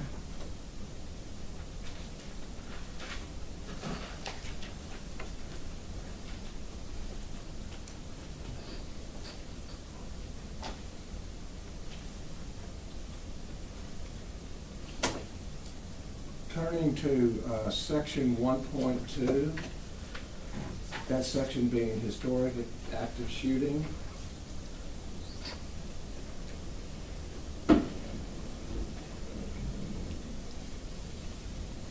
What is the first historic active shooting that was discussed?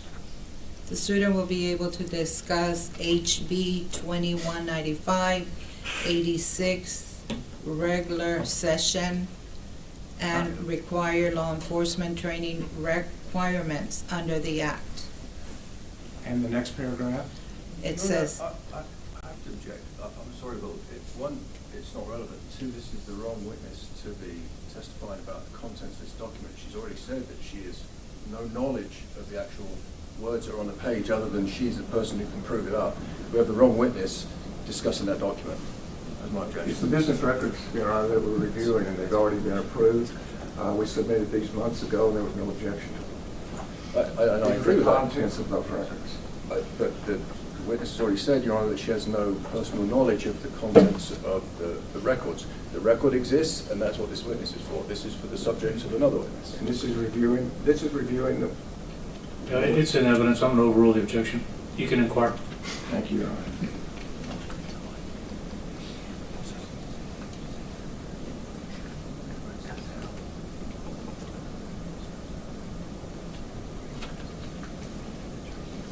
And moving to 1.2, the Columbine High School shooting. And I'd ask you to look at the last line just before Marjorie Stoneman Douglas High School. Could you tell us what that says? The last line before that? Yes, ma'am.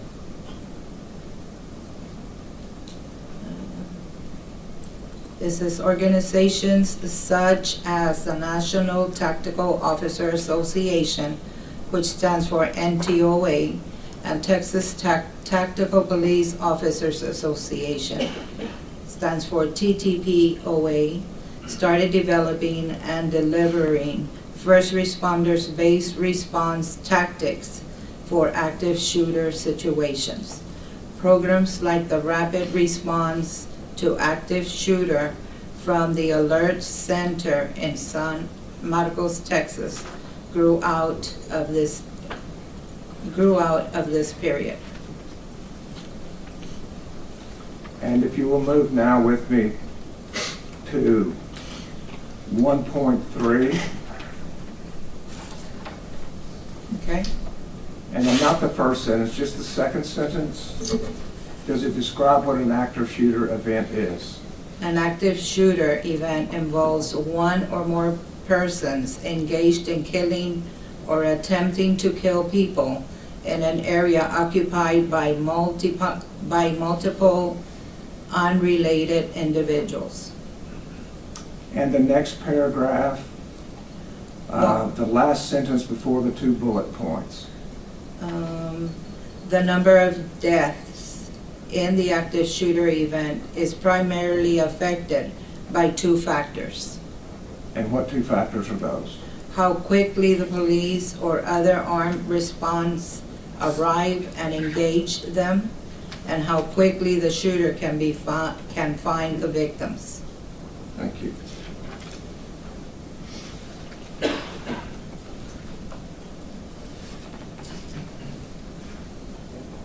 Turning to the next page then, priority of action. Okay.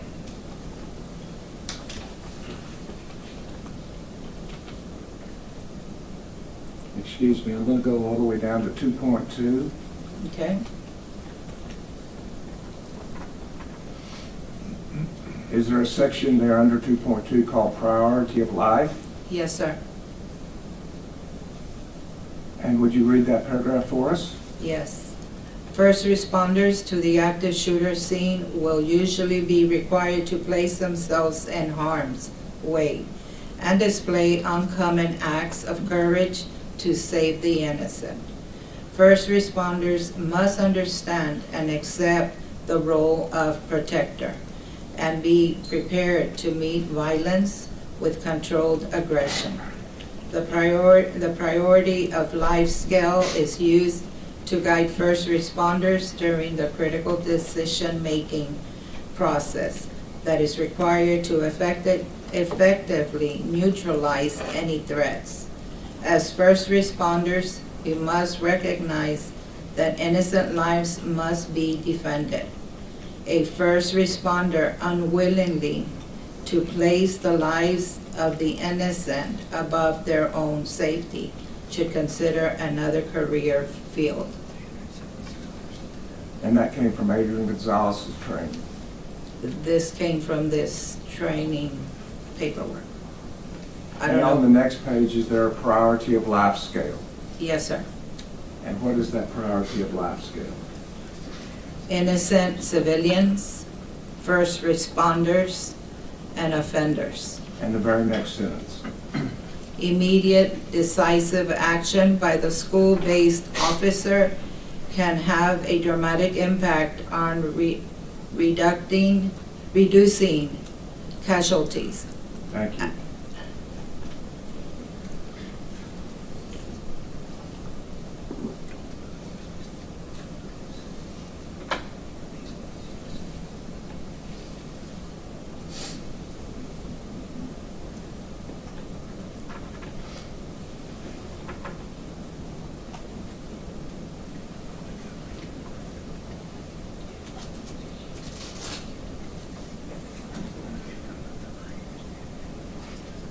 And the paragraph right after that It begins with "in the event."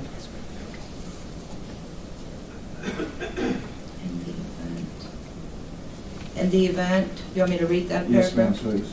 In the event of an active shooter attack, school-based law enforcement officers should do the best that they can to fill the gaps until other first responders can arrive. That will probably mean adopting a solo response to the threat. Thank you. And without reading all the sentences, there are 3 bold statements, is that correct? Correct. But could you read the sentence just above it and then state what the 3 bolded words are? Yes, sir. Officers have 3 primary goals in responding to an active attack on their schools. These goals are isolate, distract, and neutralize. Thank you.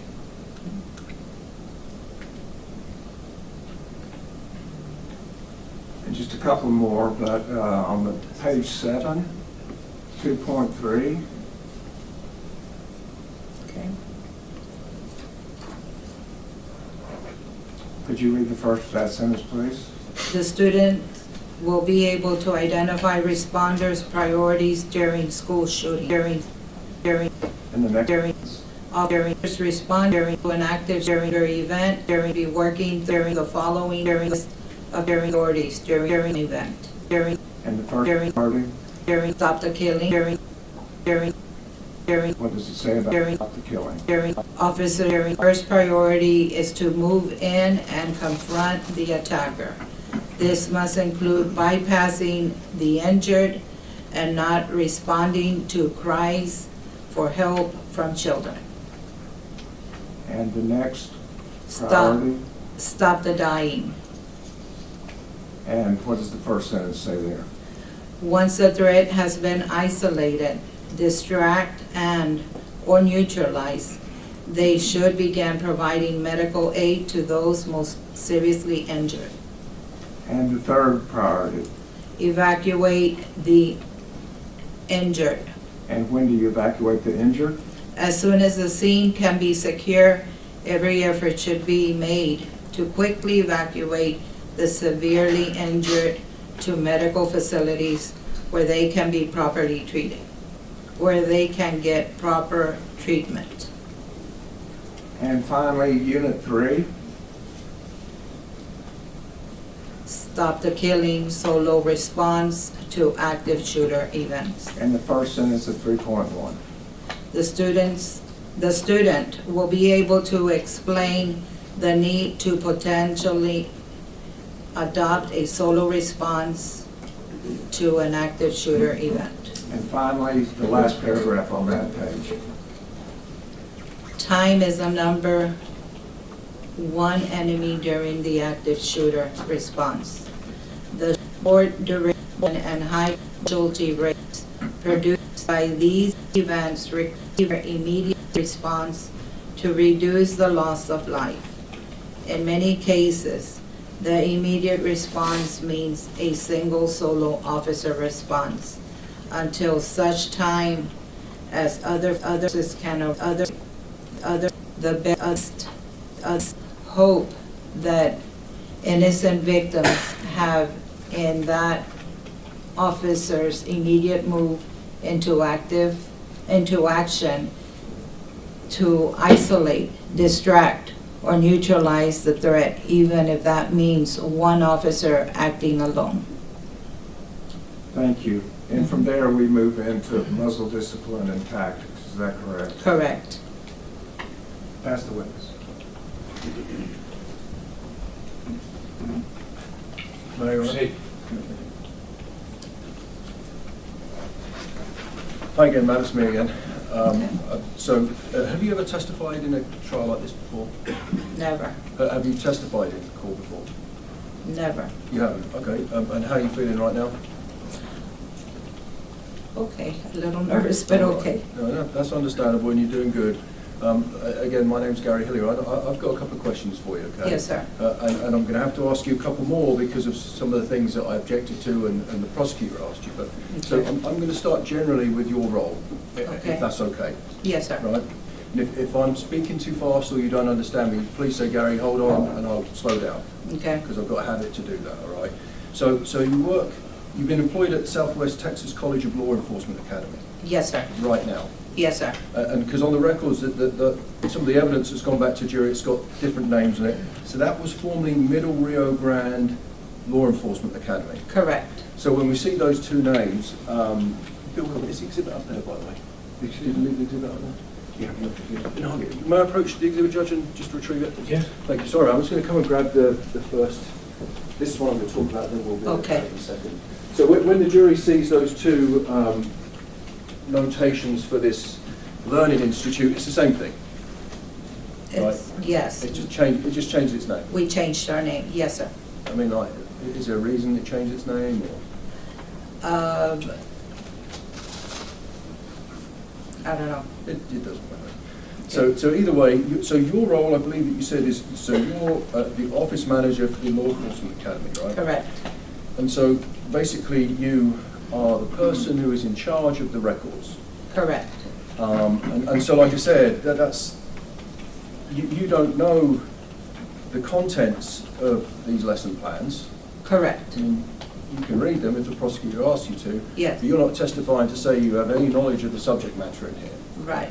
Similarly, you've got no knowledge of any of these classes that are in this TCOL report.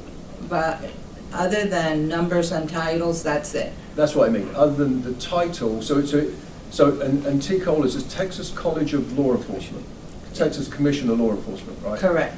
And that collates for the whole state any training that a police officer does. Yes. That's reported. Yes. There's a section on it, and the jury can see it because it will go back with them. It says any awards. They get awarded a certain certification, yes. Yeah. They're the ones that. And have you ever seen it? And you've seen a lot of TCOL reports before. Yes. Have you ever seen any with disciplinary action on them? No, But I don't remember. But if an officer is disciplined, it can go on the TCOL report. It will, it should go Right, on there. and you reviewed Adrian's? Time back. Judge, I'll approach the witness again. Right ma'am. now. I'm going to give you the Okay. exhibit back. I don't know that you've had that from it. You see, there's no. You'd agree with me. There's no record of Adrian having been disciplined for anything in his TCOL report.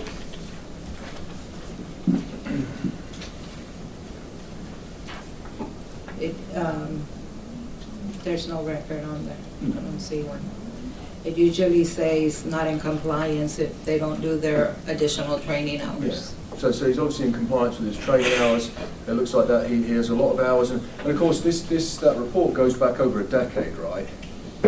I don't know how far it goes. It goes as far as when he started with his license. So I mean, obviously this incident happened in 2022, and the record I believe goes back to testified back to 2012.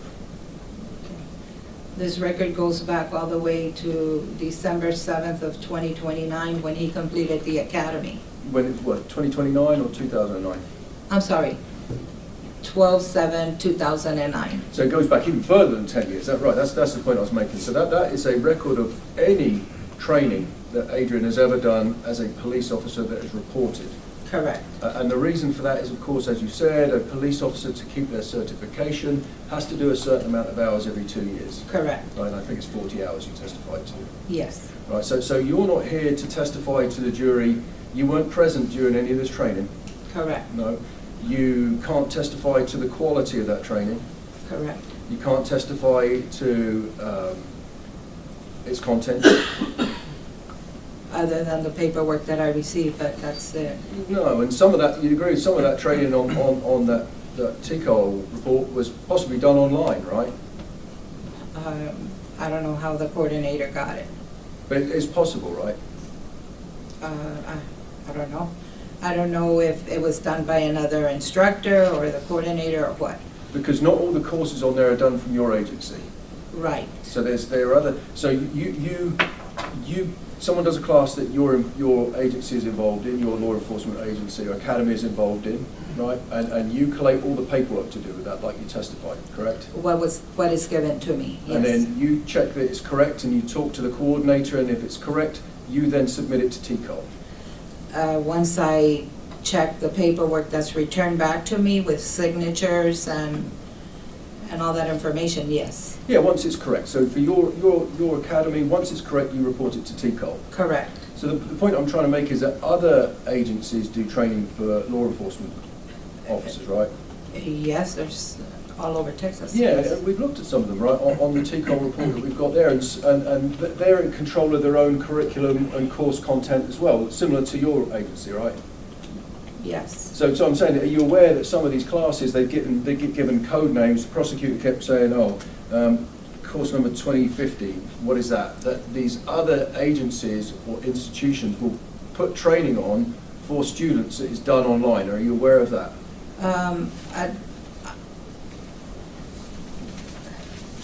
Some of these trainings must be done in person, and some can be done online. Right, okay.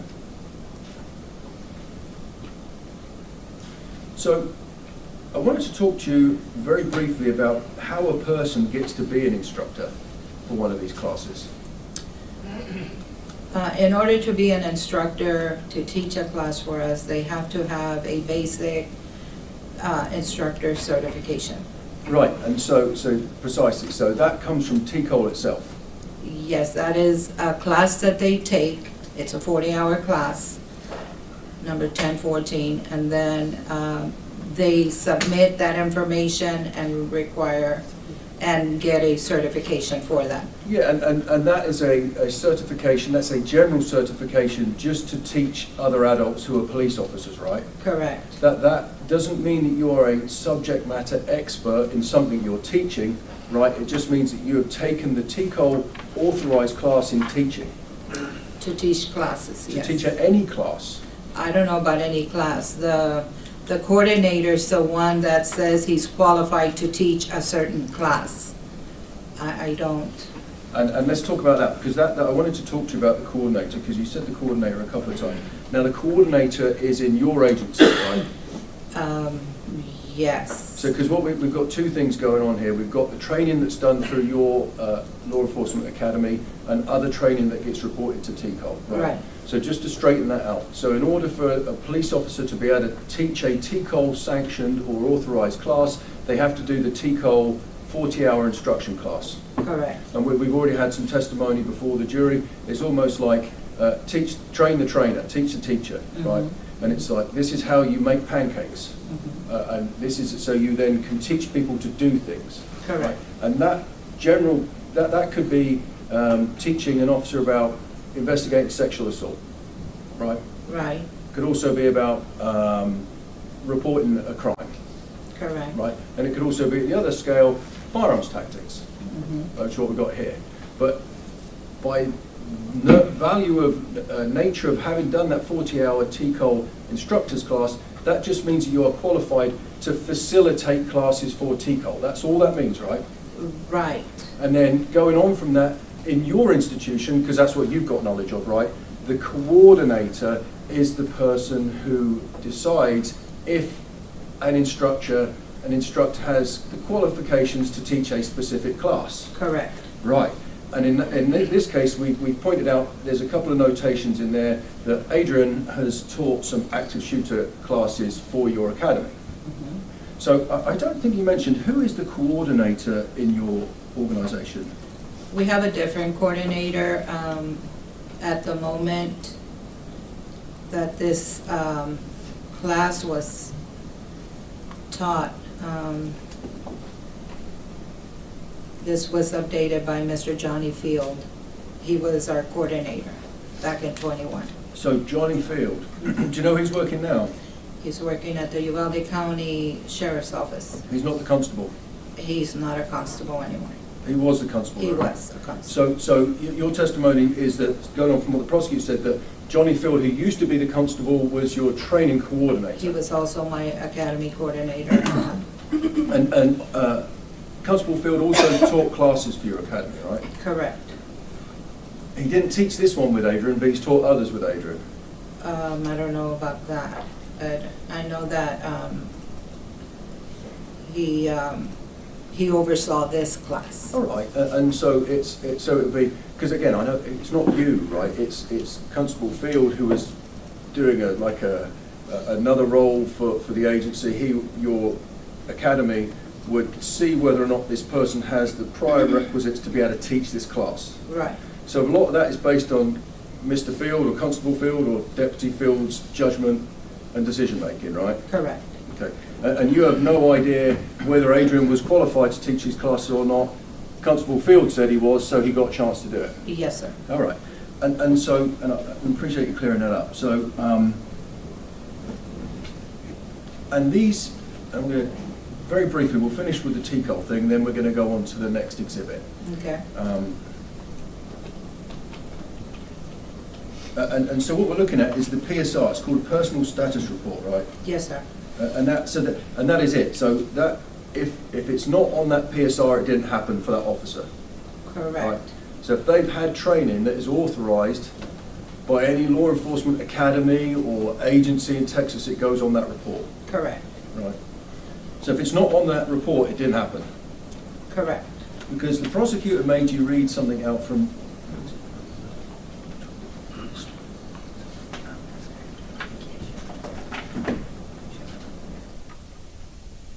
Judge, may I approach the witness to retrieve? It's 927.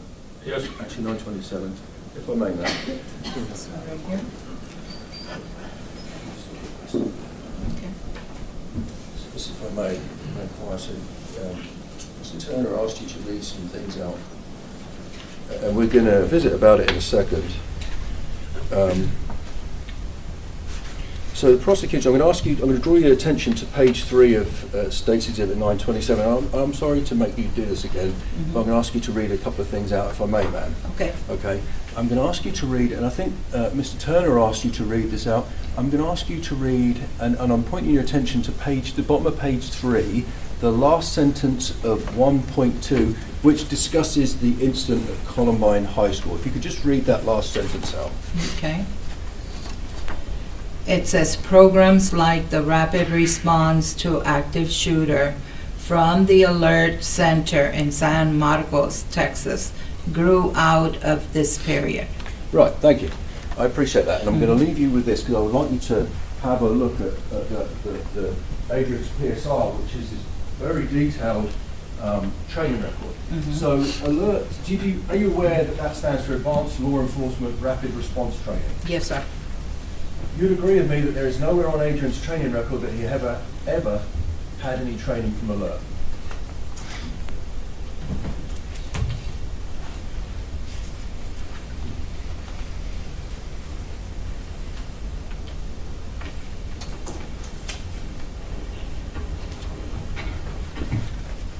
I'm looking at the list of classes that he has taken.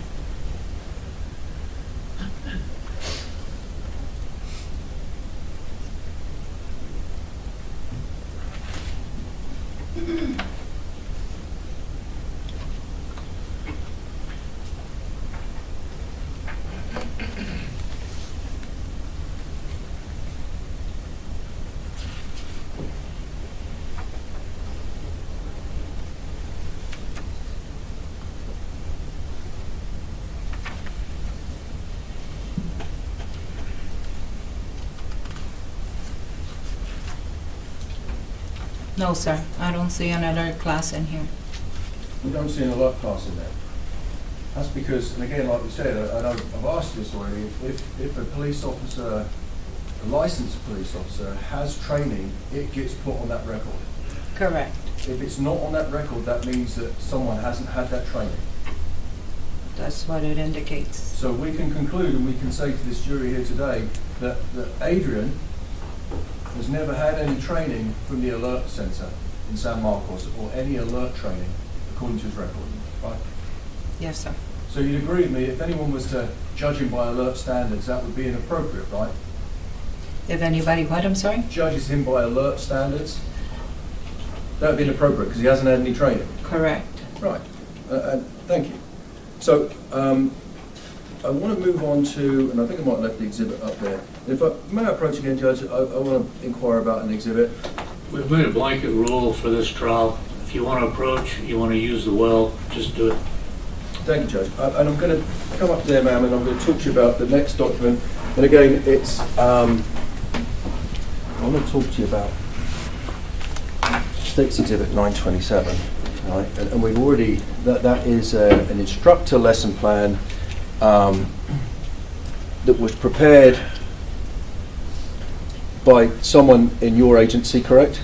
No, I don't know who that person is. But it was updated by Mr. Field, Yes. Constable Field, right? Yes. So this lesson plan and these documents and these materials are provided to an instructor to facilitate to a class, right? Correct. Right, and so in this case, I mean, we've already established that Adrian Gonzales and Mike Hernandez facilitated this class, Correct. an 8-hour class. Yes. And that would be to fellow law enforcement officers who are school-based, right? Yes, it says active shooter for school-based law enforcement. Yeah, and so if Adrian wasn't, let's pretend for 1 minute that example, let's say I was instructing this class, these materials would be provided to me if I was a peace officer and I was chosen to do it. I would be facilitating the same materials. Correct. It's not my materials.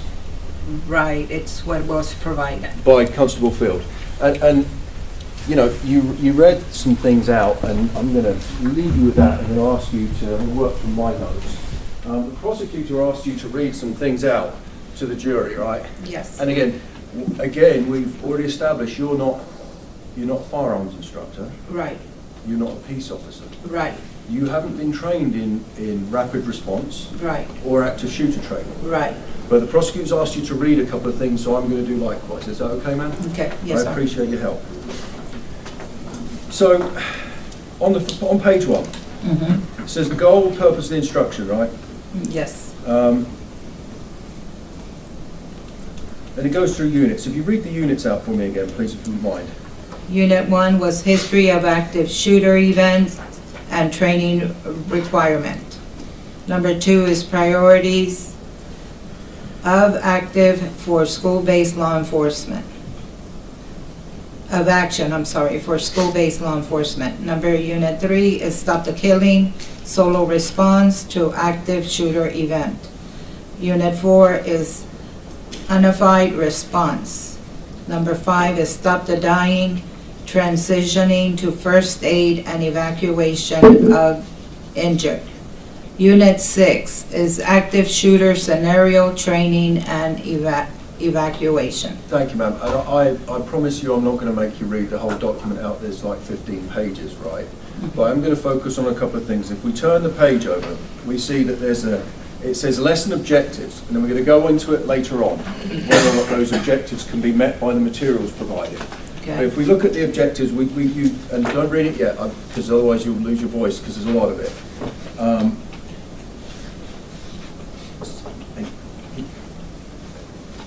So can you count down to the 7th learning objective? Okay. The student will be able to explain the need.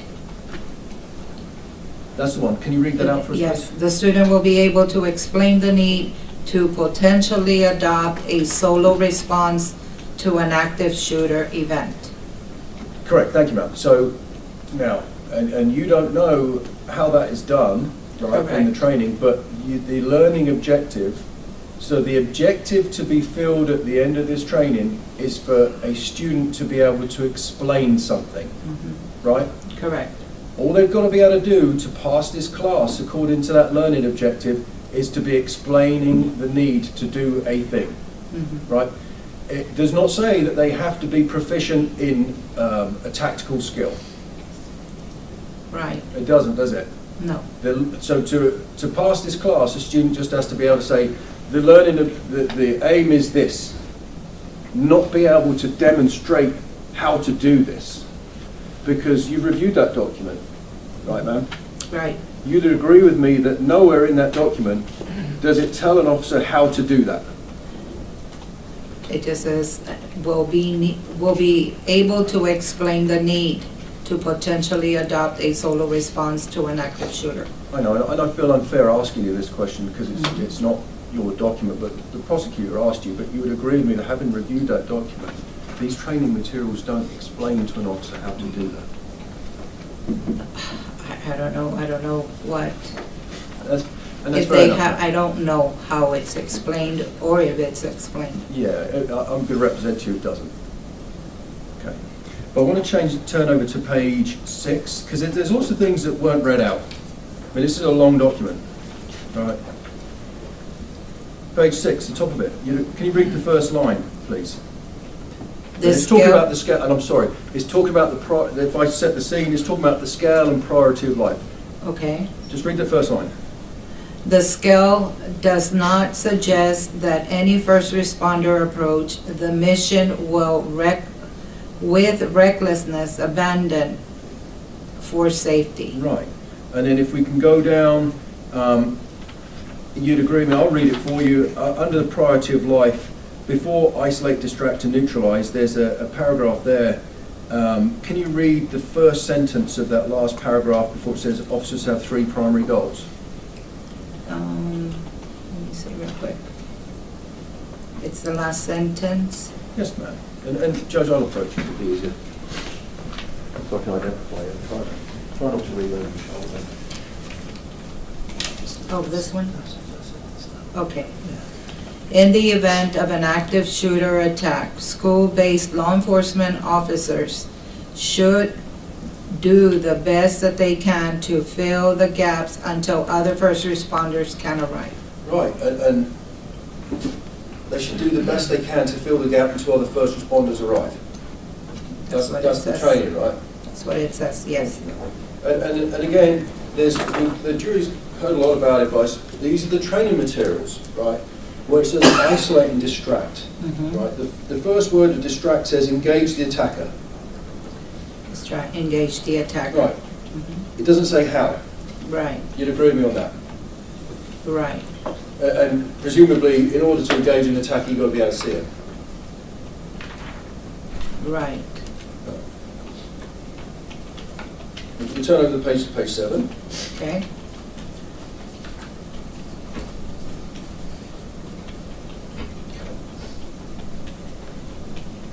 And it says, well, it says stop the killing. Can you read that first sentence? This one? Yeah. Officers' first priority is to move in and confront the attacker. Okay. Right. Again, it doesn't say how. No. No. Well, I represent to you that Mr. Gonzales did in fact that. He moved into the school. You're asking me? No, I'm just telling you. Oh, okay. And again, Well, I'm going to object to sidebar comment, Your Honor. He said it's not a question. Mr. Stein? I'm going to move on to Unit 3 further down. Again, and we may have already covered this.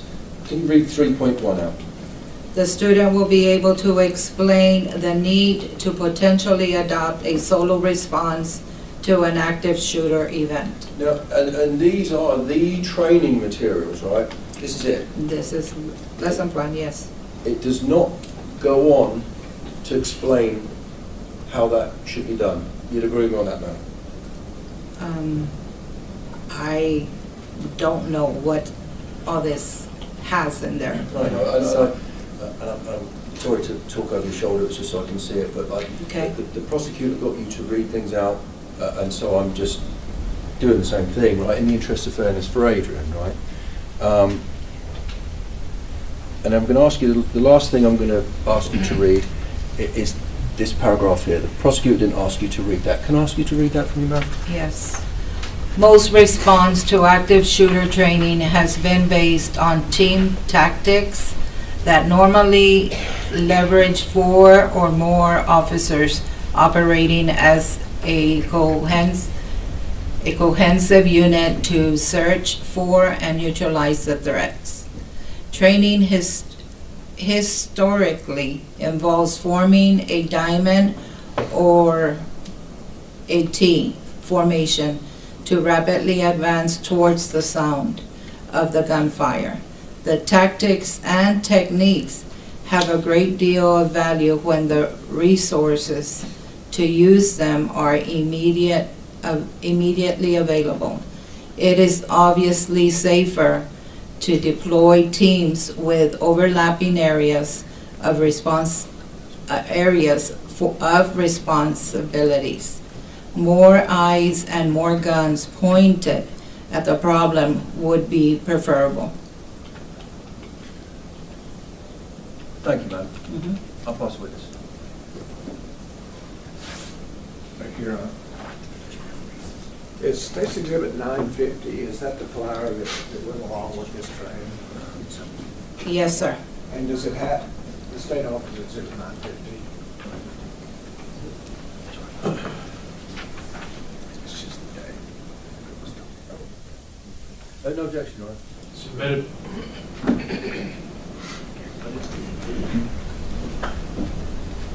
So what date was this active shooter for school-based law enforcement?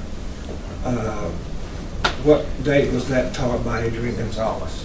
The date here says March 21st of 2022. It's from 8 a.m. to 5 p.m. March 21st, 2022, Yes, 2 months before May 24th, yes, 2022. correct. Thank you.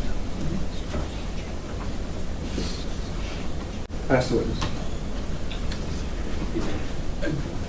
You don't need to retrieve the exhibit. Ma'am, I've got a couple more questions for you, if I may. Okay. Oh, there you go, it's up there. So, will you do it, Bill? Still got it? That one is right there. So I want to ask you some questions about this one, ma'am, 950. So this was a, prosecutor just pointed out, I can sit down and we can look at the TV behind you. This was a class that was from May of 2022. This March, was sorry, I apologize, it's March, March yes. 2022. And if you turn around and look at the screen, Okay. we can look at it. Okay. This was a class that was taught at the Uvalde High School, correct? Yes, sir. Do you know if any classes or training was ever conducted for law enforcement at Robb Elementary, the elementary school? I don't recall. It wasn't.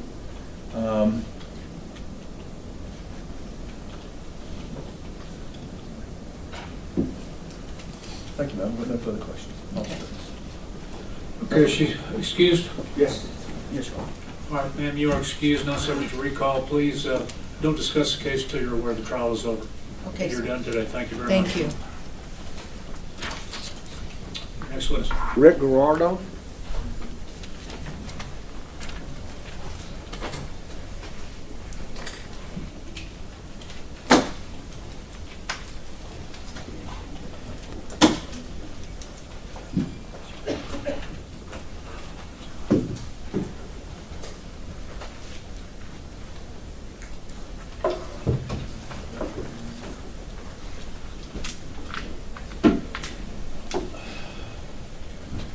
Raise your right hand. You solemnly swear the evidence and the testimony given the cause will be the truth, self you got. Yes, I do. Have a seat over here, please.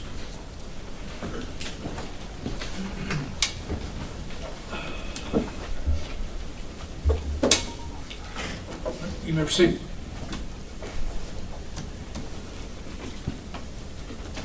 Thank you. Would you introduce yourself to the jury, please?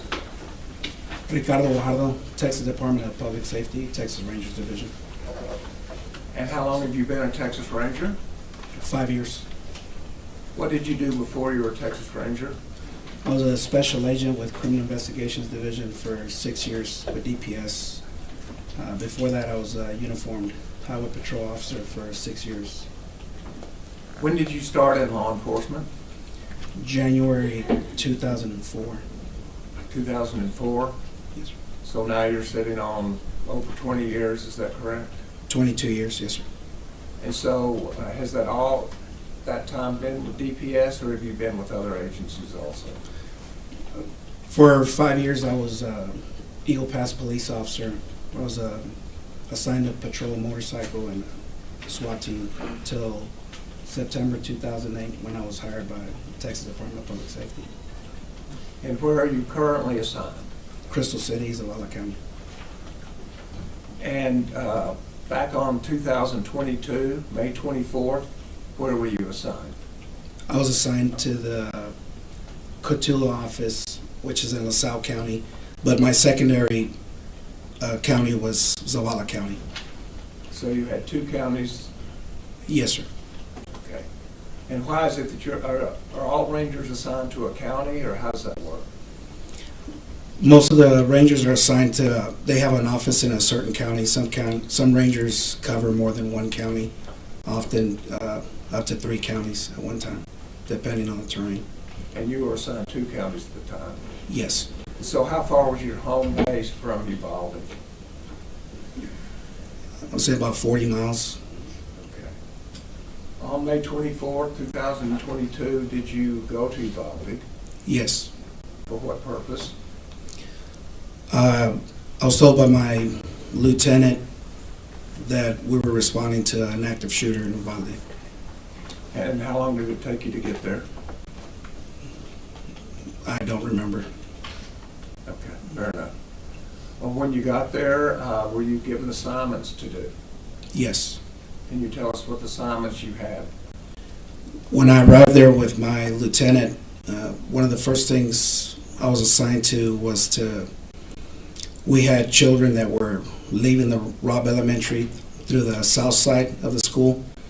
So we were assigned to keep them off the street and get them to a vacant lot so that they could be later transported by school buses for accountability purposes. So other officers had already had other assignments, and this was what you were given to do? Yes. And is that the assignment that you carried out? Yes. And how long did that take? I don't remember how long we were out there for. Fair enough. After that assignment, what was your next assignment? We entered the Robb Elementary property through the south side, and I met there with my supervisor and 2 other rangers just to get an assessment of what had occurred. And after getting that assessment, what was the next thing you did? We moved to I was approached by a highway patrol sergeant who advised me that there was still a teacher with children in a classroom. So I took a handful of troopers and made my way down a hallway, and we secured that room and safely escorted the teacher and the students off the property. Very good. Eventually, were you placed in charge of any of the investigation? Yes. Can you tell us what that was? The scope of my investigation was to investigate the officer-involved shooting, which involved the officers that actually made entry into classrooms 111 and 112.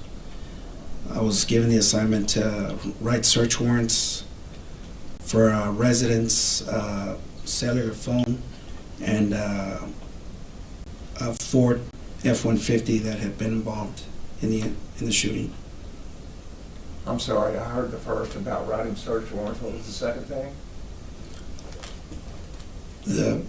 So I investigated the officer-involved shooting with the officers that were involved in the actual shooting of the suspect. And the other assignment was that I was to write search warrants for residents 552 DS Street, 2008 Ford F-150 that was next to the school property, and a cellular phone. Okay. So the Ford F-150, the truck that we've known to be, is in the ditch, is that correct? Yes. And I believe earlier it was referred to that 522 DS, that's where the grandmother was shot, is that correct?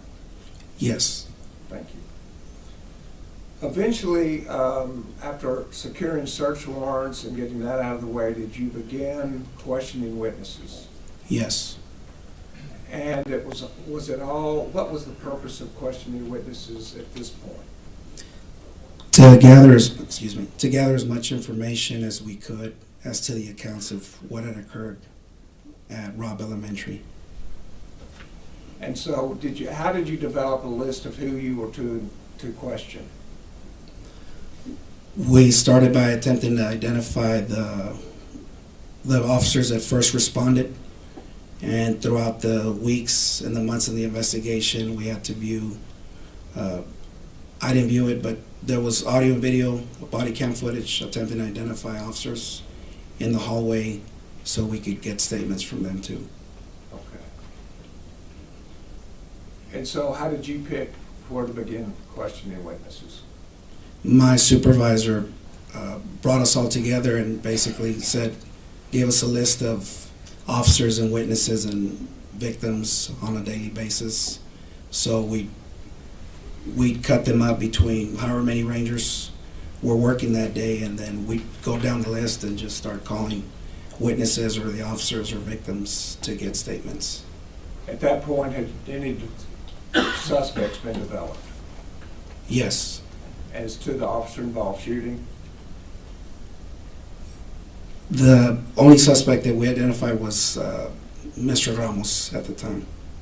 I apologize. Yep. The gunman is the suspect that you're Yes. talking about? Yes, sir. Okay. And so, even as to officer-involved shootings, there were no suspects involved at that point? No. It was just general gathering information about what happened? Yes. And did you talk to Adrian Gonzales, this defendant? Yes, I did. When did you talk to him? May 25th, 2022. May 26th? Excuse me, May 25th. So it was the day after this event? Yes. And how many witnesses did you end up interviewing? I don't remember. It was several.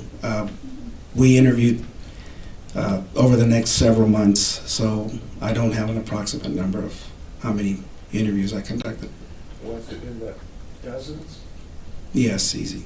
And how many Texas Rangers were out collecting interviews? At any given day, we could have approximately 10 or 15 rangers doing various assignments. We had rangers coming into the area and then having to go back to their respective areas, so there's no telling how many rangers we had. We never had an approximate number. It was just whoever they were deploying that was available to assist. What was your purpose of talking to Adrian Gonzales? To gather an account of what he saw, what he heard, and what he was told when he responded to Robb Elementary. When you take a statement, is there any way that you preserve that statement? Yes. How do you preserve the statement? We record it using an audio-video recorder when it's possible, or an audio recorder. And you did that in this case? Yes. And did Adrian Gonzales come in voluntarily? Yes. This was not a custodial interrogation? No. So there was no reason for Miranda warnings or those kind of things? No. And have you had a chance to review that statement? Yes. Is it in completed form, that is, complete from start to finish? Yes. And does it include your entire questioning of Adrian Gonzales on that day? Yes. Your Honor, at this time, the state would offer Exhibit 1038, the statement of Adrian Gonzales. No objection. Submitted. Publish if you like. May we publish it? Yes, sir. And Ranger, there may be a couple of times where I hear language that may be police talk that I may ask to stop and explain, if you know what that police talk is. Yes. Fair enough? Yes. Thank you.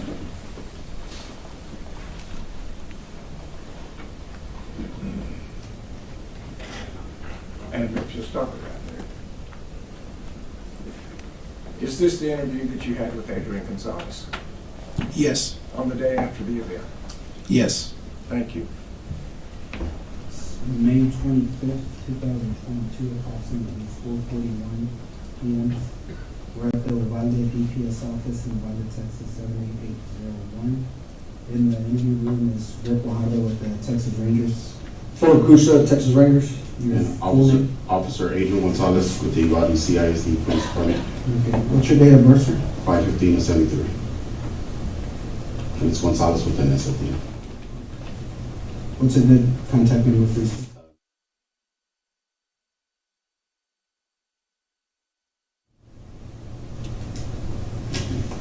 And your address?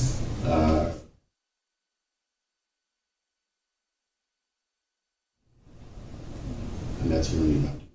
Studer S.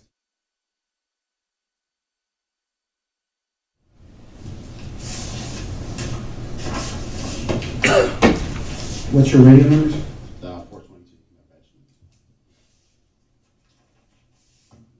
How long have you been employed with the school district? With the school district PD since July, about 10 months. So you started in July 2021? Yes. Okay, to present. And before that, sir? I worked for the Uvalde Police Department from 2009 to July 2021. I resigned from them and went to work for this village. I was about 10 years, 10 months with them. 10 years, 10 months? Yes.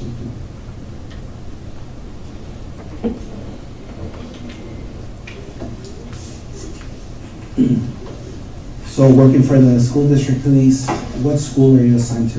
The Uvalde High School. How long have you been there? I've been there since school started.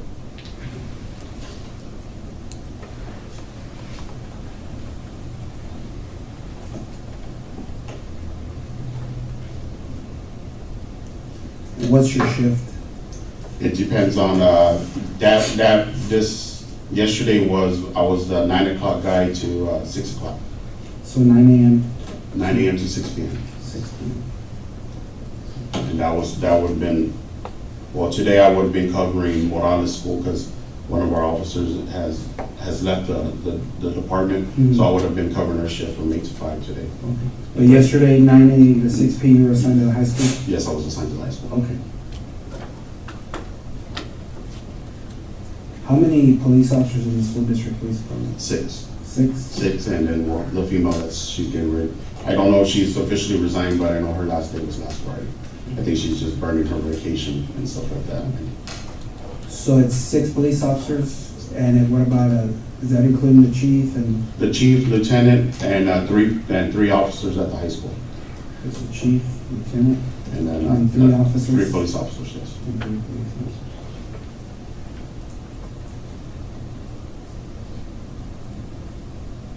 So the 6th one would have been the female that just. The 6th one's actually housed. She covers her campus is Morales Junior High, which is the junior high. Which you said she's leaving? She wasn't on scene. Actually, Officer Ruby Gonzales was covering the school over there. Okay, Officer Ruby Gonzales. Ruby. Okay. And that one's Gonzales with a Z. Okay. She was covering Morales Junior High Monday and Tuesday.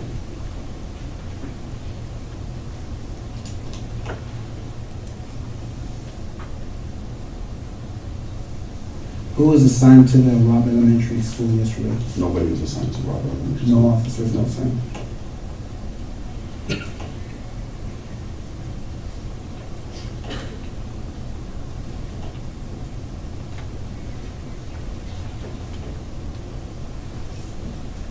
How many schools do you have in Uvalde that you guys covered? Uvalde High School, Uvalde Morales Junior High, Flores Elementary. We have the Dual Language Academy, which is Anton School. If you actually look it up, it's Anton School. Robb Elementary, and then we have Crossroads, which is the kids they work at their own pace, to get their GED or their diploma and things like that, and for expecting mothers. And then we got a campus at Batesville Elementary. Yes, and Dalton Elementary, which is our pre-K and kindergarten class.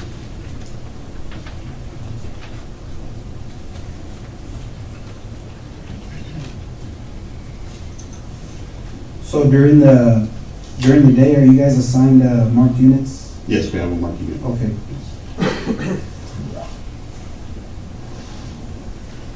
They're actually we take them home. Okay.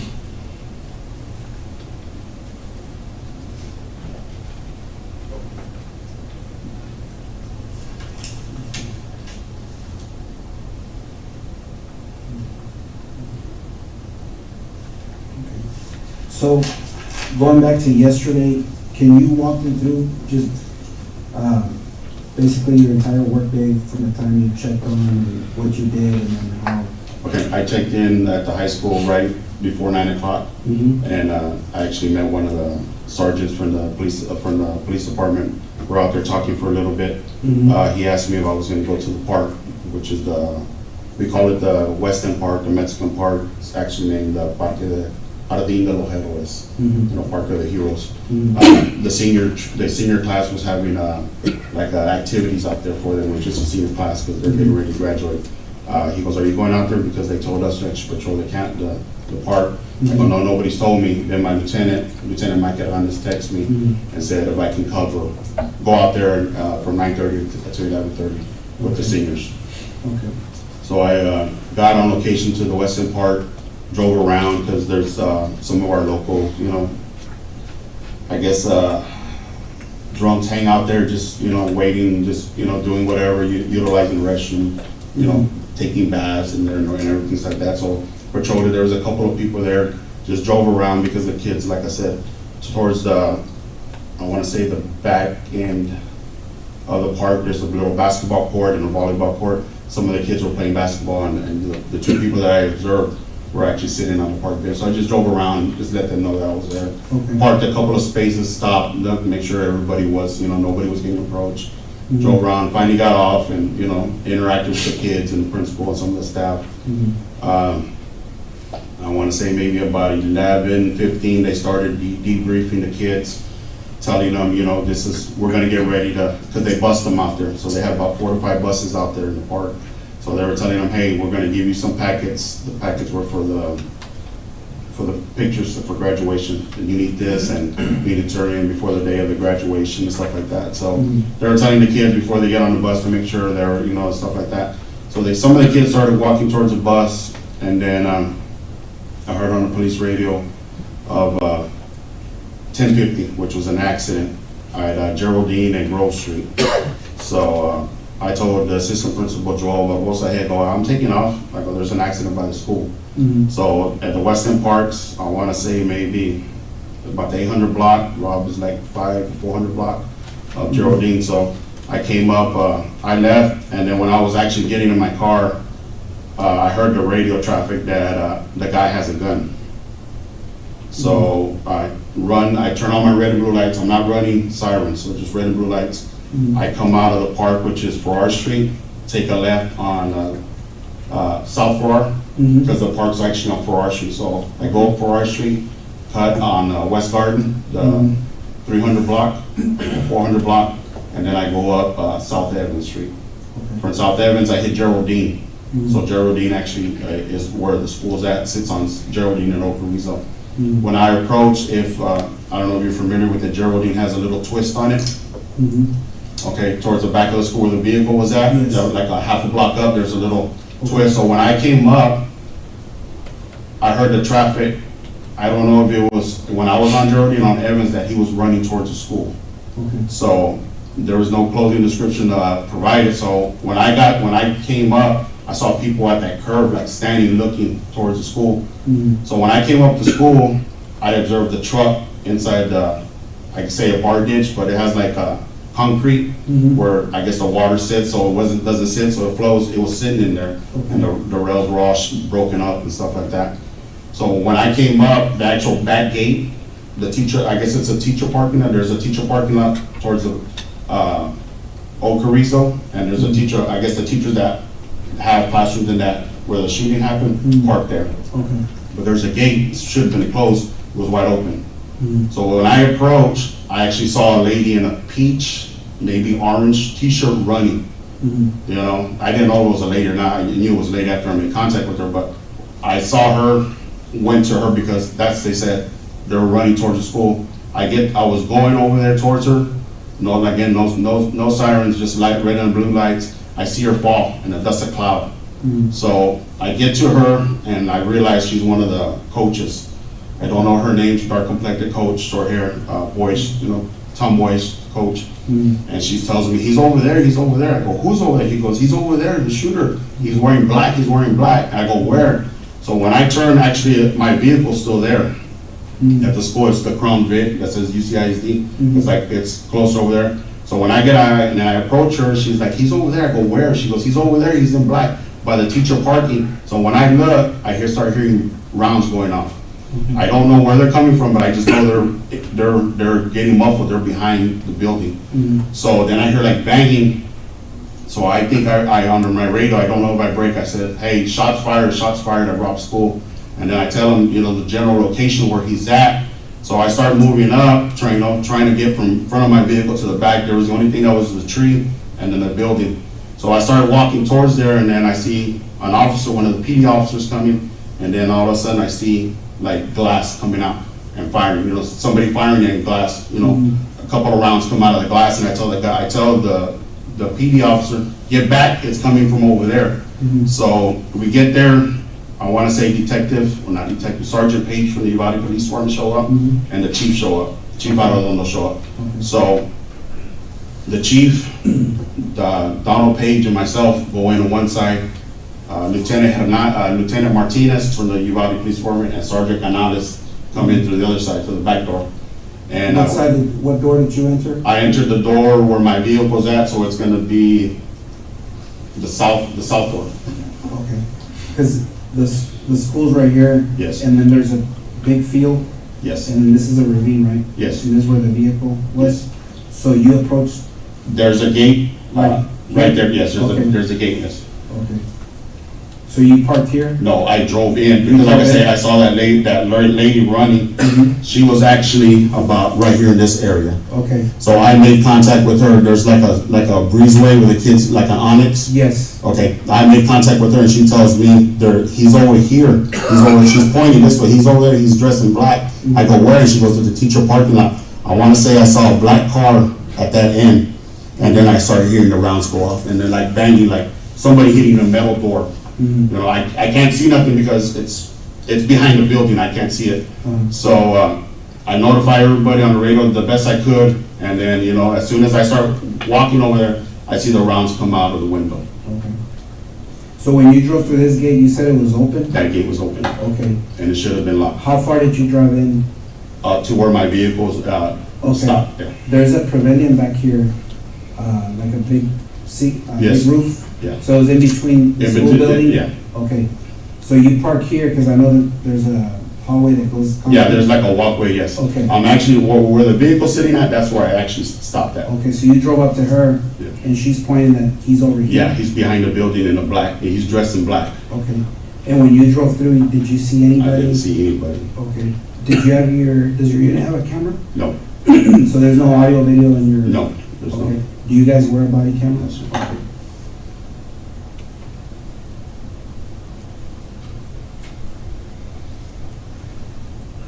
What unit number is that? Unit 44. Unit 44. What kind of vehicle is it? It's 2019, maybe Ford Fusion. Ford Fusion? Yeah, white and color.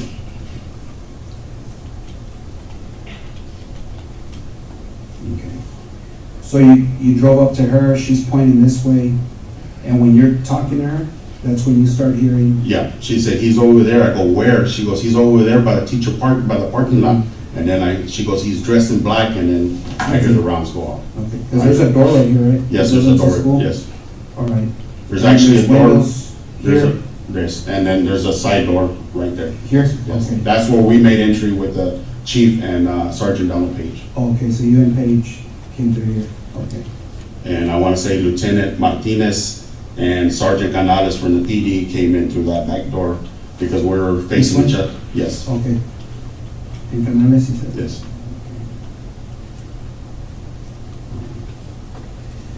The Chief Arredondo was with us on our end. When you said you heard gunshots, would you believe to be gunshots, and you Yeah. saw a window? Like glass shard, breaking? yes. Now, was it on these windows or these windows? No, it was actually on these windows. On these windows? Yes. Okay. When you saw that happen, where were you? I was, So at that point, did he point to a spot for you? Yes. And which windows was he talking about? He was talking about the windows on the east side of the main hallway where the shooting occurred, of rooms 111 and 112. And so, looking at State's Exhibit 1, you're familiar with the Robb Elementary setup, are you not? Yes. This is the 4th grade wing. Which windows was he speaking of? He was speaking about these windows on the east side of the building. Did he saw shots coming out? Yes. Thank you.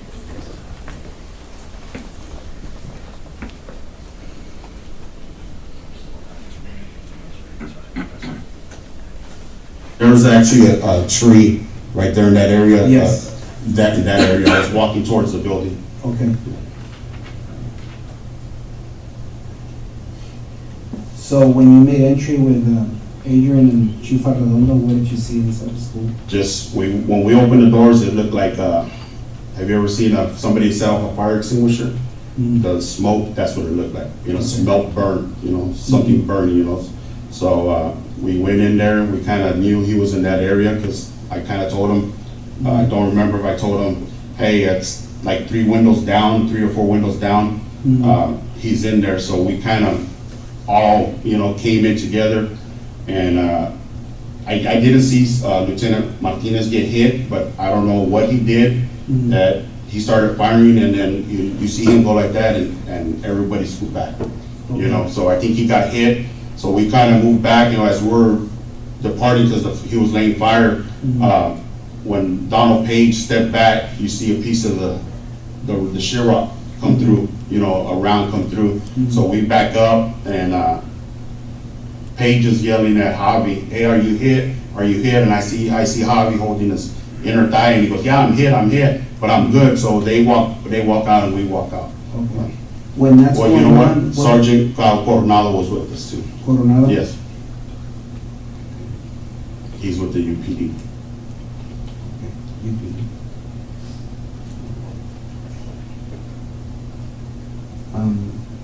When these gunshots are going off inside where exactly are you inside the building? I want to say I'm going to be by the first classroom, right here. Okay. Do you know what number it is? No, like I said, there's a hallway. Yes. It's a hallway, so I'm going to be the first one right here. Then I want to say Pages right here. On the same highway, but across the hallway? I'm actually on the back hall, the back wall, and Pages on this front wall, and Chief and Coronado's on this side. Okay.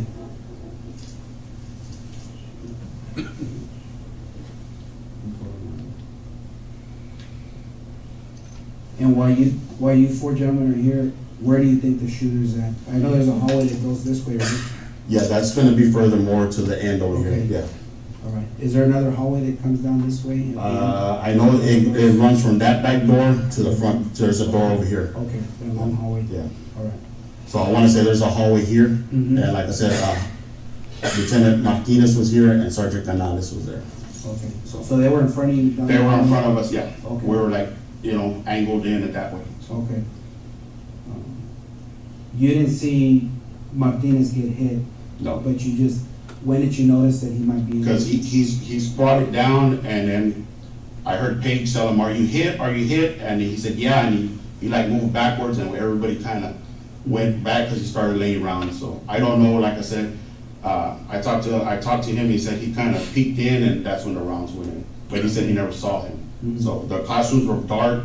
From my point of view, the classrooms were all dark. So. Okay. Were the teachers that turned off? Yeah, the teachers are instructed to turn off. That's part of the lockdown procedure. Okay. What else is part of the lockdown procedure? Whenever something like that happens, there's a threat on school, they go on a lockdown. Okay. Doors are supposed to be locked, all doors, outside, inside that hallway, and all the perimeter should have been locked. Okay. For some reason, I guess they weren't, But that's the process of a lockdown. But the lockdown didn't come into effect till the shooting was already occurring. Okay. Yeah, because we have it's called a Raptor system, and that sends automatic notification to everybody on campus, all the teachers through either their laptops or their iPads, whatever they have. It sends them the system, and it automatically goes to lockdown. And the front office should deploy something over the intercom saying the lockdown. So. Okay. So, you guys how many rounds do you think you heard when you were inside the building? Inside the building, 7 to 9 maybe. 7 to 9 rounds? And when you were outside? About 13 or 14 rounds. 13 or 14, before you guys actually went into it? Yeah. Okay.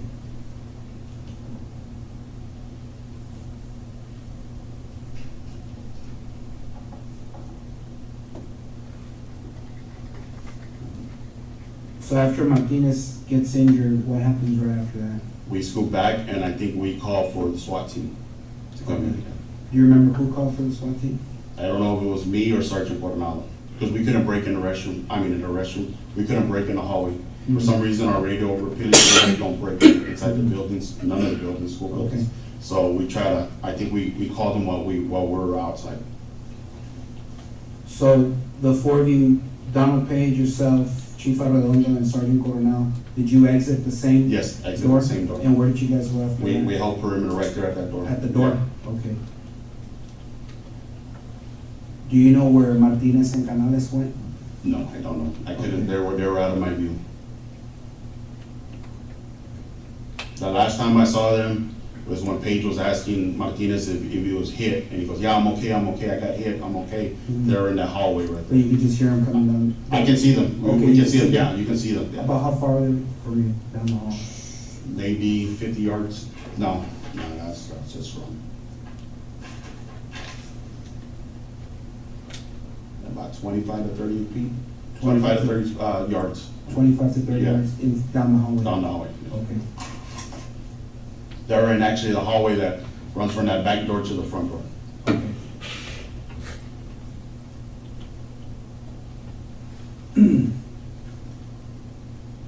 So you guys exit, and then who started calling for the SWAT team? I want to say either I broke or Coronado broke. One of us broke because, like I said, we weren't getting service. So we walked out, and I want to say I called, but I don't know if I called to activate the SWAT team. Okay. I called the dispatch. Now, during the break that you guys went outside, were there still No, rounds being no, fired? no. Okay. How long do you think you guys were out there for? Maybe 20, 30 minutes. 20, 30 minutes?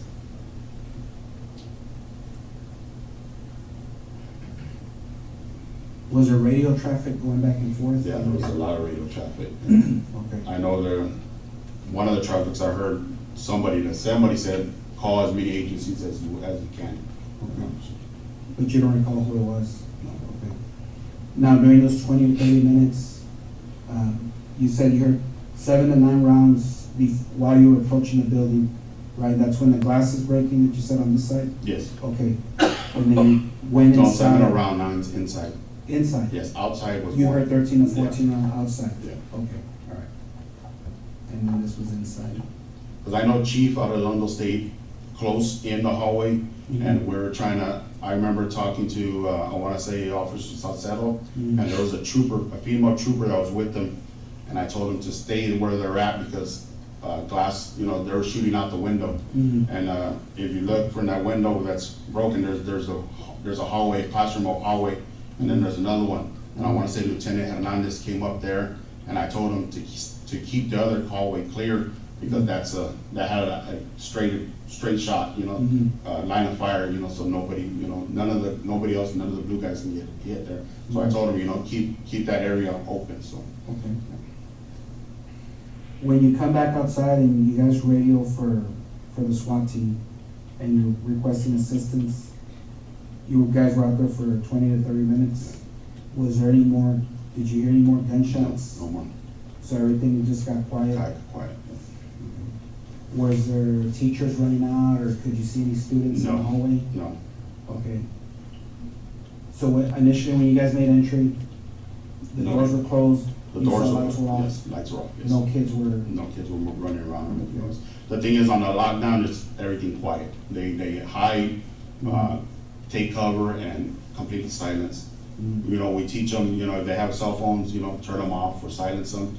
Mostly the older kids, because they'll start texting family, so that's kind of one of the things that we preach in the in-service, because we teach this program in the in-service, that, hey, the secure, the hold, and the lockdown, So, yeah, and that's on our Raptor system. It's like I said, every employee at the school district is required to be on it. That way they can, they can be outside and the coach can hit that alarm and put that whole school on lockdown and not do anything, can just be there because they have first-hand knowledge of what's going on. Okay. If they're outside, the coach can actually get on that Raptor system and lock down the school from his location. He doesn't have to call the main office or the principal, say, hey, we're gonna go on lockdown. He can lock it down and everybody, it's a mass text, or get a mass alert your phone goes off and it gives you an alert. So any faculty Any member, faculty police member. officer, any employee?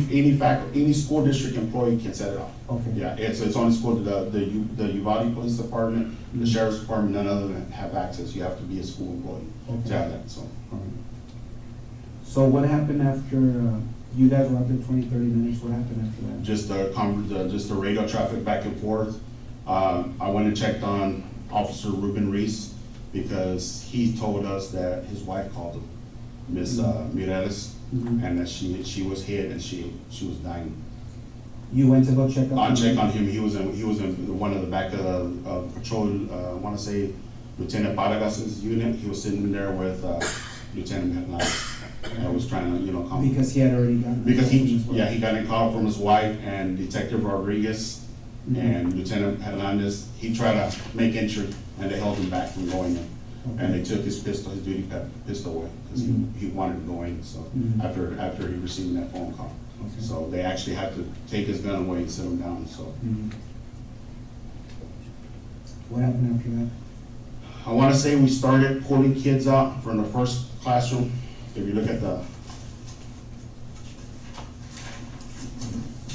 on this side, there's the first window. We opened that window and we pulled kids out. Okay. And what we did, we pulled kids down, we just told them to run. Okay.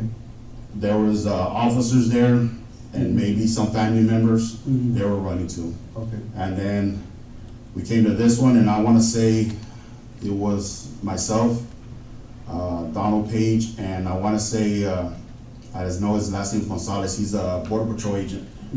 He broke that window. Okay.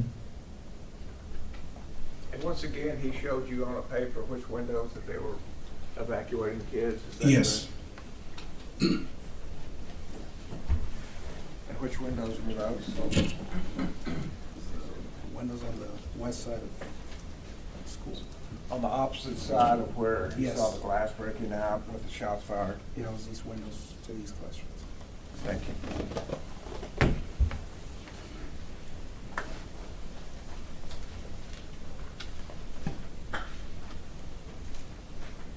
Broke that window, and then we pulled kids out of there, and we just went strategically all the way down, pulling kids out of the windows, breaking windows. When you guys were pulling kids out of the classrooms to the windows, did you notice that any of the kids were injured? No, none of the kids were injured, yes. So all of the kids that were on these windows, they were removed safely? They were removed safely, yes. Okay, and they were taken to the front of the? They were taken towards that gate where that I came into. Okay.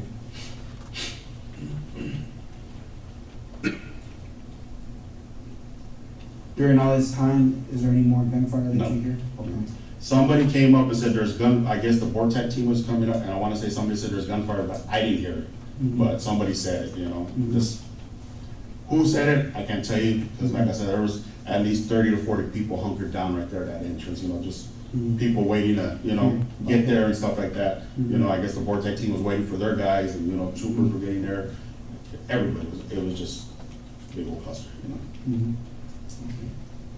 What happened after that?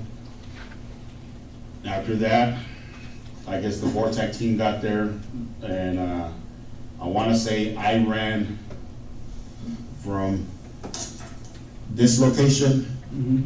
There's another part of the school here that runs the fence line. Yes. I ran there, and I went and got some master keys, Canadian master keys to the classroom. Who did you grab them from? Cubish, I know he's one of the maintenance guys, one of the second guy in command with the maintenance. I know his last name is Cubish. Yeah. I actually met him by the cafeteria. Okay.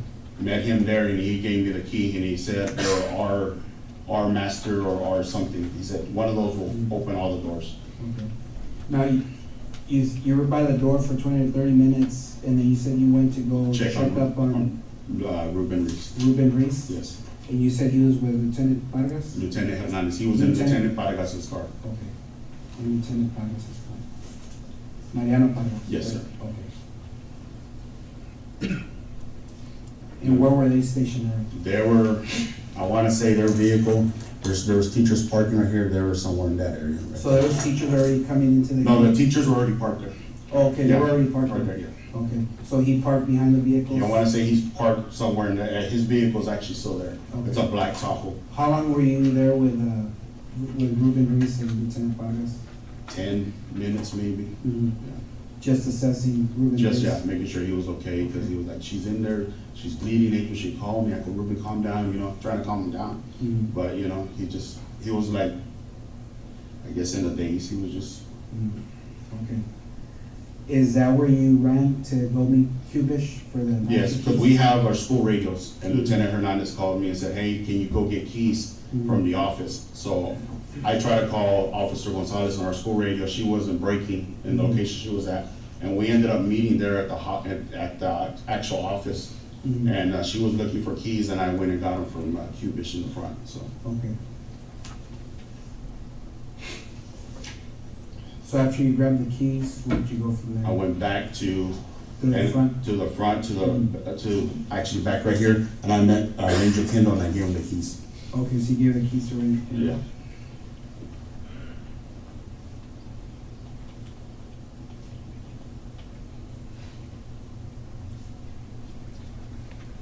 Okay, what happened after that? They made entry. Before they made entry, we were there, we set up EMS right there at the door, at least 3 or 4 stretchers. And then I grabbed some gloves, and they made entry, they said it was clear, and they started pulling bodies out, and we started, you know, pulling kids out.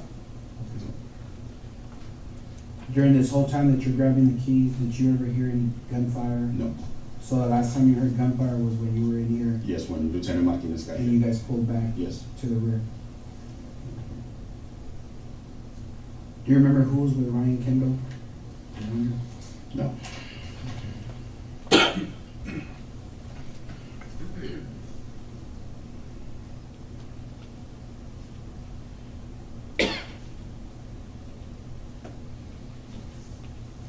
And they made entry through the side door, right? On this one? Yes, they made entry to there.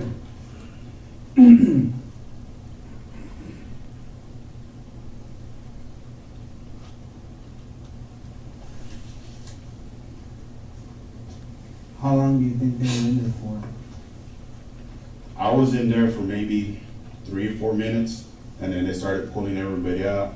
One of the border patrol agents said only medics are allowed in there, you know, to work on kids. And when I walked out, they were working on missing it, that's right there at the door. And right That there? door, yes. Okay. So when Kendall made entry with the team, did you go in there with him? No. You didn't? No. You stayed on the outside? I stayed outside with the EMTs. Okay. Myself and Detective Rodriguez. Did you hear any more gunfire after that? I heard maybe 2 to 3. That was it. Okay.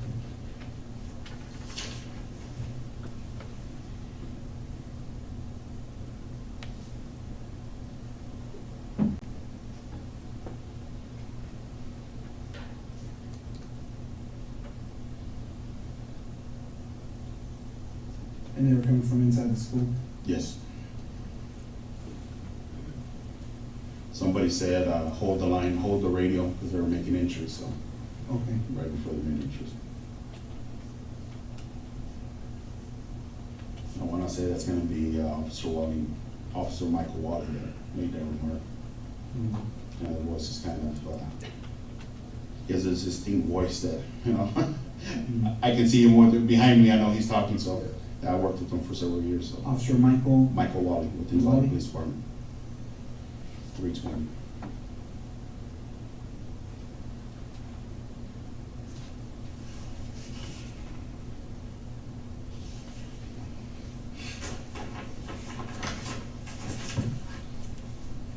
When they made entry, you stayed by the door, and you said, did they return to the door and start handing you kids, or did you go back in? No, we actually went in, and I actually went in and tried to see if I could help, but they were just dragging bodies out, you know, taking kids out and stuff. Who did you go in there with?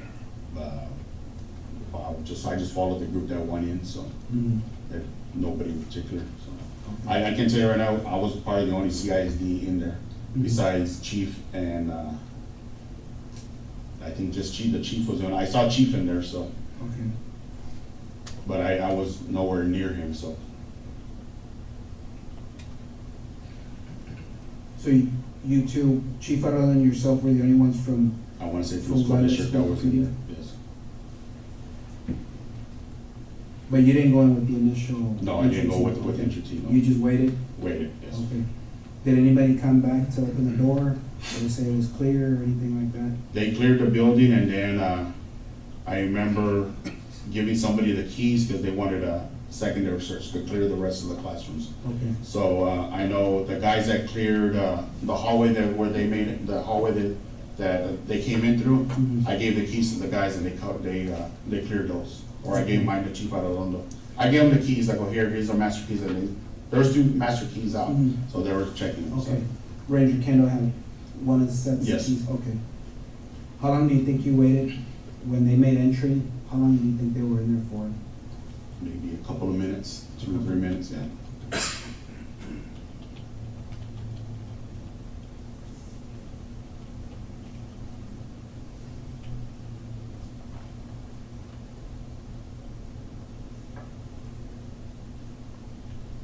Before the initial clearing, right?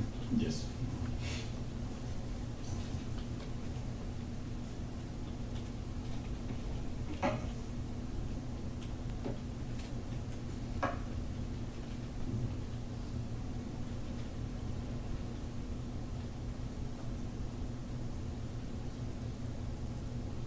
Did you ever fire any rounds No, sir. during that conference? Okay, so you didn't fire any rounds? No.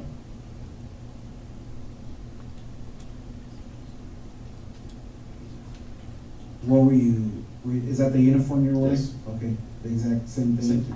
Okay. Mine is a tourniquet. I Okay. gave a tourniquet to one of the EMTs and one of the Portec guys, and we were grabbing as many as we can, so I gave them mine. Okay. Because they were prepping, for the victims.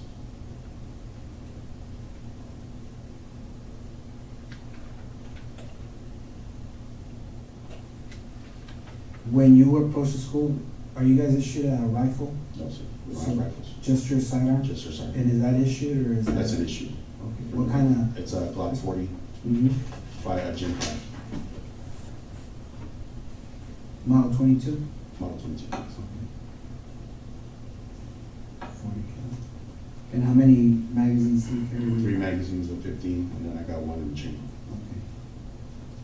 So 46 rounds total? Yes, sir.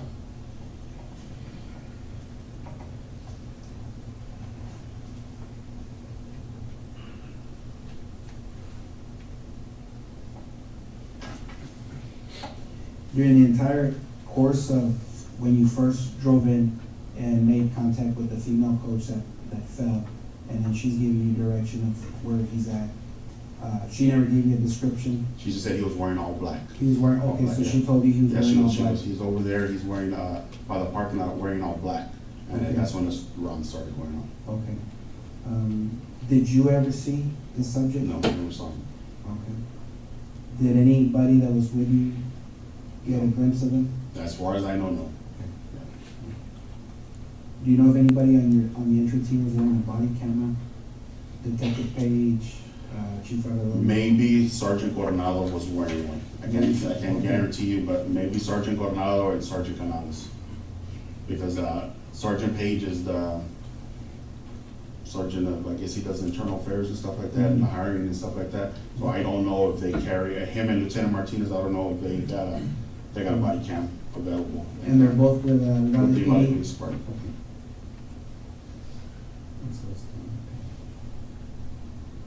But Sergeant Canales and maybe Sergeant Coronado may have body cams on.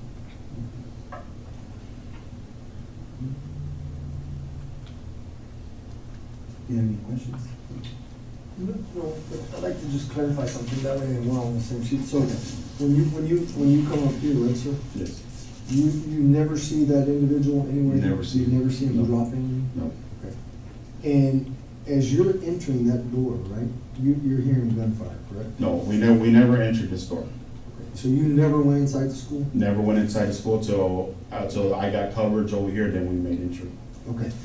But as you're standing out here, you're hearing. I heard. I want to ask you about the statement he just made, that I never went in until I got coverage. Yes. We have been talking for quite some time about cover as a wall or something of that nature, cover Yes. from gunfire. But it's used differently here, is it not? Yes. And what does, I didn't go in until I got coverage, what does that mean to you as a police officer? He didn't make entry until there was other officers covering the west door. So coverage means other officers Yes. covering for you? Yes. And he didn't say west door, is that correct? He just said coverage. Yes, that's correct.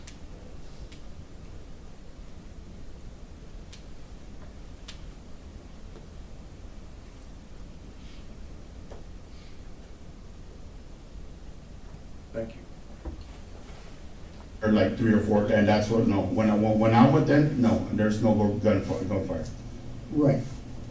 I guess what I'm just trying to make sure I understand is, when you guys went in, right, Yes. you were hearing gunfire? No, not at that time, no. The gunfire's Yeah. done? Done, and then when we tried, I don't know, like I said, I don't know what Lieutenant Martinez did, then, 7 to 9 rounds go off, and it's, like I said, it's a high, I know it's, I can't say it for sure it's an AR-15, but it's a high-power rifle, you can hear it, And do you guys take the hallway? What I mean by take the hallway, you guys are inside in the hallway, right? Yes. So do you take that hallway? In other words, are you there? Are you ready to go if he comes out? Yes. Okay. And then, because there's no radio traffic, and the radios aren't working, do all y'all come out, or just you? Me, Coronado, and I wanna say Page come out. Chief stands in the area where he's trying to make contact with them. He's trying to talk to him, come out and talk to him. Okay. That was the last of traffic. Okay, is he inside the building? He's inside the building. So just inside the door, would you Yeah, say? right there, yeah. Okay, so then, the only one left in there at that time is the chief, and then it's, you Yeah. three are outside? Yeah, we have the door open, and we're holding it. And then you're telling us that as you're standing there, you're hearing more gunfire? No. The gunfire is over? Gunfire's over, yes. All right. I just wanted to clarify that.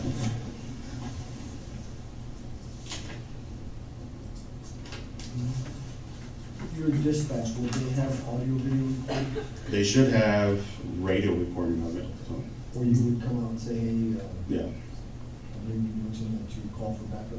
yes.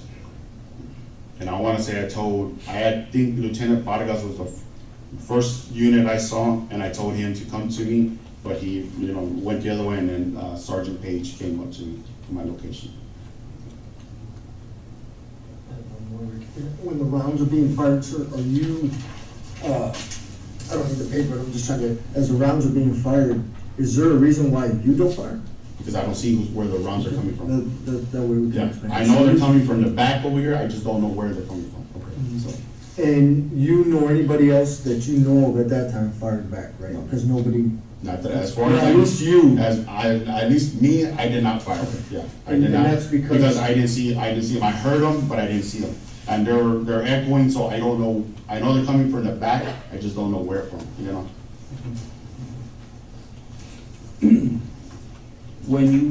When you guys made that entry into the hallway, there was 4 of you. Did anyone in that group of 4 say, hey, we need to go down this hallway and we need to find this shooter? No. No? Did you think about that, or did it ever cross your mind? It did cross our mind, but we just never. Nobody ever made. We were just covering each other. That's what basically what we're doing. Holding, covering Chief and covering Page, and then Ronaldo covering us. So.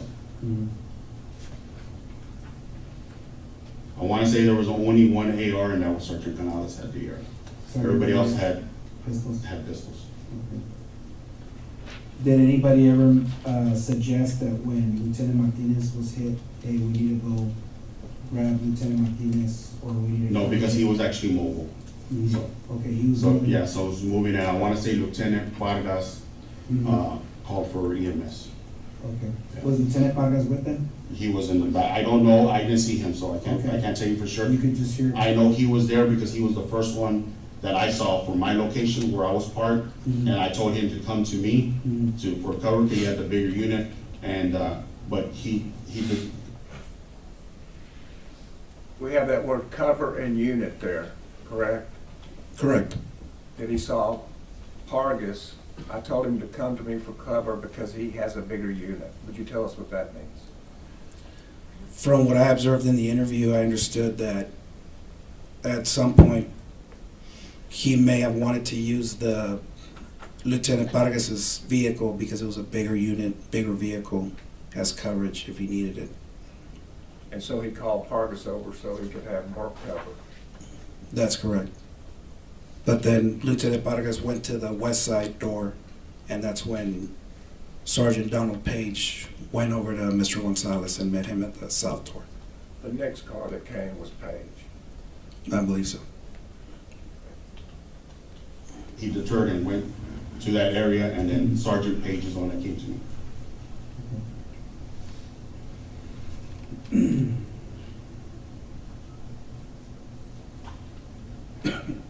And of course, you know, because it's a lockdown, there's still kids Yes. in the classrooms. So that's our concern. Do we fire and, do kids get hit? So we don't know the status of it.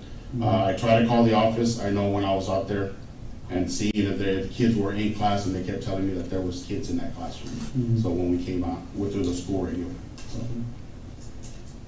Now, when you hear the gunshots inside, do you hear any screaming? No. Do you hear any teachers calling for help? No, nothing. By the time we went in, it was quiet. So I don't know, like I said, if they were injured or they were doing what the lockdown is, keeping quiet, so.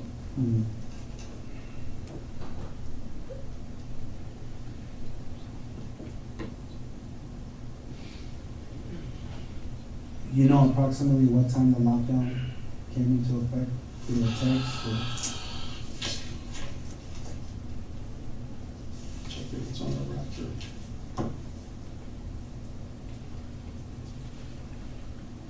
Sometimes when the alerts go off, they kind of. Is that an app? That's an app. It's a Raptor. How do you spell it? It's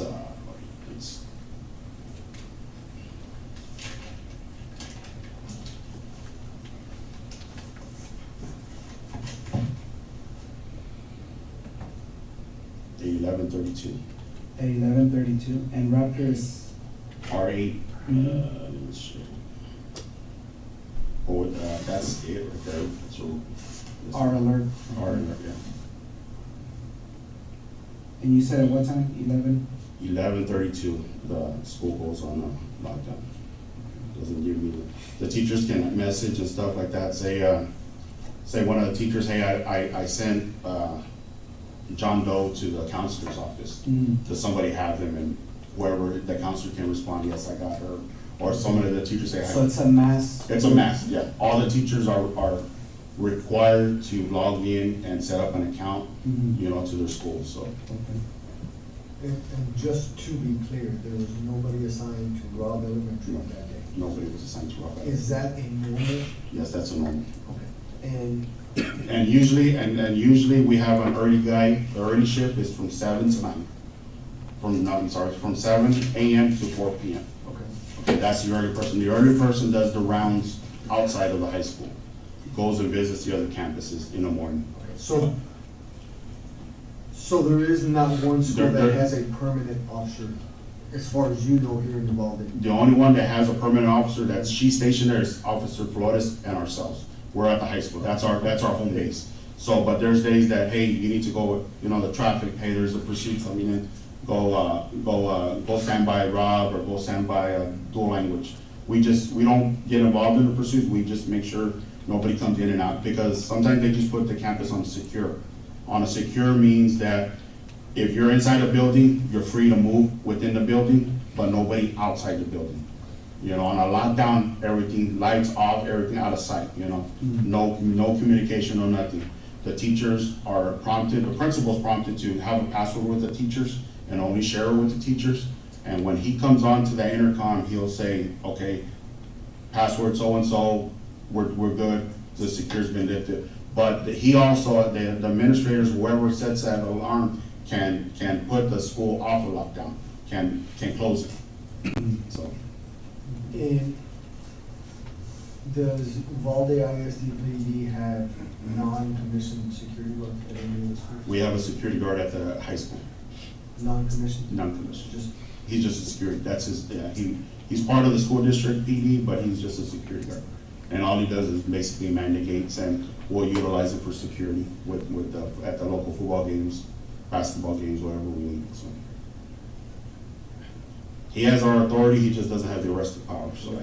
Does he carry a weapon? No, And who's answering? that's gonna be Chris Sanchez. And he's always at the high school. He is always stationed at the high school. That's his campus.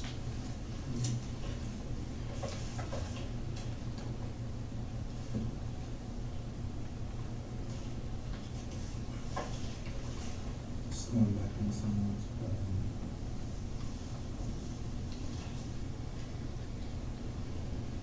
So you've been assigned to the Uvalde High School, Yes. correct? On that particular day, or that's your normal? That's my normal campus, yes. From 9 to 6? It Is that depends. Okay, Well, that could because, change? yeah, because we have the early shift, which is 7 to 4, and then we got 8 to 5, and then we have 9 to 6. How often does it change? It changes every week.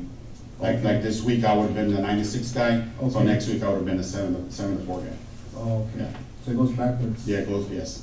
And the only ones that actually utilize that shift are Officer Ruby Gonzales, Officer Ruben Reese, and myself. The lieutenant usually comes in at 8, chief comes in at 8, and Cecilia, Officer Flores, who's stationed at the Morales, she comes in at 8. Okay.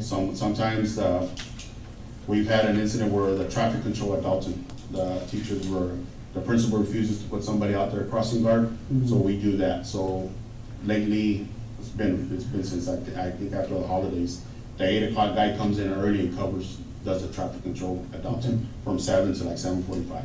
Okay. So we do that, and then we go to the high school. Okay. Are you allowed to leave the high school? Yeah. To go patrol? Yes, Say, I want to go to the junior yeah. high? And then what I was saying, the early guy, the 7 to 4 guys, does the early rounds, visit all the other campuses, and then the late guy visits all the campuses, so. Okay. Unless there's something major going on, and like I said, sometimes all 3 or 4 of us are have something going on, we're all working something together, So there's not, sometimes we don't do rounds, because we're housed there with the administrators, so. Where's the main office for the school district? The police main, department? it's gonna be there at the Uvalde High School. At the Uvalde High Yes. School? That's your main office? Yes. And it's gonna be number 1 Kyle Trail. Number 1, Kyle Trail? Yes, sir.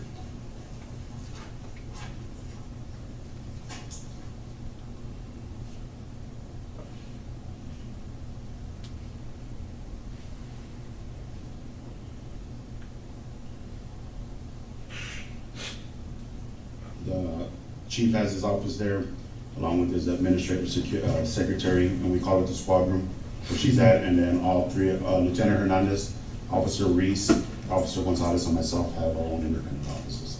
Okay. And we're scattered throughout the inside of the high school. Okay.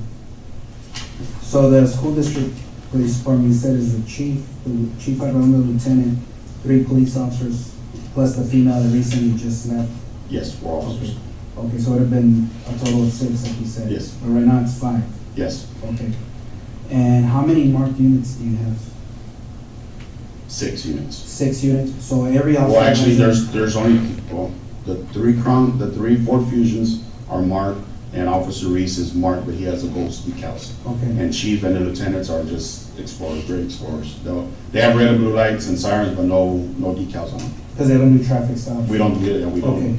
So just to be clear, every independent school district police officer has a way to be mobile? Yes, Okay, and they're all take-home units? they're all taking Okay, notes. so at any given time, you can respond from your house if Yes. there's an emergency? And that's within your policy, I guess your police department allows you, hey, you hear something major? Yes. You can yes, respond? Yes, yeah. Is your- And most of the time, we'll hear the radar traffic, and we have like a group text, and hey, there's a pursuit coming in. Mhm. They're coming in, and they're gonna be by either the dual languages is on 90 West. It's Mhm. closer, it's a block away from the 90 West, Mhm. about the 1,000 blocks, so it's there. So if we know it's coming that way, we'll start going to that area. If it's coming off of 83 South, we'll generate towards the Robb area. The early guy that's just driving around patrolling, well, that's their job. If we need to come out more, we'll pull the one that's doing the traffic at Dalton, we'll go assist, Okay.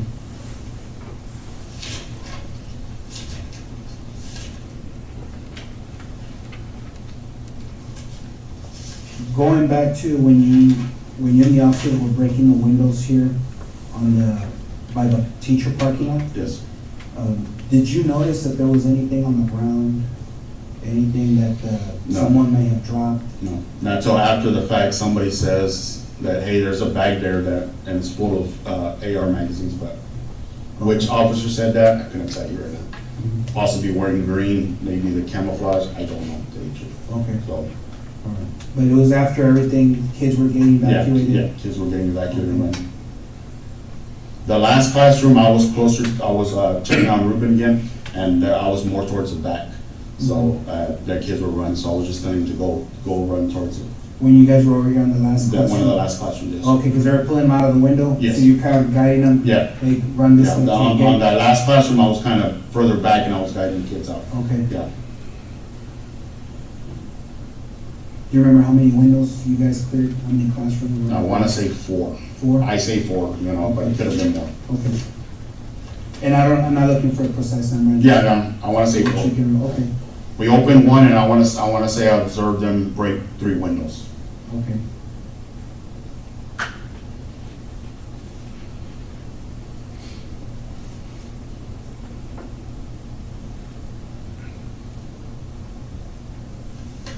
And this is after you guys came back outside to regroup? Yeah. When the shots were fired inside? When the shots, no more, there was no more firing.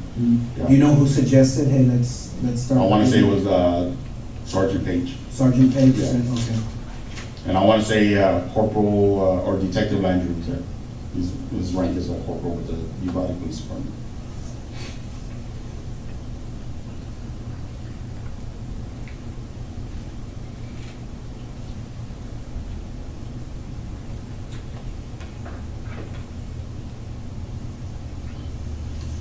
When you guys were doing this, did you ever see Lieutenant Martinez or Canales outside? No, I know, I heard the traffic, like I said, Lieutenant Vargas called for an ambulance to have one of the officers check, and he got checked out, and I guess he came back and joined the crowd, so. Okay. So, but like, by then, it was massive, there was officers everywhere, so. Okay. So you exit, you're standing by the door, right? Yes. And then how many minutes go by before you guys start evacuating the kids, opening these windows? I say maybe 15, 20 minutes we're out there, and then we started pulling kids out about 5 to 10 minutes after that. Was that before or after you went to go check up on Grease and Lieutenant Vargas, because he was in the unit, right?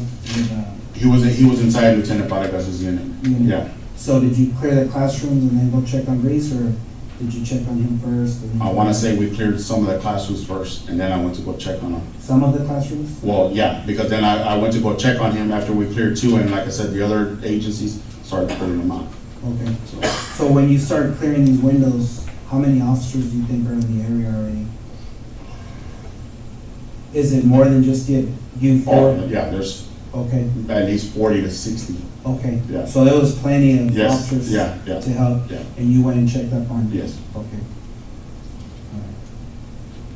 I want to say I helped with two of the, one window was like I said, the first classroom, the closest one to that door, back door. That's when we opened and we were let kids out. And I actually pulled the curtains. The teachers have curtains, I pulled the curtains out. The kids were getting tangled up. Okay. And then the second one, they broke it. Okay. They broke it with a baton. I want to say it was, I want to say he does undercover work for the Border Patrol. His last name's Gonzales, maybe Louis Gonzales. He's a special agent. He's always he's always driving an Impala. That's why I know who he is. Okay. And then Coronado started breaking with the baton. And I remember pulling kids out because the glass was broken. And then that's when I kind of went towards Ruben to make sure he was okay. And then, like I said, I was further back with Lieutenant, and Lieutenant, he was inside the vehicle. And then that's when they started pulling more kids out, and I just started guiding them. Okay. And the vehicle's right behind the teacher parking lot? I want to say the teachers are parked there, and I want to say maybe 1 or 2 rows of teachers, and Lieutenant Vargas' vehicle's there. It's a black Tahoe, all blacked out. All right. I don't even think it has decals on it. Okay. And it's an older model Tahoe. All right. Commissioner Young? No? Is there anything you want to add or something you think you might want to know? No, now that I can sit back, I went tunnel vision, like I said, with the lady that was running. Like I said, they said they were running to the school, and that's where I saw, and, you know, I locked in on her. You know, that was my mistake, but it was just the adrenaline rush going, and, you know, shots fired and stuff like that, so it was just, you know. Because on the radio it said there was a lady shot in the head on Diaz Street, which is 2 blocks down, but I didn't know that the relationship on that, so. So that call came in? That call came in when the accident came in. Okay. Yeah. Was it a few minutes apart? I wanna say it was within a minutes of each other, you know? Okay. I wanna say the first call came in of 10:50, a guy wrecked into the bar ditch. Okay. And then a call come out that he had a gun and he was running towards the school. So, and then they say, hey, there's also a lady shot in the head on Diaz Street. She's been shot in the head, so. Okay. So at the beginning of the interview, that 1050 that you're talking about, was that the pickup truck? That's a pickup truck. That It they're was calling in? brown in color, almost like a. So that's why you were responding to Yes. Robb Elementary Yes. School? Okay. Well, I'm responding because they say the guy's running to the school. I didn't respond to the accident. That's a PD traffic. I'm going over because they say the guy's going to the school and has a gun. Okay. Yeah, that's why I'm going. That's why I'm responding to the school. Okay. So from that bar ditch, he would have went into this gate, correct? Yes. And if he's walking and you're coming in, you saw the lady, so you really never saw him. No. I mean, No, I tunnel vision on her. I shot at her. I went at her.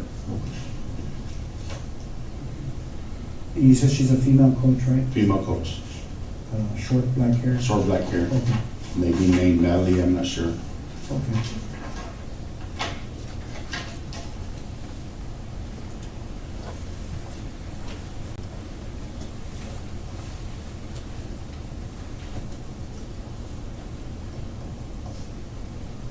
And she was wearing like a peach, maybe orange shirt, maybe khaki shorts, white shorts. I can't. Okay. Yeah. But once you made contact with her, she kept telling you he Yeah. was running this way? He's over there, and he's by the teacher parking lot. He's wearing black, and then that's when the shots started going. But I never saw him. So really, when you and now, so now I'm starting to understand that. So this is the building, right? This is the school. And teachers park like this, facing the wall? Yes. Okay.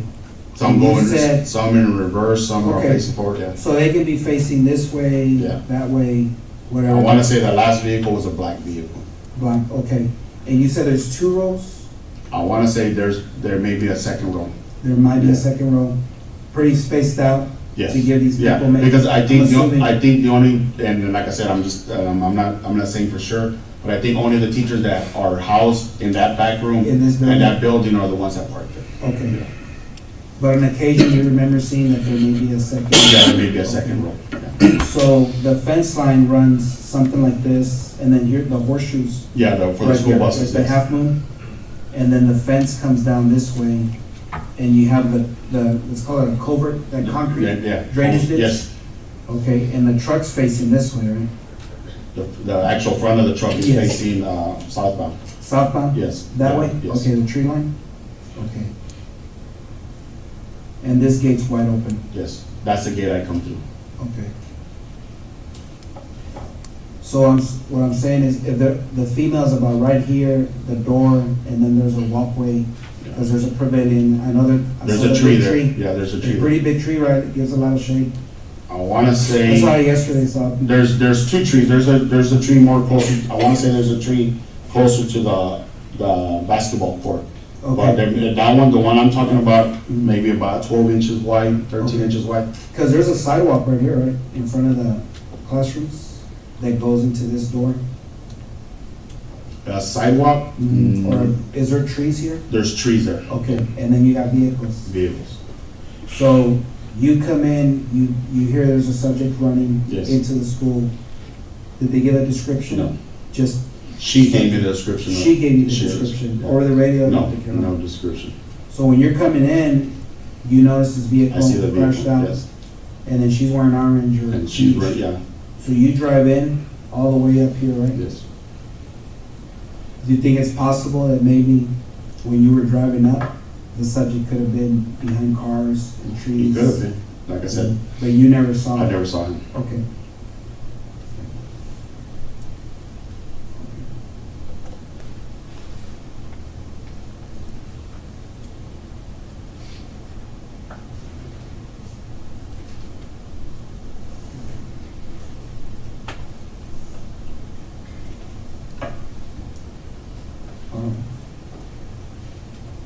Okay, now I understand. And that weird curve is right here, right? Yeah, and I, like I said, I never saw him make entry, Mhm. so, but that's the gate I came in because it was wide open, Yeah. you know? So it just makes sense to go into there? Yeah. Okay. Yeah. Because my thing is, the radio traffic said he's running towards the school. Mhm. And, you know, the girl, the coach, short hair, you know? I wanna say maybe Somebody could have between taken her? 65, 100 yards away from me. Mhm. You know, I don't have great vision, you know, but it's not bad, but I can see somebody running, Mhm. you know, and just, I went on her. Do you wear glasses? They call shooting glasses because to shoot. Okay, but not like reading No, no, not prescription reading glasses, glasses? no, nothing. Contacts? No, Okay, nothing like that. all right, just checking.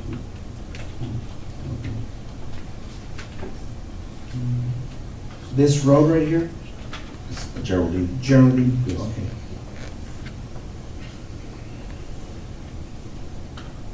And this would be Old Carrizo? Old Carrizo. Okay. And where the truck wrecked out, that's gonna be Grove Street. Grove Street over here? Or Yes. this, the one that cuts it? The one that, yeah, the one that intersects right there. Okay. The Grove T, Street. yeah. Okay. And it's a little bit off, so I wanna say Yeah, it's not a perfect it's team. not a perfect team because just what I saw was more towards, if you're looking at the rail system, the one more to the right hand side. Looking at it, the right hand side had more damage Okay. than anything else, you know. All right. Okay.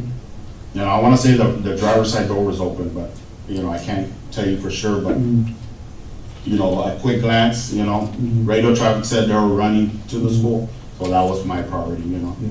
so. No, there's a lot going on. Oh, yeah. Okay. Okay. So we're gonna go ahead and terminate the interview. Okay. It's approximately 5:46 PM, and we're gonna stop the interview at this time.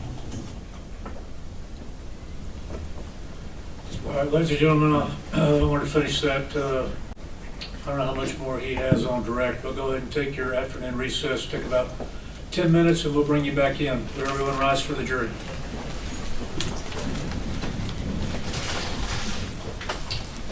Good. I'm gonna appoint you. Okay, so we've been watching the testimony of, not the testimony, the interview that Officer Adrian Gonzales gave to the Texas Ranger just after this shooting. Todd, just talk to me about your reactions to what we had seen. Man, that video was quite enlightening to me. The interview with Mr. Gonzales the day after this all happened, and one of the first things that struck me is how calm he is. Mm-hmm. His demeanor is very measured. Doesn't look like he's hiding anything. I mean, one of the first things as a defense lawyer that I also noticed is the fact that there's no attorney there with him. Right. And so he's not being Mirandized that's right. or anything. He clearly doesn't think that he's about to give answers in an interview that could tend to implicate him in a crime. And he goes through, I guess, his steps, step by step. Some of the video was a little difficult to hear, but for the most part, we know that, at least from what I could tell, he was there by himself for a very short period of time. And he was trying to ascertain where the gunfire was coming from, how to, who's wearing what, just trying to do an assessment. And 2 to 3 minutes later, here comes the, at least part of the cavalry, including his boss. Mm-hmm. So are we talking about prosecuting him for the 2 minutes that he was by himself where all this hell was breaking loose, and then it seems like such a stretch to me. And he says, that he encounters the coach, and she says he's over there, he's over there, he's in black, but he says, I never saw him. And he's very clear on that. And again, and I think it's important to note, he does not see himself as a suspect, right at that time. So why would he, lie about such a thing, right? Because he doesn't know that later on at trial, the question of whether or not he saw him, whether or not he saw the shooter, is going to become an important issue. He actually acts like he's more of a hero. I mean, he at this point he thinks, he's rescued kids, he's pulled kids out, he's gone and gotten the key that finally unlocks the door. They think unlocks the door, although now we know it was open. He's doing all of these things. So in his mind, as you said, it doesn't show someone who is concerned that his actions led to the death of little kids and teachers. Yeah, I mean, I just, from his demeanor, just watching that, how long was that video, an hour? The recording? It was quite substantial.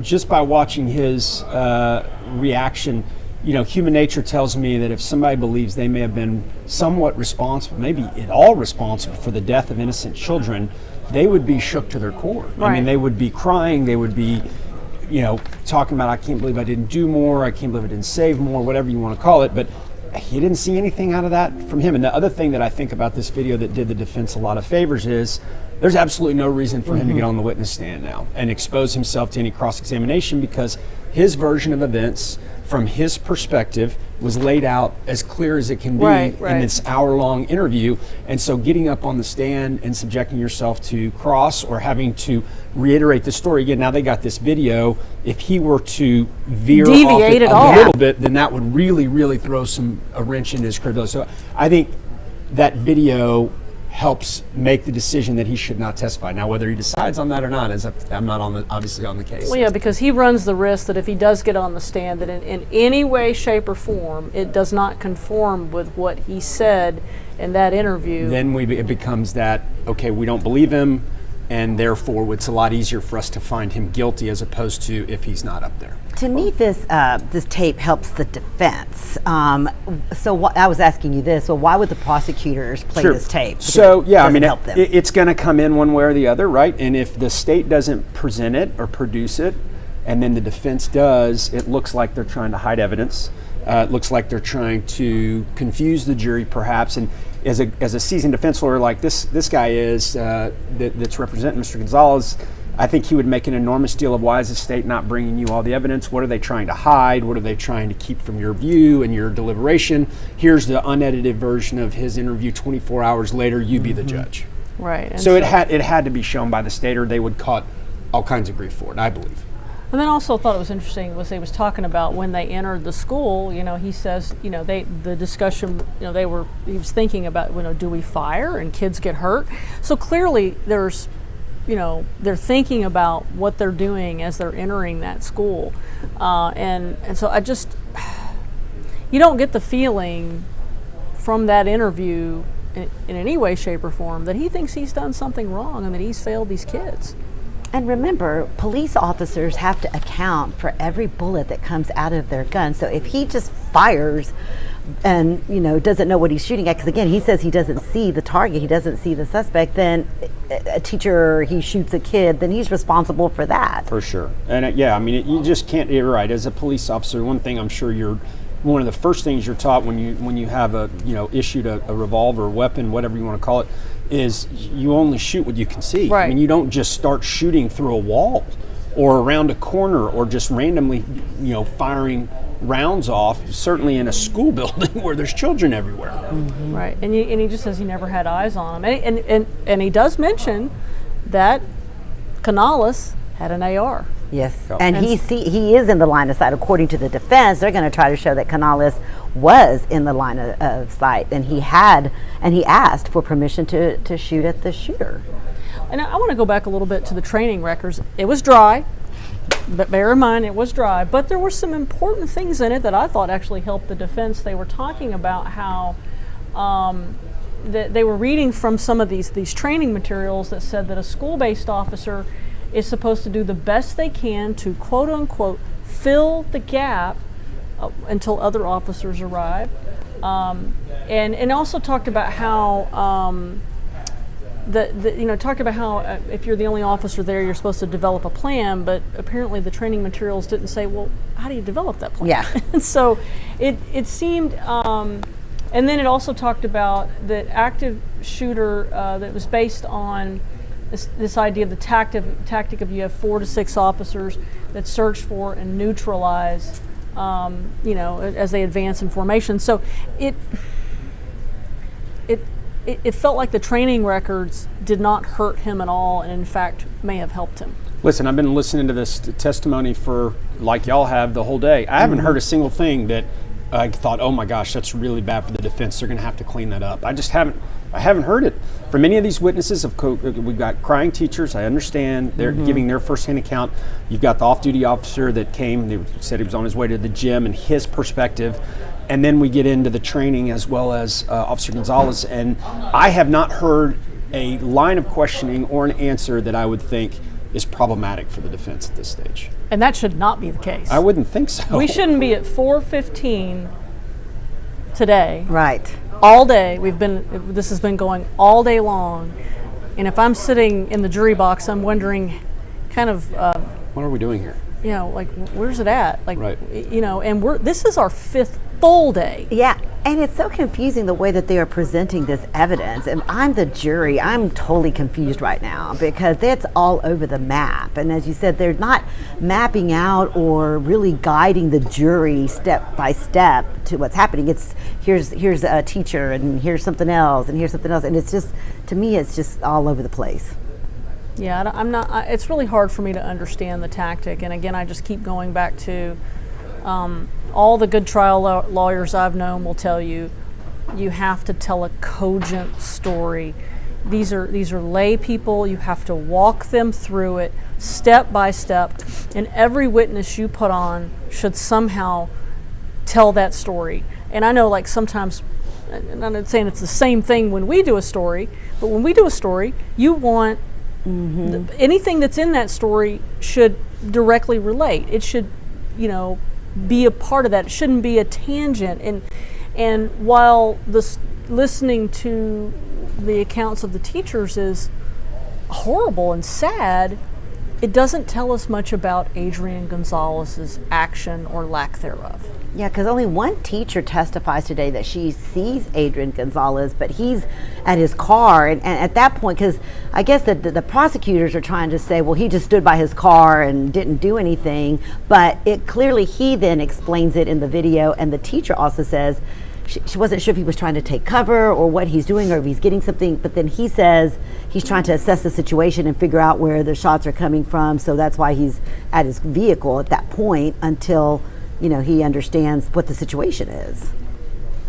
What are you expecting? We should be seeing Cross pretty. I guess I don't know how much longer. I mean, they just played the video. They still have the ranger, the Texas Ranger, on direct exam. I don't know if he's going to try. I don't know. This prosecution team is leaving a lot to be desired, in my opinion. So I don't know where they're going to go with him.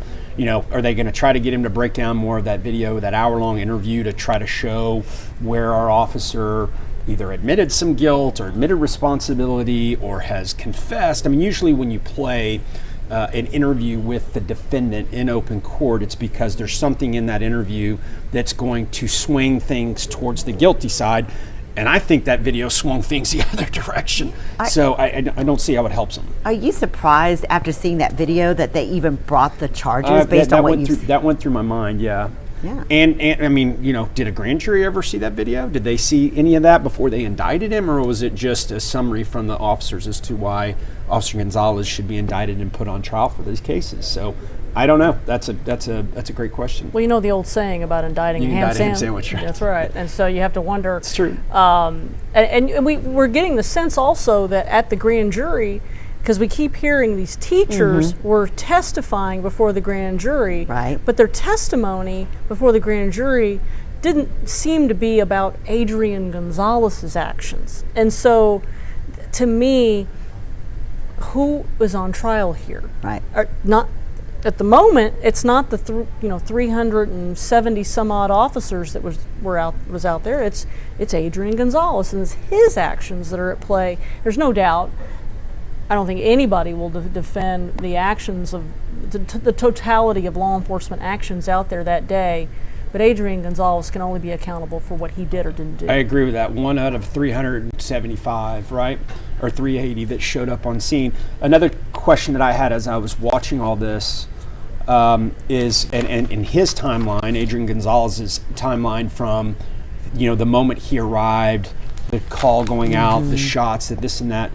He's been indicted for every death in that school. Am I correct? Besides the adults. All 19 deaths of the kids and the 10 children that were injured. Yeah, I mean, so a lot of the shooting takes place right at the beginning, where he's hearing gunfire. What was he supposed to do from where he was parked? How is he responsible for what's going on inside the school? There had to have been some kids or teachers that were taken out relatively early on. Why is he responsible for those actions when he just arrived on the scene? Well, and then the kids that are injured while after he's been ordered to go do something else. I mean, it seems to me, if you're looking at the timeline, there were still shots ringing out, but at that point, he's not in the school. Arredondo, whoever has ordered him to go get the SWAT team, go find the key, and so he's doing other things, rescuing the kids while the other shots are ringing out, and some of the other kids might have been injured at that time. How much do you think, how mitigating will it be, just the fact that we do know he did do a lot? I mean, there were things he did do, helping pull kids out. He did go in formation with these other officers. He saw an officer get shot. It's like, and they backed up when that officer got hit in the head, and whether he was grazed or not. And then he saw sheetrock explode, and he doesn't know where the shooter is. I just don't think it's reasonable or rational to lay the responsibility on his feet in the situation that we've heard so far. You said you were a little surprised that they hadn't sequestered the jury. Yes. I felt like that can be expensive, I guess, especially for a county like Uvalde, but in a smaller county. But you would have sequestered the jury. I mean, I would have requested to do so because I simply think that human nature. Again, these jurors are humans. They're going to go home. Oh, coming back. My bad.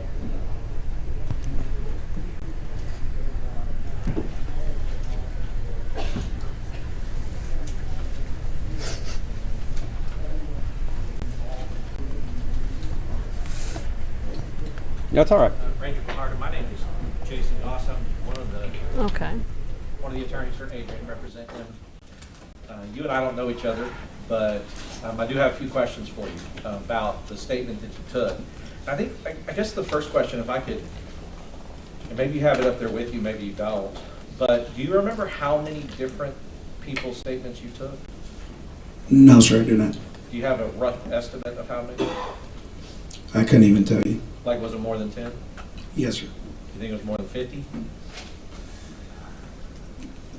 Close, but I wouldn't be able to tell you. And I guess, it's not like a gotcha moment on you. I just want to make sure that it's clear that you took statements from a lot of different people who were involved at the scene on that day, right? Correct. And I didn't really get to see. I know that you responded because you responded there and you started taking statements as one of your duties. Were you? I guess what time do you remember getting there? Did you get there on the 24th? Yes, sir. Did you get there while it was still ongoing, meaning before they shot the suspect or the shooter or the killer? Yes, sir. Okay. Do you remember when?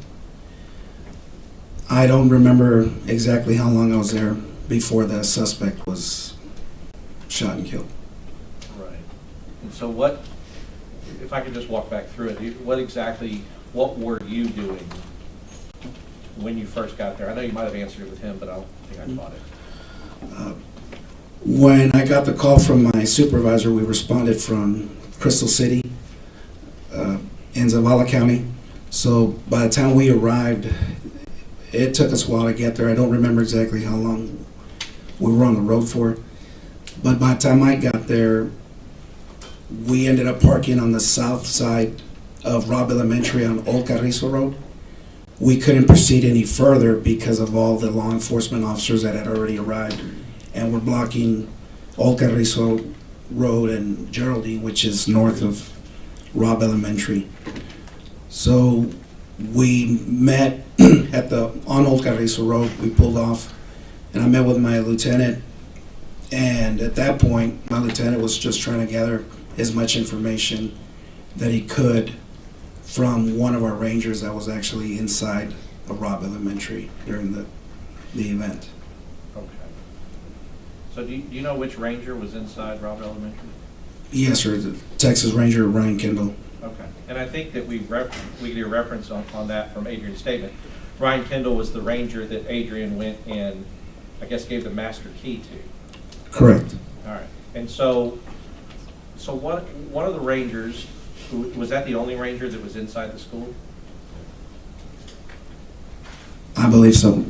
Yeah, and I mean, and if it wasn't, I'm not gonna come back later and go, oh, there was another guy there that, but just to your knowledge, he was, to your knowledge, the only one that was there. Yes, sir, that's correct. Right, and then, as far as rangers outside of the school, do you know how many of you guys were outside of the school or kind of in that mass of law enforcement? Upon arrival, it was myself and my lieutenant, and then there was multiple rangers arriving at different times, but I couldn't give you an exact number. Okay, that's fair. The reason I say that is because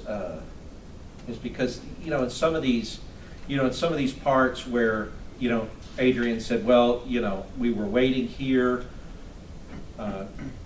went to get kids out here, and then we were waiting here, or right before the breach, I was waiting over here or standing over here. That would also apply to all the rangers that were out there. They were waiting. They didn't breach and go in, the ones that you're talking about that were outside of the school, including yourself. Correct. Right. So you were also like kind of out there waiting right before the breach happened, wherever you were. You agree with that? When I arrived, I was immediately given an assignment because we couldn't approach the school anymore because of the traffic on Old Carrizo and Geraldine Street. But immediately after arriving, there was students from those classrooms running south across the field on Robb Elementary towards Old Carrizo Road. So we gathered uniformed officers to kind of keep them off the street and get them to an empty parking lot, or an empty lot, excuse me, that's south of Robb Elementary. So I was assigning troopers to stay with the kids and put up crime scene tape so we wouldn't have non-essential personnel coming into that lot because of the safety of the kids. And I was instructing the uniform officers to get with the homeroom teachers if they could, and make sure that the kids at least could find their school teacher, so we could make arrangements to have them bust from that area that was already cleared by law enforcement to get them evacuated out of that neighborhood and get them somewhere safe. And this is still when that monster's in the classroom alive with those kids, right? In 111. Yes, sir. Right. Mm. And here's why I say it. I don't say it to say that you were doing wrong by not rushing yourself and going into the room. It's that you had other assignments that you were assigned by a supervisor, right, when you first got there. Yes, sir. And you were helping the kids that were able to get out. It's important also that they remain safe in an active situation. Do you agree with that? Correct. Right. Because, you know, like training can be twisted around to say, well, if you knew the location, your training, alert training says it's your job to run over there and run into the classroom. I mean, training can be twisted that way. You would agree with that? I wouldn't say that the training could be twisted. Every chain of events is going to have a particular way of how you treat it in a critical incident. Sure, and I guess what I mean is, though, is that if you just took the training as, you know, we've seen and kind of heard from different parts of training, if you just took the training as it is, the training doesn't say on alert active shooter, because he's still an active shooter at this time that you're there, right? There were no gunshots being fired when I arrived. So we were still gathering information as to, there was information that it was an active shooter, and then there was information that it was a barricaded subject, right, and possibility of a hostage situation. So there's still phone calls being made and information being processed that we needed to get, so we knew what proper steps that we need to do. And I want to key in on that.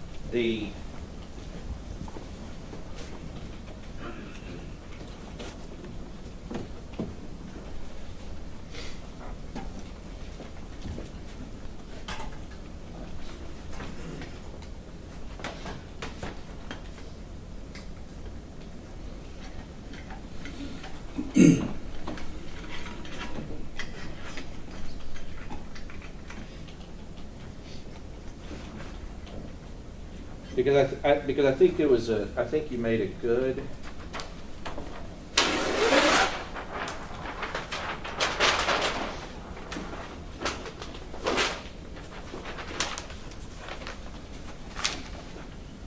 I think you made a good distinction.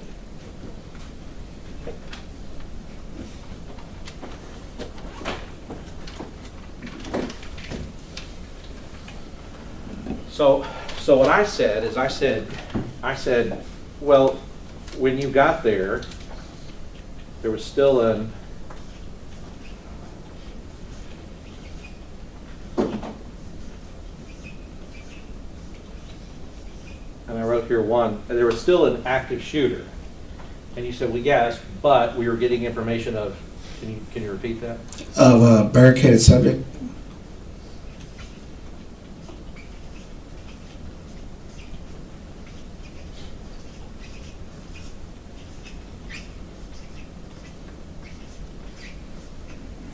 And then what was the other one you said?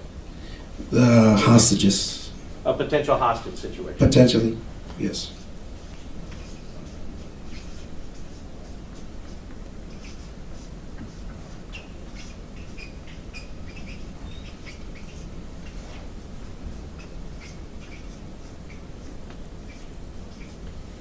Now, you would agree, because you've had the same, I guess, you as a ranger, you get the same types of trainings that any law enforcement officer in the state of Texas would get through TCO. Yes. Okay. I mean, it's not like rangers are special or different in the sense that, I mean, you might take different trainings, but at least you're getting the same kind of active shooter training, hostage training, barricaded subject training. Correct. All right. And you know that the trainings teach you to respond to these in different ways. Correct. Right. Because if a person is barricaded, you don't necessarily respond to them as if they were an active shooter. Correct. If a person is, if it's a potential hostage situation, you don't necessarily respond to it as if it's an active shooter or a barricaded subject. Correct. Okay. And so the reason I say that is because, and I'm not faulting you. I think that you would agree with me that there was a lot of confusion about what was happening out there, right? Correct. Yeah, because if you're getting conflicting accounts of, okay, this is an active shooter, okay, no, it's a barricaded subject, or here, we're hearing it's a possible hostage situation. They have people, I guess, you may not know, but it would be consistent on a hostage situation if somebody's kind of trying to talk to the shooter saying, hey, come out, don't do this, those kind of things, trying to negotiate, like that would be more similar to a hostage situation, right? Correct. Okay. You wouldn't do that with an active shooter. You don't go, hey, please, will you stop shooting, right? Your training for that tells you to do something different. Correct. Okay. So the idea is that you guys, as the Rangers and all these other officers on scene, it is a chaotic and confusing scene. You would agree with that? In the observation during the investigation, there was a lot of events that were happening. And going back to the active shooter, barricaded subject, and the potential hostage situation, in the alert training, it's very important for the first officer that arrives that he's the one that initially decides, is this an active shooter or a barricaded subject, and then acts according to the alert policies that they've been taught. Sure, I understand that, but I guess that you're assuming that I guess Adrian is the first one that arrived. Based on the investigation that I did and the statement that I took from Adrian, that's what I was led to believe. Sure. And I'll tell you that you're right by about 25 seconds, right? So, but let's talk about the first ones to arrive. If I can use this map. Because when we're talking about a school, it's the first one maybe to arrive like on the grounds of the school, that's one thing.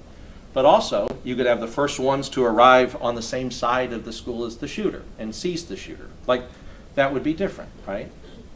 Correct. Right, because somebody could arrive over here on this very back side of the school, and they could be the first ones here, but not know anything that's going on over here. You would agree with that? Correct. Right, because if by necessity, the first one to arrive is not getting radio traffic from other people who are there that's telling him this is where the person is, or descriptions or whatever else, right? Correct. Maybe they've talked to a witness, and we'll talk about that. But I guess the idea is that there is the first to arrive, but there's also the first to actually law enforcement to see the shooter and what the shooter is doing, right? And that would be different.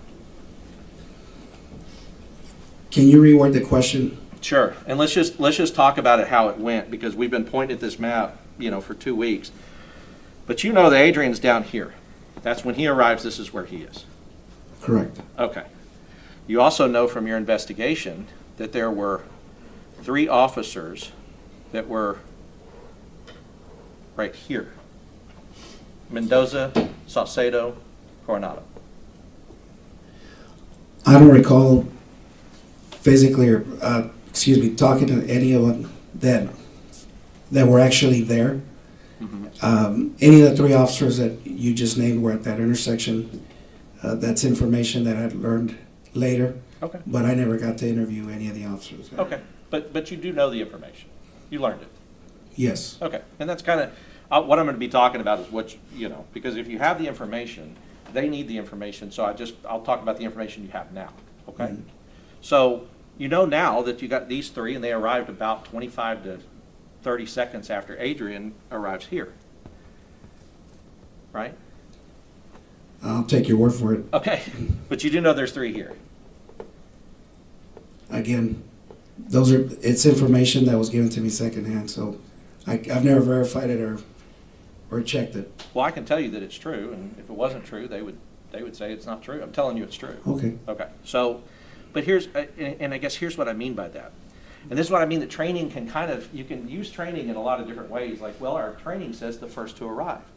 Well, I guess that's true, but if you're the first to arrive by 2 seconds and you don't have a line of sight to the shooter, then that may not be the person who has to determine whether or not it's an active shooter, right? It would be the first to arrive that actually has line of sight and can see what's going on and knows what's going on. Correct. Right. And so because it's not like this, it's not this black and white rule that if your car gets there first, wherever it gets on the school campus, that you're the person that has to determine it. Because like I said, if you're in locations that can't see what's happening, you may not have the best information. It may be other people who arrive a little bit later than you, but have better information about what's happening. Correct. Okay. And so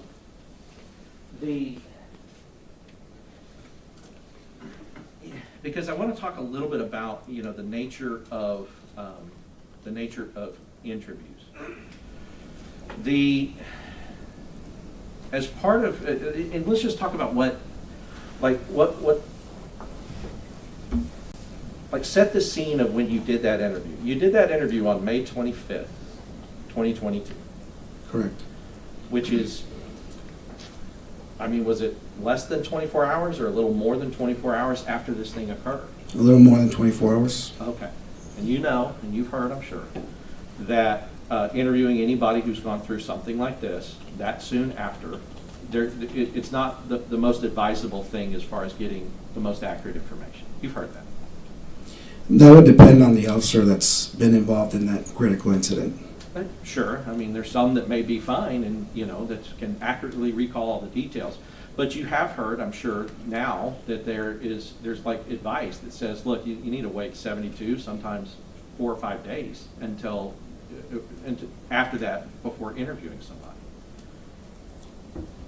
That's usually done when officer's been involved in an officer-involved shooting that's used his weapon or things of that nature.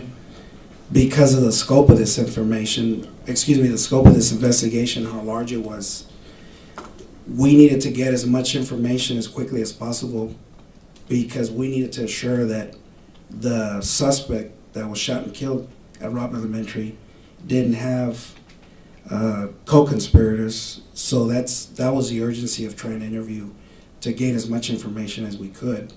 Yes, and do not get me wrong. I'm not saying you shouldn't have done that. You should have done that. You needed to do that. That's not the issue. You got to interview people when you got to interview them, especially if there's a potential threat out there. And I remember, and I know even from the time, but I know that you guys were looking for any other Confederates, anybody else that could have helped him or been a part of that, or knew about it before he did it, right? That was a big part of what we were That's doing. correct. Right. So you have to do it. But I guess what I'm saying is that if you can acknowledge that, yet sometimes the circumstances mean we can't do best practices, and that also may mean that we're interviewing somebody who's gone through a traumatic event, right? And so you have time compression and all those other things that you know can happen to police officers or others when involved in a situation like this, right? Correct. Right, because an officer-involved shooting, it's not necessarily tied to the fact that an officer has had to use their gun and fire their gun. It's tied to the fact that they're in a situation where either they fired their gun or they've been fired upon. Correct. Right, or they believe they've been fired upon, right? Yes. And one of the things that Adrian told you in the interview was these shots are starting to get fired, but he cannot see the shooter and he doesn't know where they're coming from. Well, that's not exactly accurate. If I may, when I'm interviewing Mr. Gonzales, he says that he's talking to the female teacher that's running and falls on the ground, and he drives up to her, and when he's talking to her, she's telling them he's over there, and she's pointing towards the teacher parking lot, and you can hear that in the interview. We go back several times because I'm not familiar with Robb Elementary. I've never been to that campus before May 24th. And that is not his regular place where he's stationed. We got that out of the way right at the beginning of the interview. So we're going back and forth where I need to draw a map and I need to get my bearings too, so I know exactly what Mr. Gonzales is talking about and what door he's talking about and which door he walked into and where other details, right? But sure. That was the whole point of having the map and just going back and forth. But he does recall that he's talking to the female teacher. He turns around and immediately starts hearing rounds go off that he later describes as he believed were gunshots in the interview. Right, just to clear it. And he says... But my question, if you would go back, because you kind of answered a long way around. Okay. My question was, he was clear that he did not see the shooter and didn't know where the shots were coming from, specifically. Because you can't know where the shots are coming from if you can't see the shooter shooting. You understand? You get that, right? So it's a two-part question that you're asking me. He never saw the shooter. You're correct. Never saw the shooter. Never saw the shooter. When he hears the rounds, he says they're being muffled. He goes, and I know that they're coming from behind the building. Right. Okay, so let's talk about it. This is behind the building, right, from where he is. Yes. This is behind the building. Yes. This is behind the building. Mm-hmm. This is behind the building. All of these are behind the building from where he is. If he's looking here, that's behind the building. You would agree, a shot coming from here. Yes. Okay. And this is behind the building, and this. So all I'm saying is that that's not saying behind the building does not say I know where these shots are coming from. He knows a general area that covers about half a mile where they could be coming from. But he doesn't know exactly where the shots are coming from because, and we'll talk about it, he even mentions it. He says because there's echo, right? Correct. He said they're echoing. Now, when we talk about echo, you know this as an officer. The gunfire, gunshots, especially a gunshot that comes out of a rifle, such as the one that this murderer was using, are loud. You would agree with that? They are loud, yes. Very loud. Right? I agree. Yeah. I mean, you wouldn't fire one intentionally if you could help it without using ear protection. Correct. Because they're so loud it can damage your ears. Now, if you're using it in the field and you have to, you're not maybe going to put on ear protection, you deal with it. But they're that loud that you would protect your ears if you could while firing one of these, like on a range or something like that, correct? Correct. Okay, so you also know that gunfire, because you're trained in this, that gunfire will echo off of structures if there are structures around. Right? I've never received a type of training where it specifically talks about the report of a firearm being shot, that it bounces off. I understand there's echoes, but to tell you that I've received formal training, I know exactly where it's coming from or Well, let's talk How about, far? Yeah, let's talk about your experience, because there's been a lot of officers before that have testified, and they talked about it's common. That an echo, what'll happen is that the sound will bounce off of a structure, and it can enter your ear in a different place than it's actually coming from because of the echo. Have you had a personal experience with that, like firing rounds and maybe hearing like it sounded like 2 rounds getting fired when it was only 1 because of the echo? No, sir. Ever? Do you have, well, have you ever been in a place that had an echo and even when you're a kid and said, hello, hello, hello, hello? Have you done that? Yes, sir. Okay. And I don't make light of it. It's just, I'm trying to gather, you do have experience with echo. Yes. And you understand the process, that sound bouncing off of things and then coming back to you. Understood. So I put out hello and it comes back hello. Yes. Okay. Gunfire can be the same. Gunfire reports bouncing off of structures can cause a human being not to understand or know exactly where it's coming from, because the echo, if the echo's coming in their right ear, something that's being fired on their left side could sound like it's coming from the right. You understand that as a concept, even Yes. if you haven't been formally trained in. Yes. And that can throw off the human body's ability to understand and locate where gunfire's coming from. You understand that? Yes. And he actually, the day after this happened, he told you that that's what he was experiencing. He was experiencing echo, which caused him not to be able to understand where the gunfire was coming from. Right? Correct. Except behind the building somewhere. Now, these officers here, I don't know, I guess I'll see if you found out later, but these officers here actually, when the shooter is shooting into the windows here, these officers here believe that the gunfire is actually being fired at them. Did you know that later? No. Okay, that they were like ducking and diving under their cars because they thought that the gunfire was coming at them when it was going the opposite way, right? Correct. Okay, so if that's the case, you would understand that because of the concept of echo, he's firing at a building, it's bouncing off the building, and they believe that the gunfire is coming in their direction, and that would make sense to you. Yes. Right? The only thing that you could really figure out, like, oh no, he's not firing at us, is if you see him, and you see the shooter, and they are firing in this location, and you realize, okay, the gunfire is going that way, not coming at us, right? Correct. Okay, but if you cannot see him, you're still in that problem of trying to echolocate, where these shots are being fired. And I would point that out to say, to go with what you were talking about, one of the things you said to Adrian, there was a lot going on out there, right? That can add anything that can affect your sensory perceptions of what's happening, is just added into the mix of a lot going on out there. You would agree? Correct. Right, like, and you've been trained, and I know you've been trained on this because all police officers have to know that if you're in this situation, you will start to have an adrenaline dump, right? And you've heard that term or something like that. Increased levels of adrenaline going through your body. Yes. And then with an adrenaline dump, it can affect the way that you are hearing things and the way that you are seeing things and the way that you perceive time. You have heard that. Yes. Time can go very slow or it can speed up very fast for you at different times.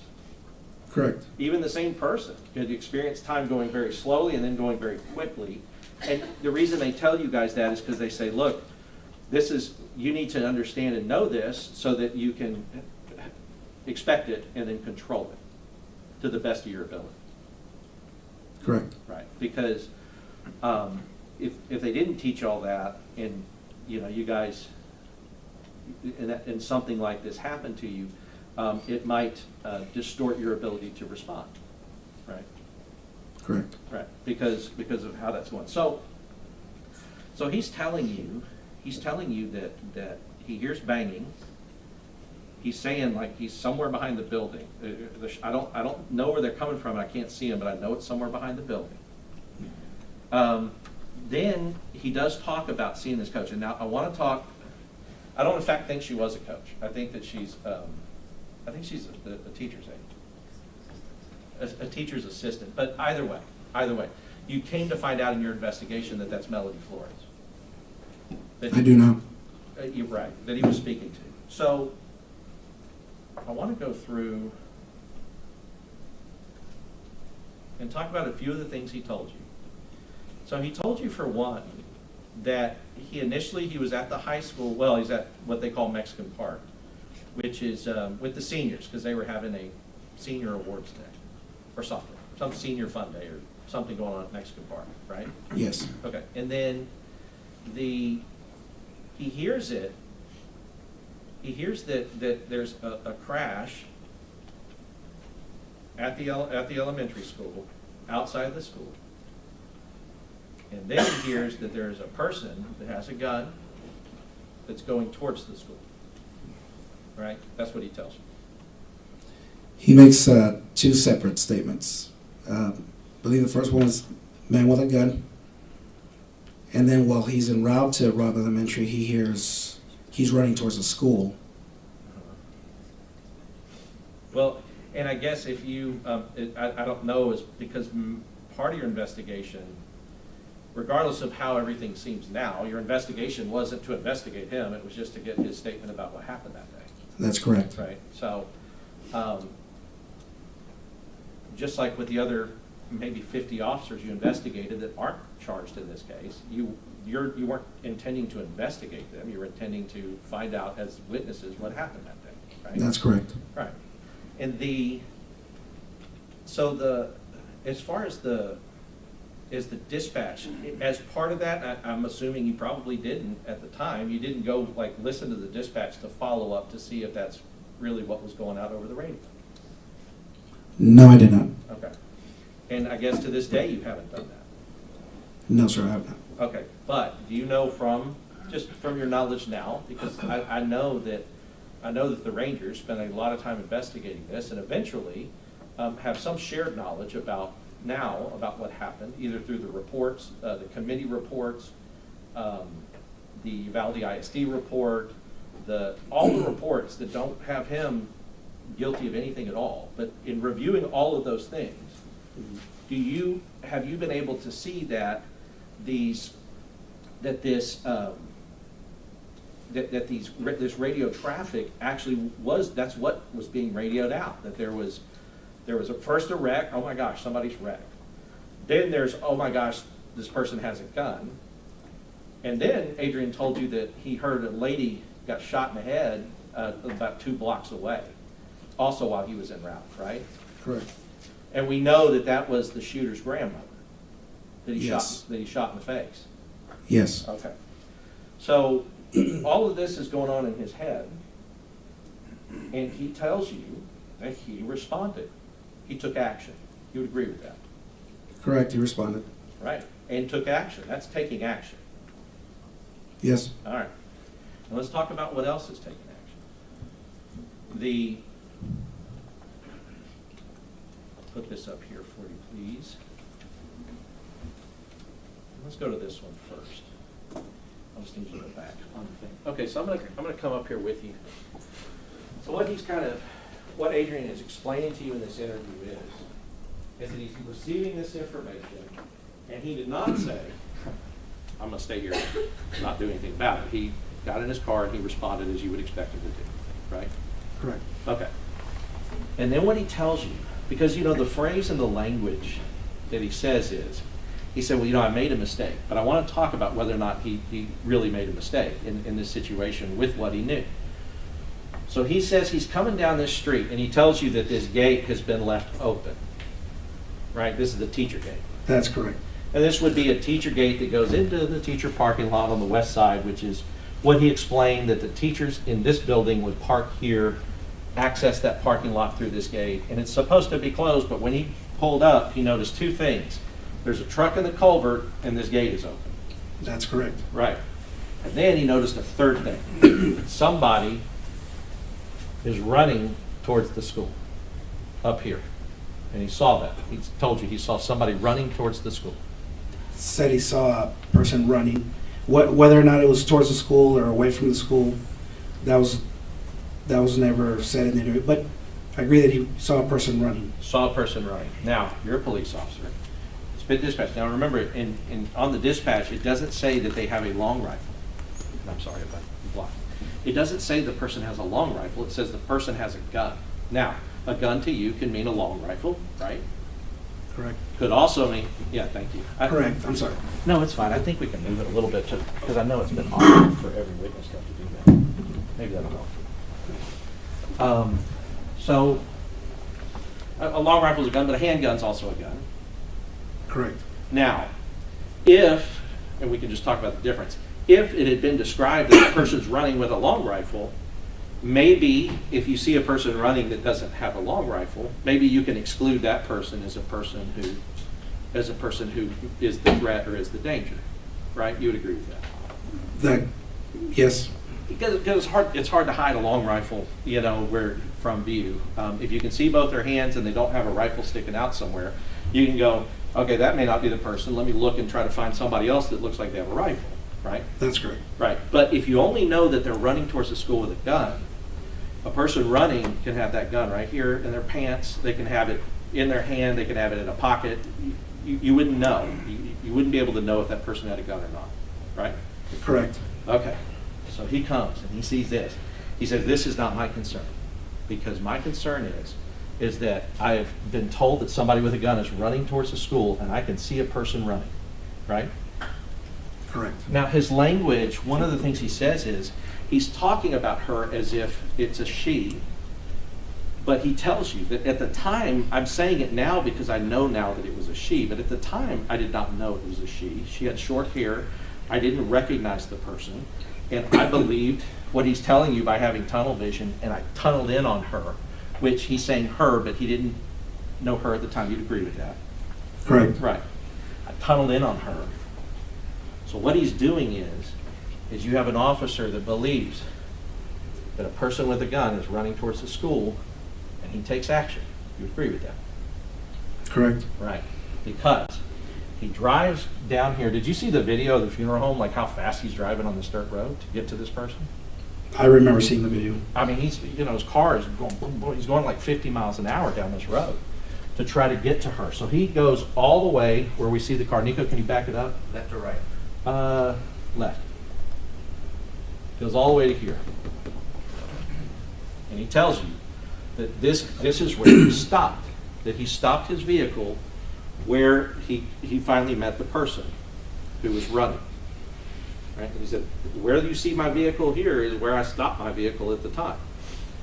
And meaning that it wasn't like he stopped like here and then somebody moved it up here. He stopped it here, and you can agree with that.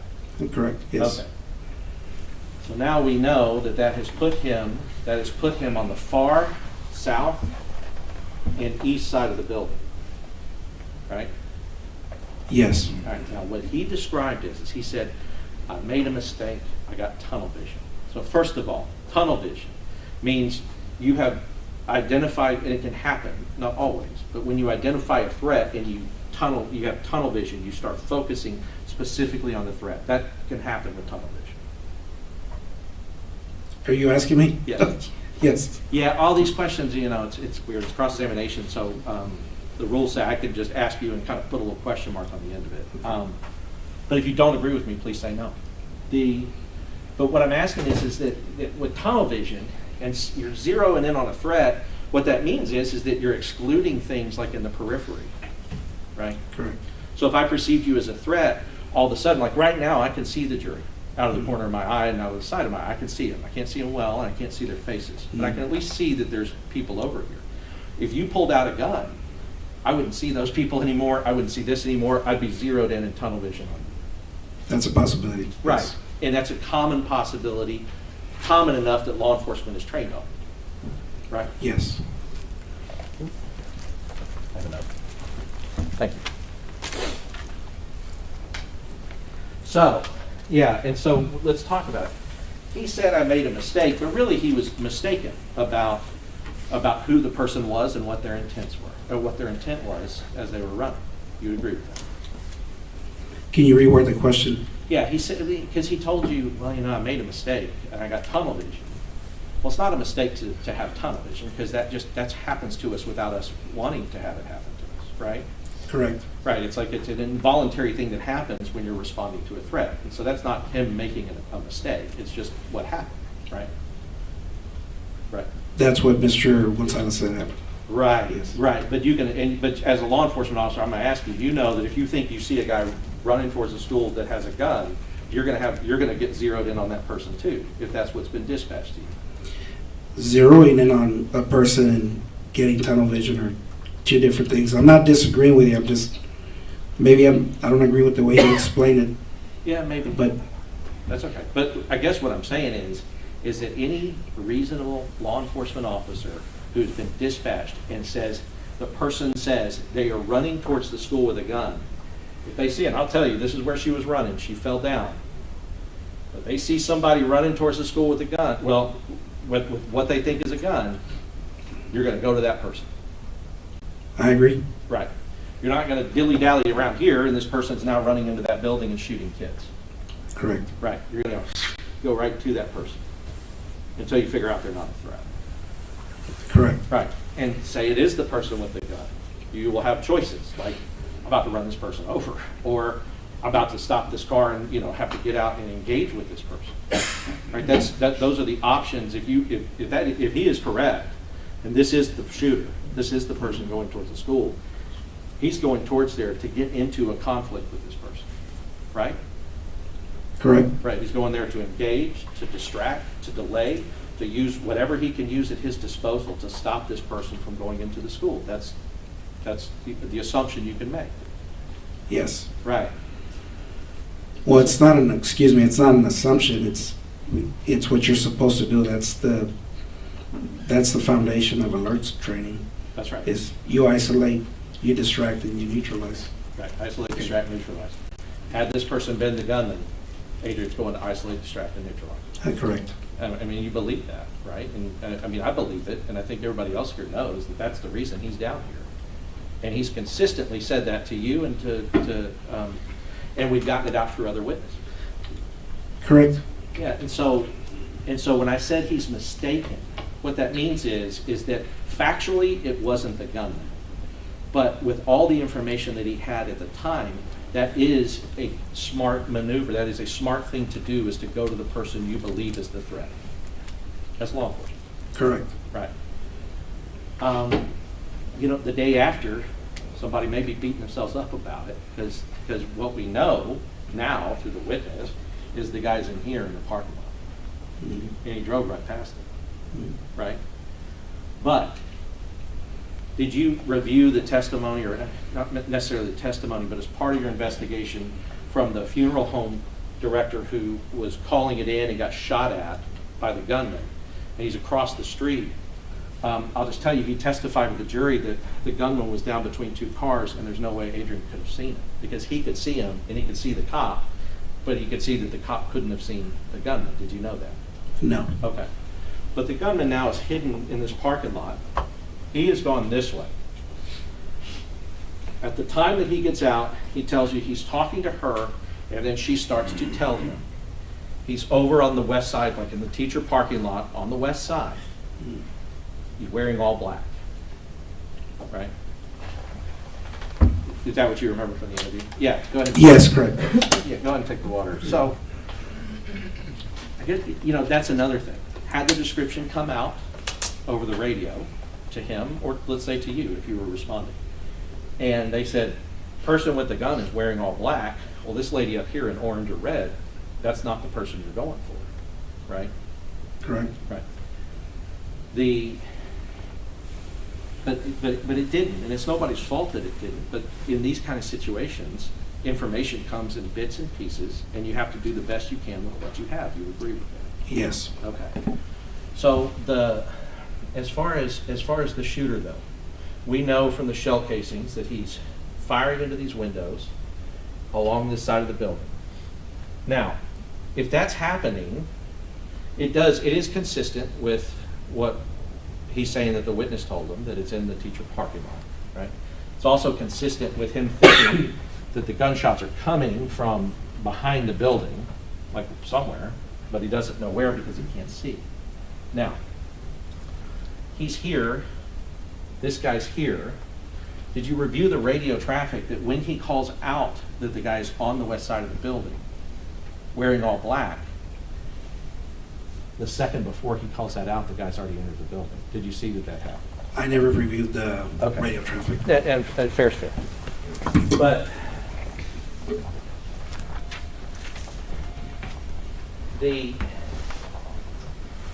because there was another part of the interview is that he's saying, and I know you were pointing to a diagram, you made a map. I don't even have it.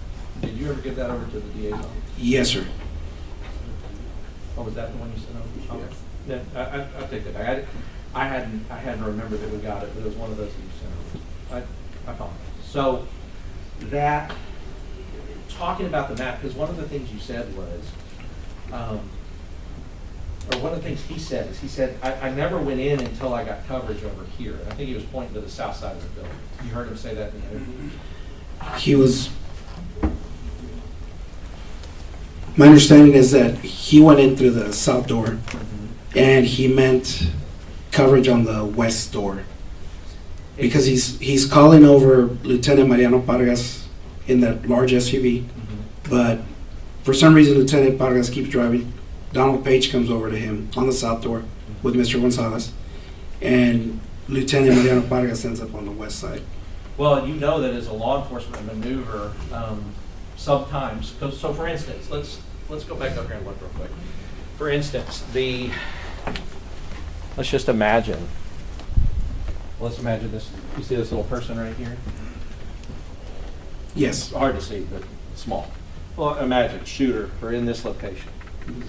There is a law enforcement maneuver where you have one person in a car, a big car, like you were saying, where you would have the car kind of roll up this side to try to provide coverage with somebody behind the engine block, that if they take fire, they're taking fire into the vehicle. That is a maneuver that you've heard of before, or have you not?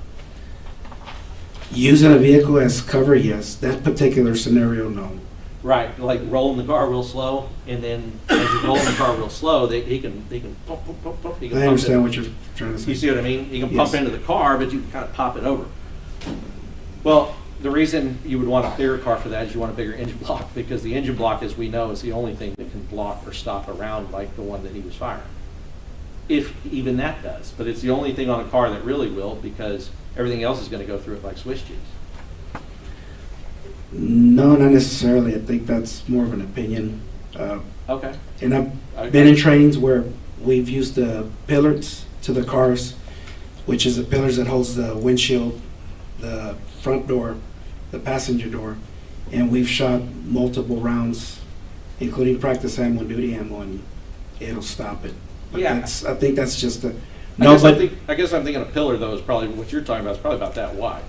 Yes, but you can double them up and use them as cover, because it's, if you stand at an angle, the pillars are wide.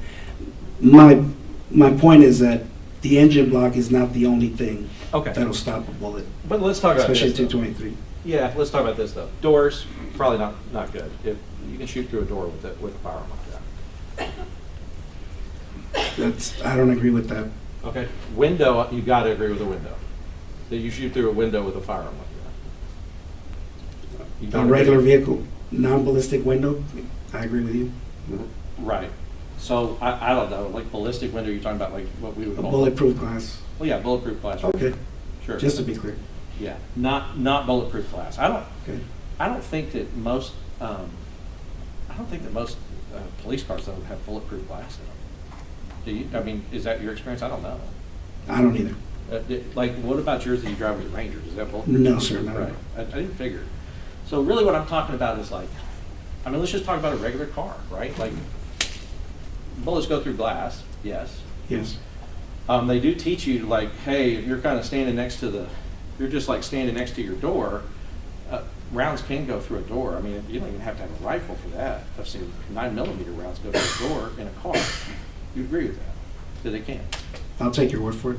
It's possible. Okay. I mean, yeah, because as a prosecutor, a long time ago, prosecuted murder cases where, I mean, I see them. The guy got shot in the car through the door, right? And have you never seen a case like that?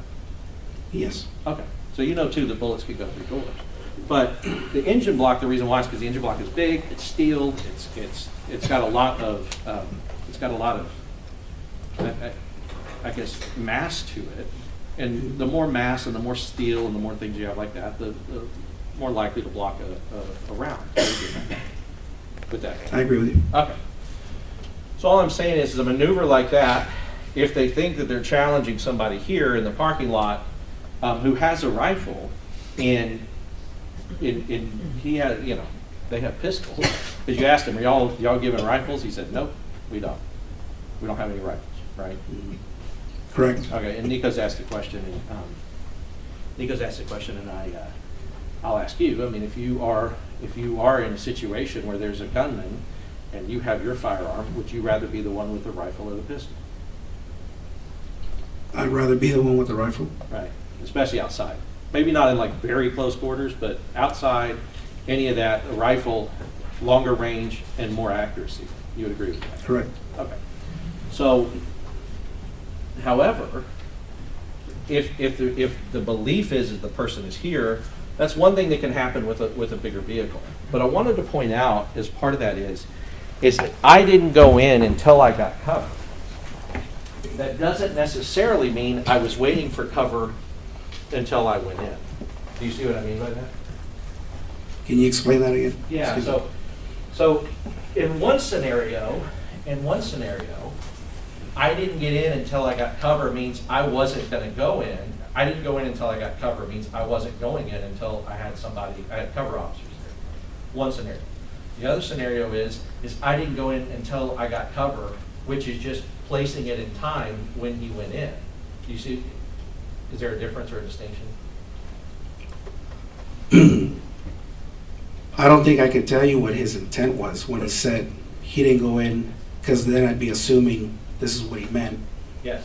Well, and that's really where I want to get, because you know, and this isn't on you, but I mean, you could have asked a follow-up question. What do you mean by that? Were you actually waiting for cover before you went in, or did you just not, at the same time that you're seeing the bullet come out of the window, which determined that, okay, now we know that the person is inside the school, are all of these things kind of happening at the same time, and then your cover's arriving as well as the time that you noted the location. I mean, you could have followed that up, but you didn't in the end. Correct. Right, okay. So, and what's important about talking about seeing a round come out of that east side glass is that, first of all, I'm going to be up and down a lot, I'm sorry. Is that, first of all, if he were in, because this is, I don't know if you saw it later, but this is where Donald Page's vehicle ended up parking, kind of right here, kind of even with the south door. Did you know that, the other police officer? No, sir. Okay. Well, we'll see stuff that'll show that Page is kind of in this area. What I want to point out is that anybody standing in this area can't see rounds coming out of this window because their view is blocked by the building, right? You're saying that they're standing on the south side of the building? Yeah, like right here. Because if I'm standing here, even with this door, and rounds start coming out of these windows here, I will not be able to see the rounds coming out of the window because of the glass. I can maybe hear it, but you can't see it because there's a building there. You see what I mean? I'd have to get a better angle, or a better view of another angle, because I can't give you an accurate answer from that Sure, angle. no, I get it. So let me do it like this. If I am, and we're talking about a building, so we're talking about big. So if I am a person in a building, and I'm standing on this side of the building, right? This is the side of the south side, let's say. Mm-hmm. South side. And these windows are here, rounds are coming out there. If I'm standing here on the south side, blocked by the building, I'm not going to be able to have that line of sight across the windows to see rounds coming out of that. You would agree with Correct. that? Okay. And that's kind of, because we've been out there, we kind of looked at all this, and that's how that school is. And I know you've been out there too. But, and my only point to make with that is to say, when he told you, he said, look, I'm seeing rounds come, I see something flying out of the glass on the east side.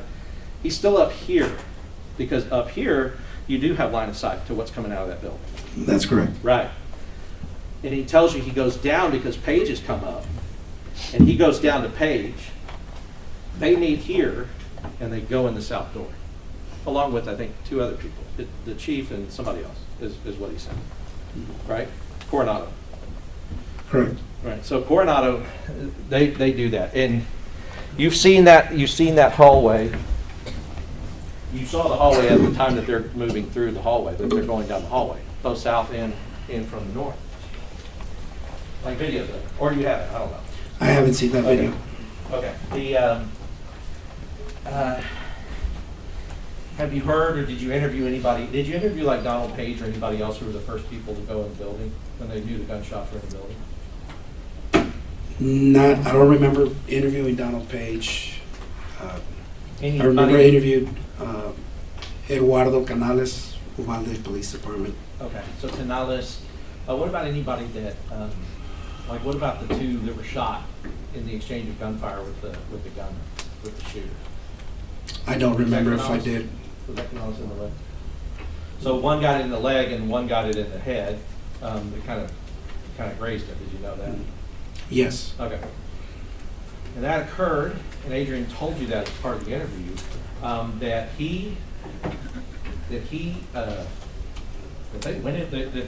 they figured out that shots were coming inside the school, and they went into the school. He told you that. Can you repeat the question? He told you that he, along with the other officers, he said he figured it out because he figured out this guy is not on the west side of the building in the teacher parking lot. He's inside this school because there's a bullet coming out of the school. Correct. Right. So he starts going to Page.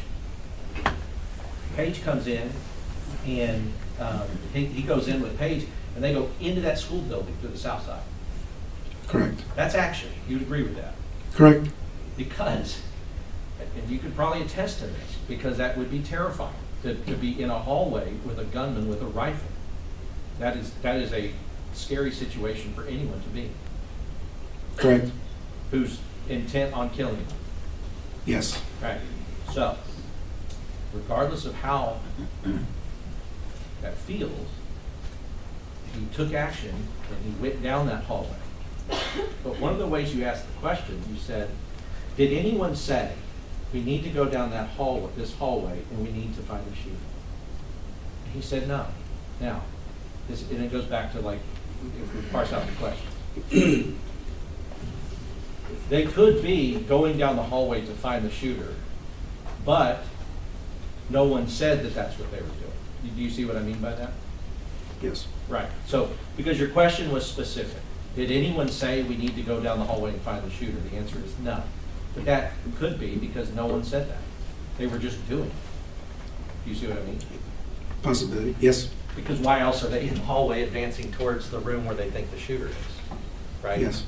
And I say that, and it's not because, like I said, at the time, you weren't investigating him, and you weren't necessarily asking some of those follow-up questions, and it did not know we would be sitting here years later talking about it in court. But I guess the idea that he's in that hallway and the shooter doesn't completely emerge from the classroom, but the gun comes out of the classroom and shoots 2 of the officers that are in that hallway, right? I don't think that's accurate, that the gun came out of the classroom? Are you saying that the suspect actually He didn't come out, the gun came pushed the muzzle out of the classroom and fired rounds? Maybe. Maybe I'm wrong with that. That's an assumption. I don't have enough information to give you a correct yes or no. That if I answered that question, I'd be giving you an assumption that happened. My understanding was that when I spoke to Mr. Gonzales, the suspect was shooting through the walls. Through the walls? Yes, from inside the classroom. But what Adrian said, well, he did shoot through the walls at some point, because Adrian said that like he could see like plaster whizzing out by Page, right? He says that to you in the interview. Yes, correct. Piece of sheetrock flew out towards. And that would be consistent with him shooting, the gunman shooting through the wall, right? Correct. But Adrian also told you that the officers coming from the north, that they were trying to peek into the classroom. And he said he was trying to peek in, and I don't know what happened, but then shots started coming in their direction, right? That's correct. Okay. and those things are loud, and shot about, I think he said 7 to 9 times. Correct. Right. Mhm. So, at the time that we're talking about that hallway, it seems to me that there are 5 or 6 people in the hallway, officers in the hallway. About 6 or 7. Okay, 6 or 7. So now Adrian is not the only the only officer that's on the scene. There are other officers. They are advancing towards a gunman. The gunman is using his gun to back them off, to try to keep them back. He's laying down fire at them. Right? Yes, that's correct. Now, the gunman, the shooter, this monster, being aware that there are now officers in the hallway. I'm going to walk through that. The gunman being aware that there are officers in the hallway, he knows now he can't come out of those rooms without meeting the officers in the hallway, right? You have to assume.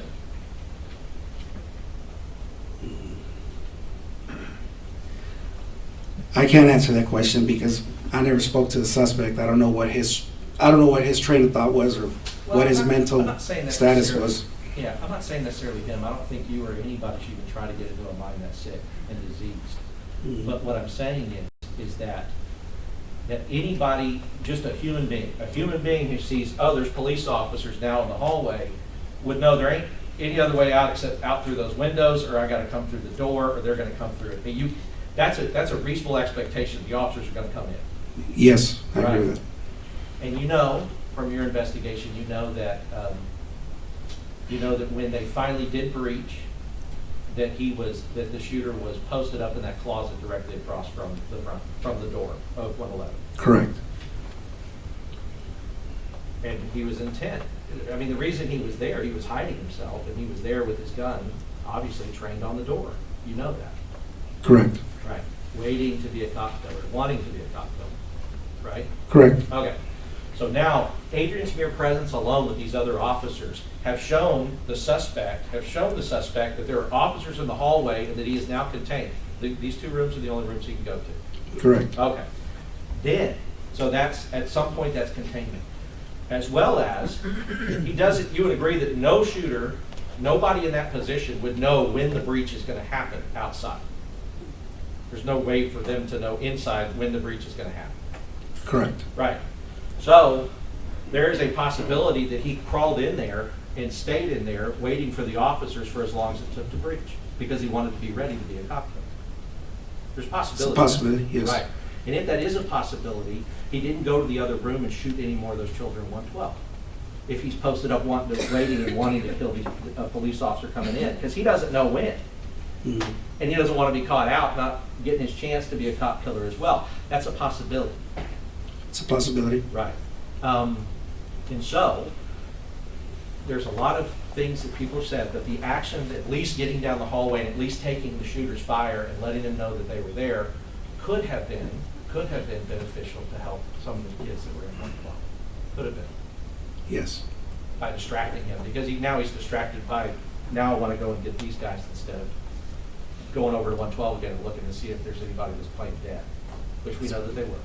It's right? possible, yes. Okay. So and regardless of who you are, somebody's firing a rifle in a hallway where you're at.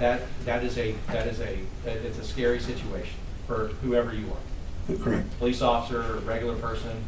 It's hard. It's scary, right? Correct. Okay. At the time, he told you that at some point, because their radios don't break inside the school. Now, that is a situation that a police officer does not create. They do not create having crappy radios that don't work inside of a building that they're supposed to be in there protecting. Right? He didn't create that. Correct. Right. And radioing for backup, you would agree is necessary. He said, I tried to alert every agency that I could find, and we know that almost every agency there responded. Correct. Right. So he has to leave the school in order to make the radio work, though. He has to back out of the hallway and make the radio work. Yes. Okay. And that's not normal. Like you would want your police officers to have their radio working wherever they are inside of the school.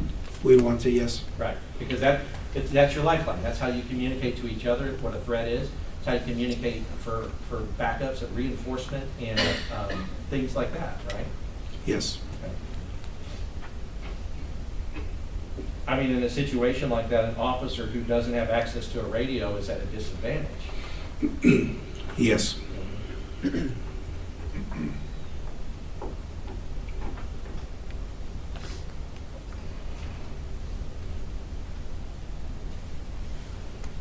Ranger Ryan Kendall, he was there, but did he go in with the breach team? No, he did not. Okay. So the time that he was there, but not rushing to the door and trying to breach into that door. I can't tell you. I can't testify to what he did. Okay, but you know he wasn't on the breach team. He was not on the breach team. Got it. And we heard from one of the other officers that was, which, I mean, no doubt, it's incredibly brave and good thing to do for them to have done, because as we've heard, Wayne Jackson was on the end of the stick from Border Patrol and he got shot in the head by the shooter. Correct. And you knew that. And you also, I'm sorry, because it... Just bad water. Yeah, okay. And the shield person in front, like they went in behind the shield, and the shield person took rounds on the shield from the shooter as they were coming in the door. Correct. All right. Without the shield, that would have just been rounds inside a human being. Correct. Right. And depending on where they, shoot them in the head, dead, but if they have a rifle-rated vest, they can perhaps survive it. Right? Correct. If they don't have a rifle-rated vest, those rounds will go through a pistol-rated vest.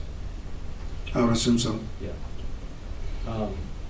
So a dead police officer cannot help anybody else. You agree with that? Yes. Okay. So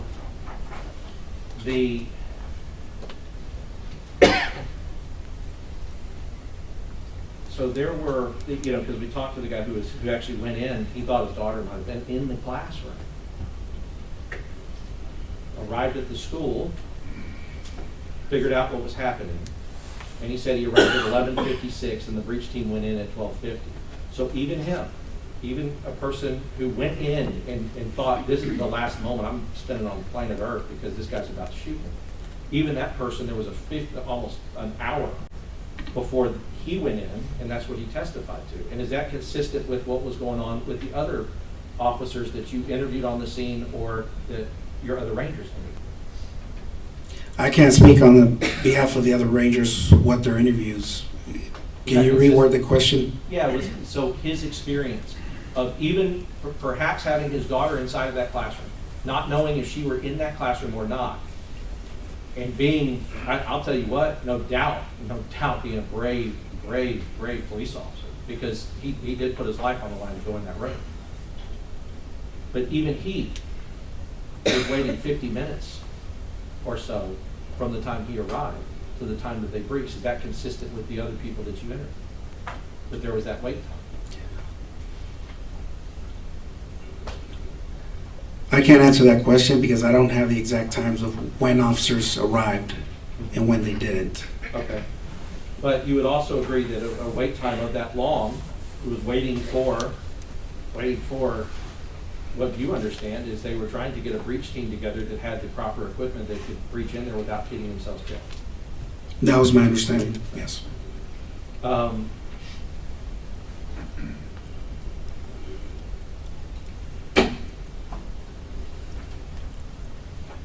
Now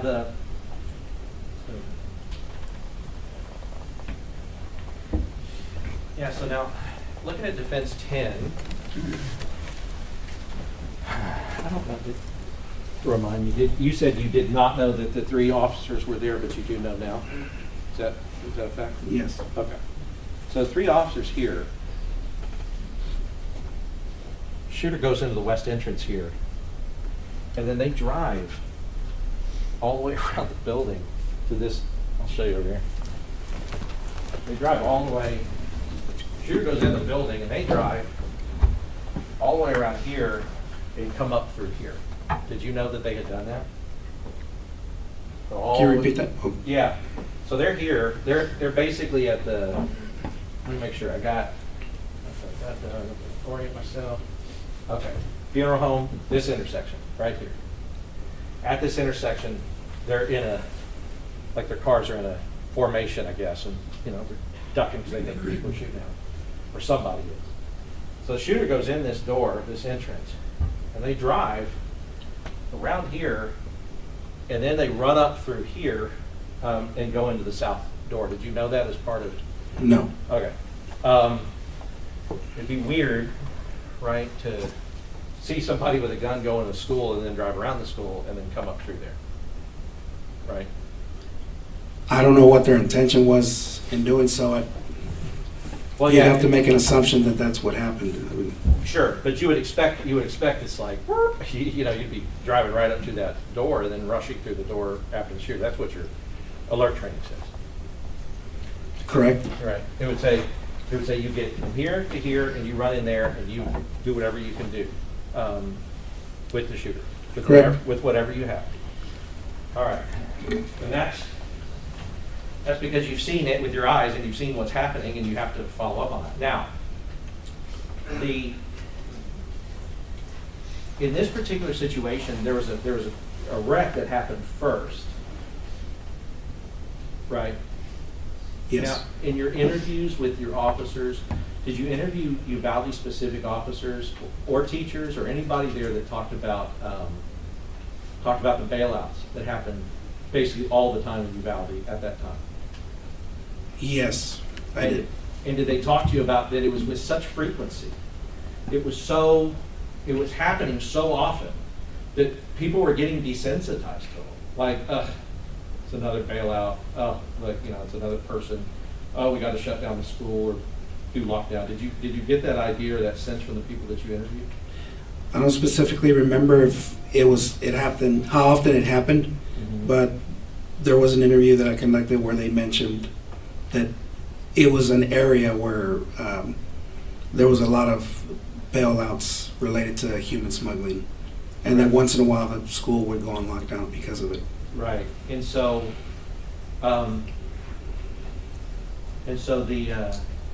just talking about that, if there's a separate, like, and nobody's saying it's right in hindsight. Obviously, in hindsight, there's all kinds of stuff that everybody, probably including you, would have done different. But if there's that experience of these bailouts, and then there's a wreck, and then somebody's jumped out, right? Then, if you have that many, it can seem, or people can believe, law enforcement can believe that I'm dealing with one of those again, right? Well, that goes back to educators and law enforcement with complacency. Yeah. And it's a responsibility of every officer not to be complacent, treat every individual incident like it might be an example, an active shooter or a person just trespassing on a school premises. No. So they shouldn't be taken lightly. I agree with that, and you know, like and it's true, but you know, complacency, like if somebody's experienced something over and over again, I'm not saying, you know, Adrian's one of the ones that is responding to that thing like there's a school shooter. He's the one that's running to where he thinks the danger is. He's driving directly towards what he thinks is a threat. You agree with that? I agree. Based on what you've heard.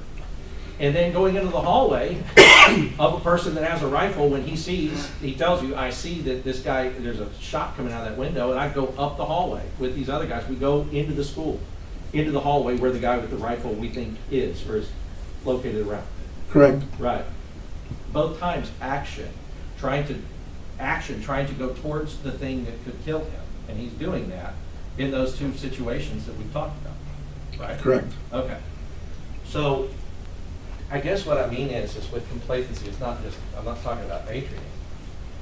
But I'm talking about if you have all these bailouts and things are going on all the time, if your first thought is not that they're going into this school to hurt children, but going through this school to get away from us, it's not a great thought. That's our face. I agree with you.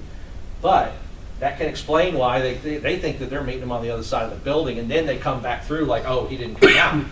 You see what I mean? It's not a correct thing to think. It's not a correct thing to think, perhaps, and especially in hindsight. But there is no other reason than that an officer would go around this way, except they think that the guy's gonna be around that way. As an officer, you would agree with that? If you're gonna drive around here, it's only because the guy you saw you think is gonna be around here and not inside the school shooting kids. It's a possibility, yes. Right. Yeah, right, because we're not defending it, right? Like we're not defending that action or anything else, but also they're not sitting in that chair either, right? Even if, I mean, people make mistakes. Nobody charged them with any crime. And nobody charged you, and nobody charged any of the other officers that were out there. That were clearly out there for a long time while shooting was going on inside a classroom. I'm not saying you said you didn't hear any shots. But you agree that there were shots, even later on into the incident, there were shots in that classroom. Yes, I agree with you. Right, and officers were there and present and didn't go inside. Correct. All right. So you treated all of them, including Adrian, as witnesses? Yes. Not suspect? Yes. Right. It was only years later it came around and they picked one and put him in his chair. That's going to be up to the totality of circumstances. Yeah, you know. I agree. It's not up to you. I'll pass it on. Thank you, Rob.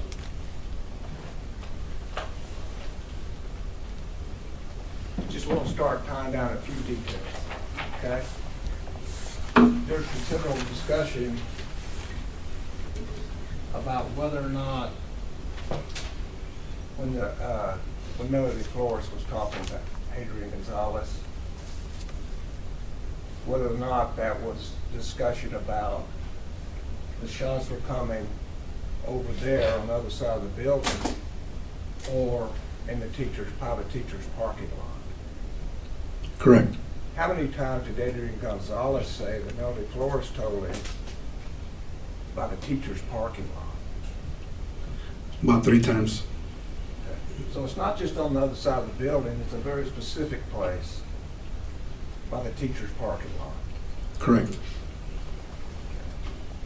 And now as to active shooter, we talked about line of sight and we talked about sound. In an active shooter situation, what does the sound of gunfire tell you? Where the general area where it's coming from. Okay. And if it's at Robb's school during a school day and you hear gunfire coming from the teacher's parking lot, is that an active shooter situation? Yes. Whether you see it or hear it, it's an active shooter situation. Yes. And if you hear it 30 seconds before somebody else, you're in a better position to know it's an active shooter situation. Yes.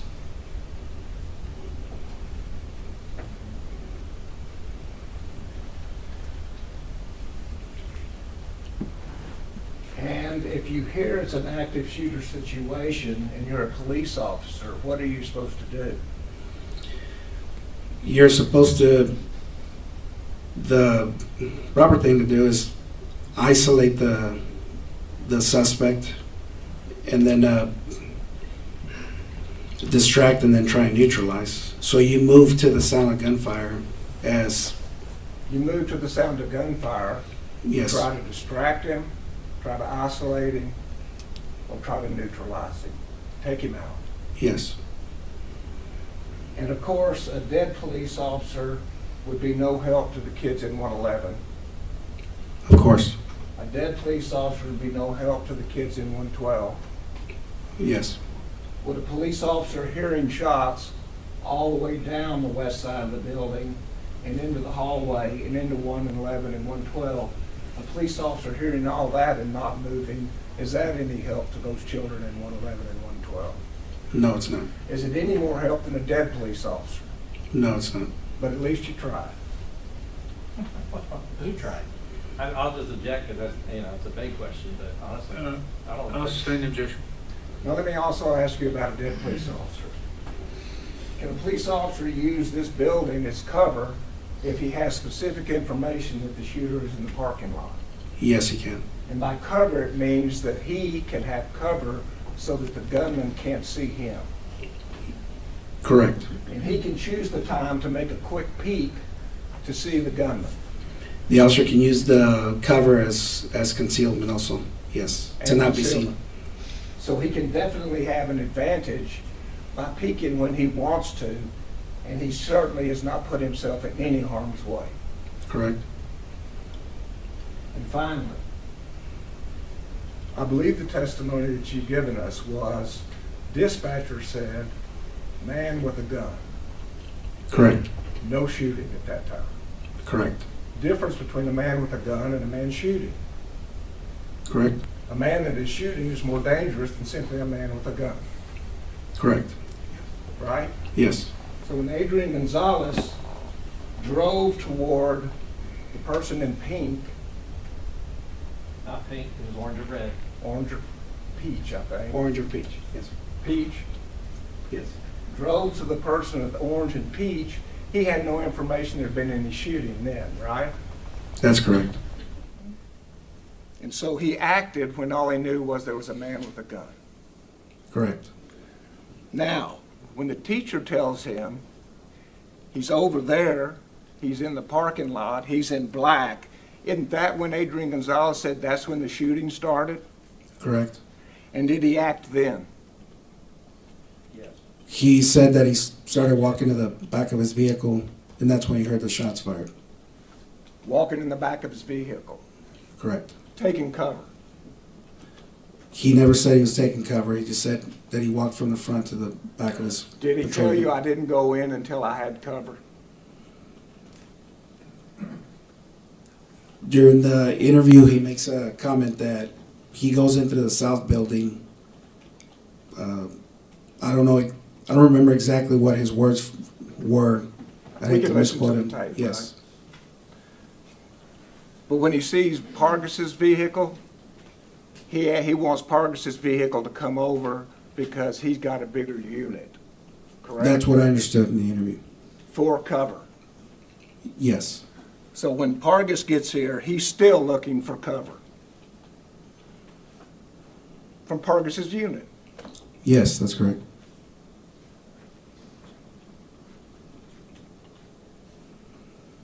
And so when his supervisor, his boss arrives, and 3 other people arrive, and they're told to go in, at that time he goes in, correct? Correct.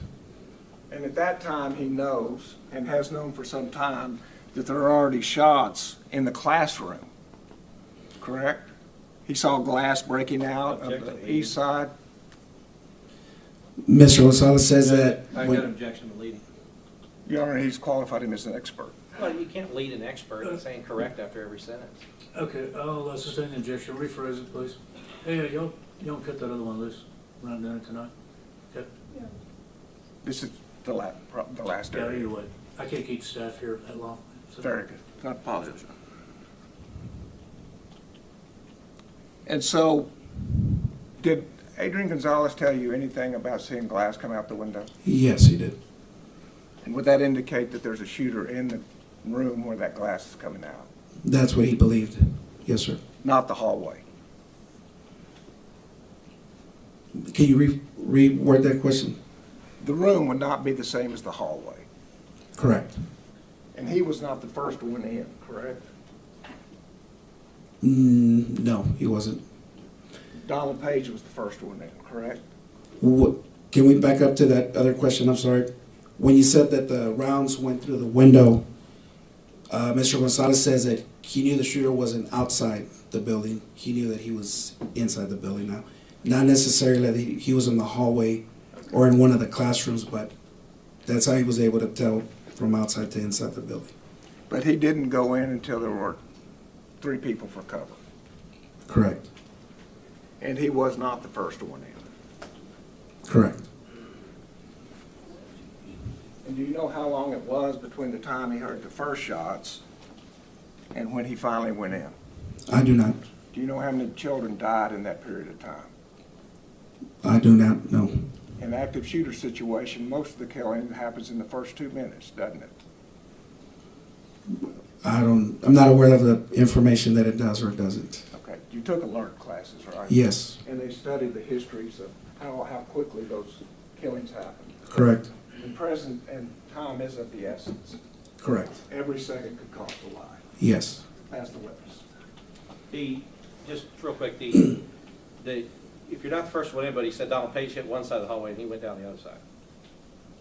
Correct. Right. So they're both going down the hallway, but he's on this side of the hallway and Donald Page is on the other side. Yes. Okay. The prosecutor is trying to mash it all into something that fits the reason this guy's sitting here. Comments on what I'm trying to do, Your Honor. Well, that's what he's trying to do. I'm going to I'll object. send an objection. Yes, Your Mr. Honor. President. Yes, Your Honor. But ultimately, a person who is going towards somebody who they believe is armed, that is a dangerous, potentially dangerous situation. You would agree with that? Yes. Right. I mean, but the prosecutor said, well, he didn't hear that there were shots fired, so therefore it's not dangerous. You wouldn't agree with that statement. I didn't say that it wasn't dangerous, Your Honor. Once again, ladies and gentlemen, questions are not evidence. If your recollection is different, rely on your own. Proceed. Yeah, it's dangerous. That's what he's doing. He's going towards danger, potential danger, right? Yes. Right.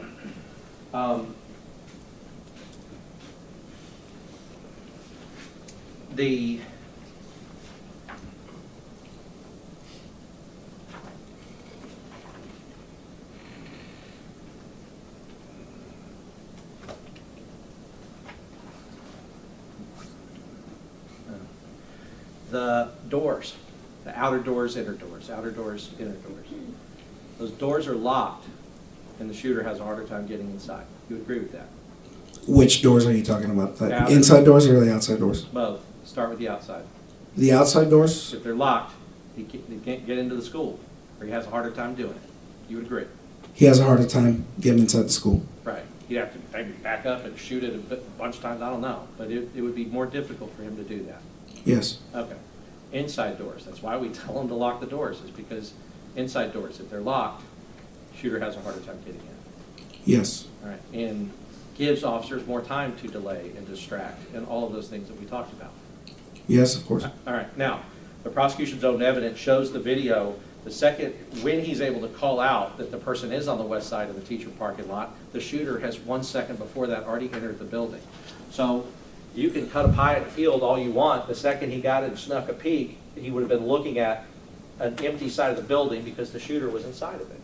Did you know that from your investigation? No, sir. All right.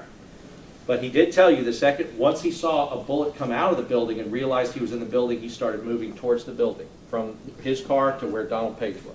Yes. All right. That's it, Judge. Pass it with us. And the time on the dispatch will say how long that distinction is that correct? Between radio, yes, between the time Mr. Gonzales radioed anything, it'll show that time. So if Adrian Gonzales knows he's in the building and then dispatches, and then we then know when he heads toward the building, that will tell us how long has passed that Adrian Gonzales did nothing when he knew the shooter was in the building. Correct? Correct.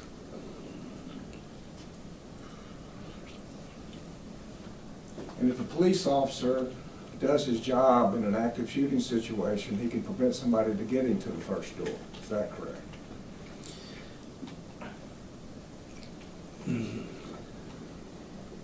In a perfect example, yes. If everything fell into place, exactly, yes. And what does solo entry mean in an active shooter situation?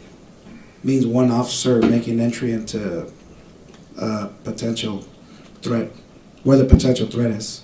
So, and is an officer expected to go in solo entry when there's an active shooter? In alert training, yes. Absolutely. But if they haven't had alert training, then maybe not. If the officer hasn't gone through alert training, I wouldn't expect him to follow any of the procedures because he doesn't know. Pass it. If he taught a class on it 2 months earlier where he said solo entry should be prepared for, then you might expect him to go in solo? Yes, sir. That's the witness. I have nothing for you. I've forgotten, are we on cross? Yes, Your Honor. Direct? I'll stop it here. I got nothing. We're all further. done? Yes, sir. Is he excused, not subject to recall? Yes, sir. Okay, we're gonna We look want that him up. on recall, Judge. We want him subject to recall. All right, so We're gonna hold that other witness till 8:30 tomorrow morning. We'll do that matter outside the presence of the jury. I need the lawyers here at 8:30. Need y'all back at 9 o'clock. The rule's been invoked, sir. You are subject to recall. You know what the rule is, but please don't discuss the case with anyone other than the lawyers and be available in the event of a recall. Yes, Your Honor. Thank you very much. You're excused for today. Would everyone rise for the jury? 9 o'clock tomorrow, ladies and gentlemen. Okay, they have finally wrapped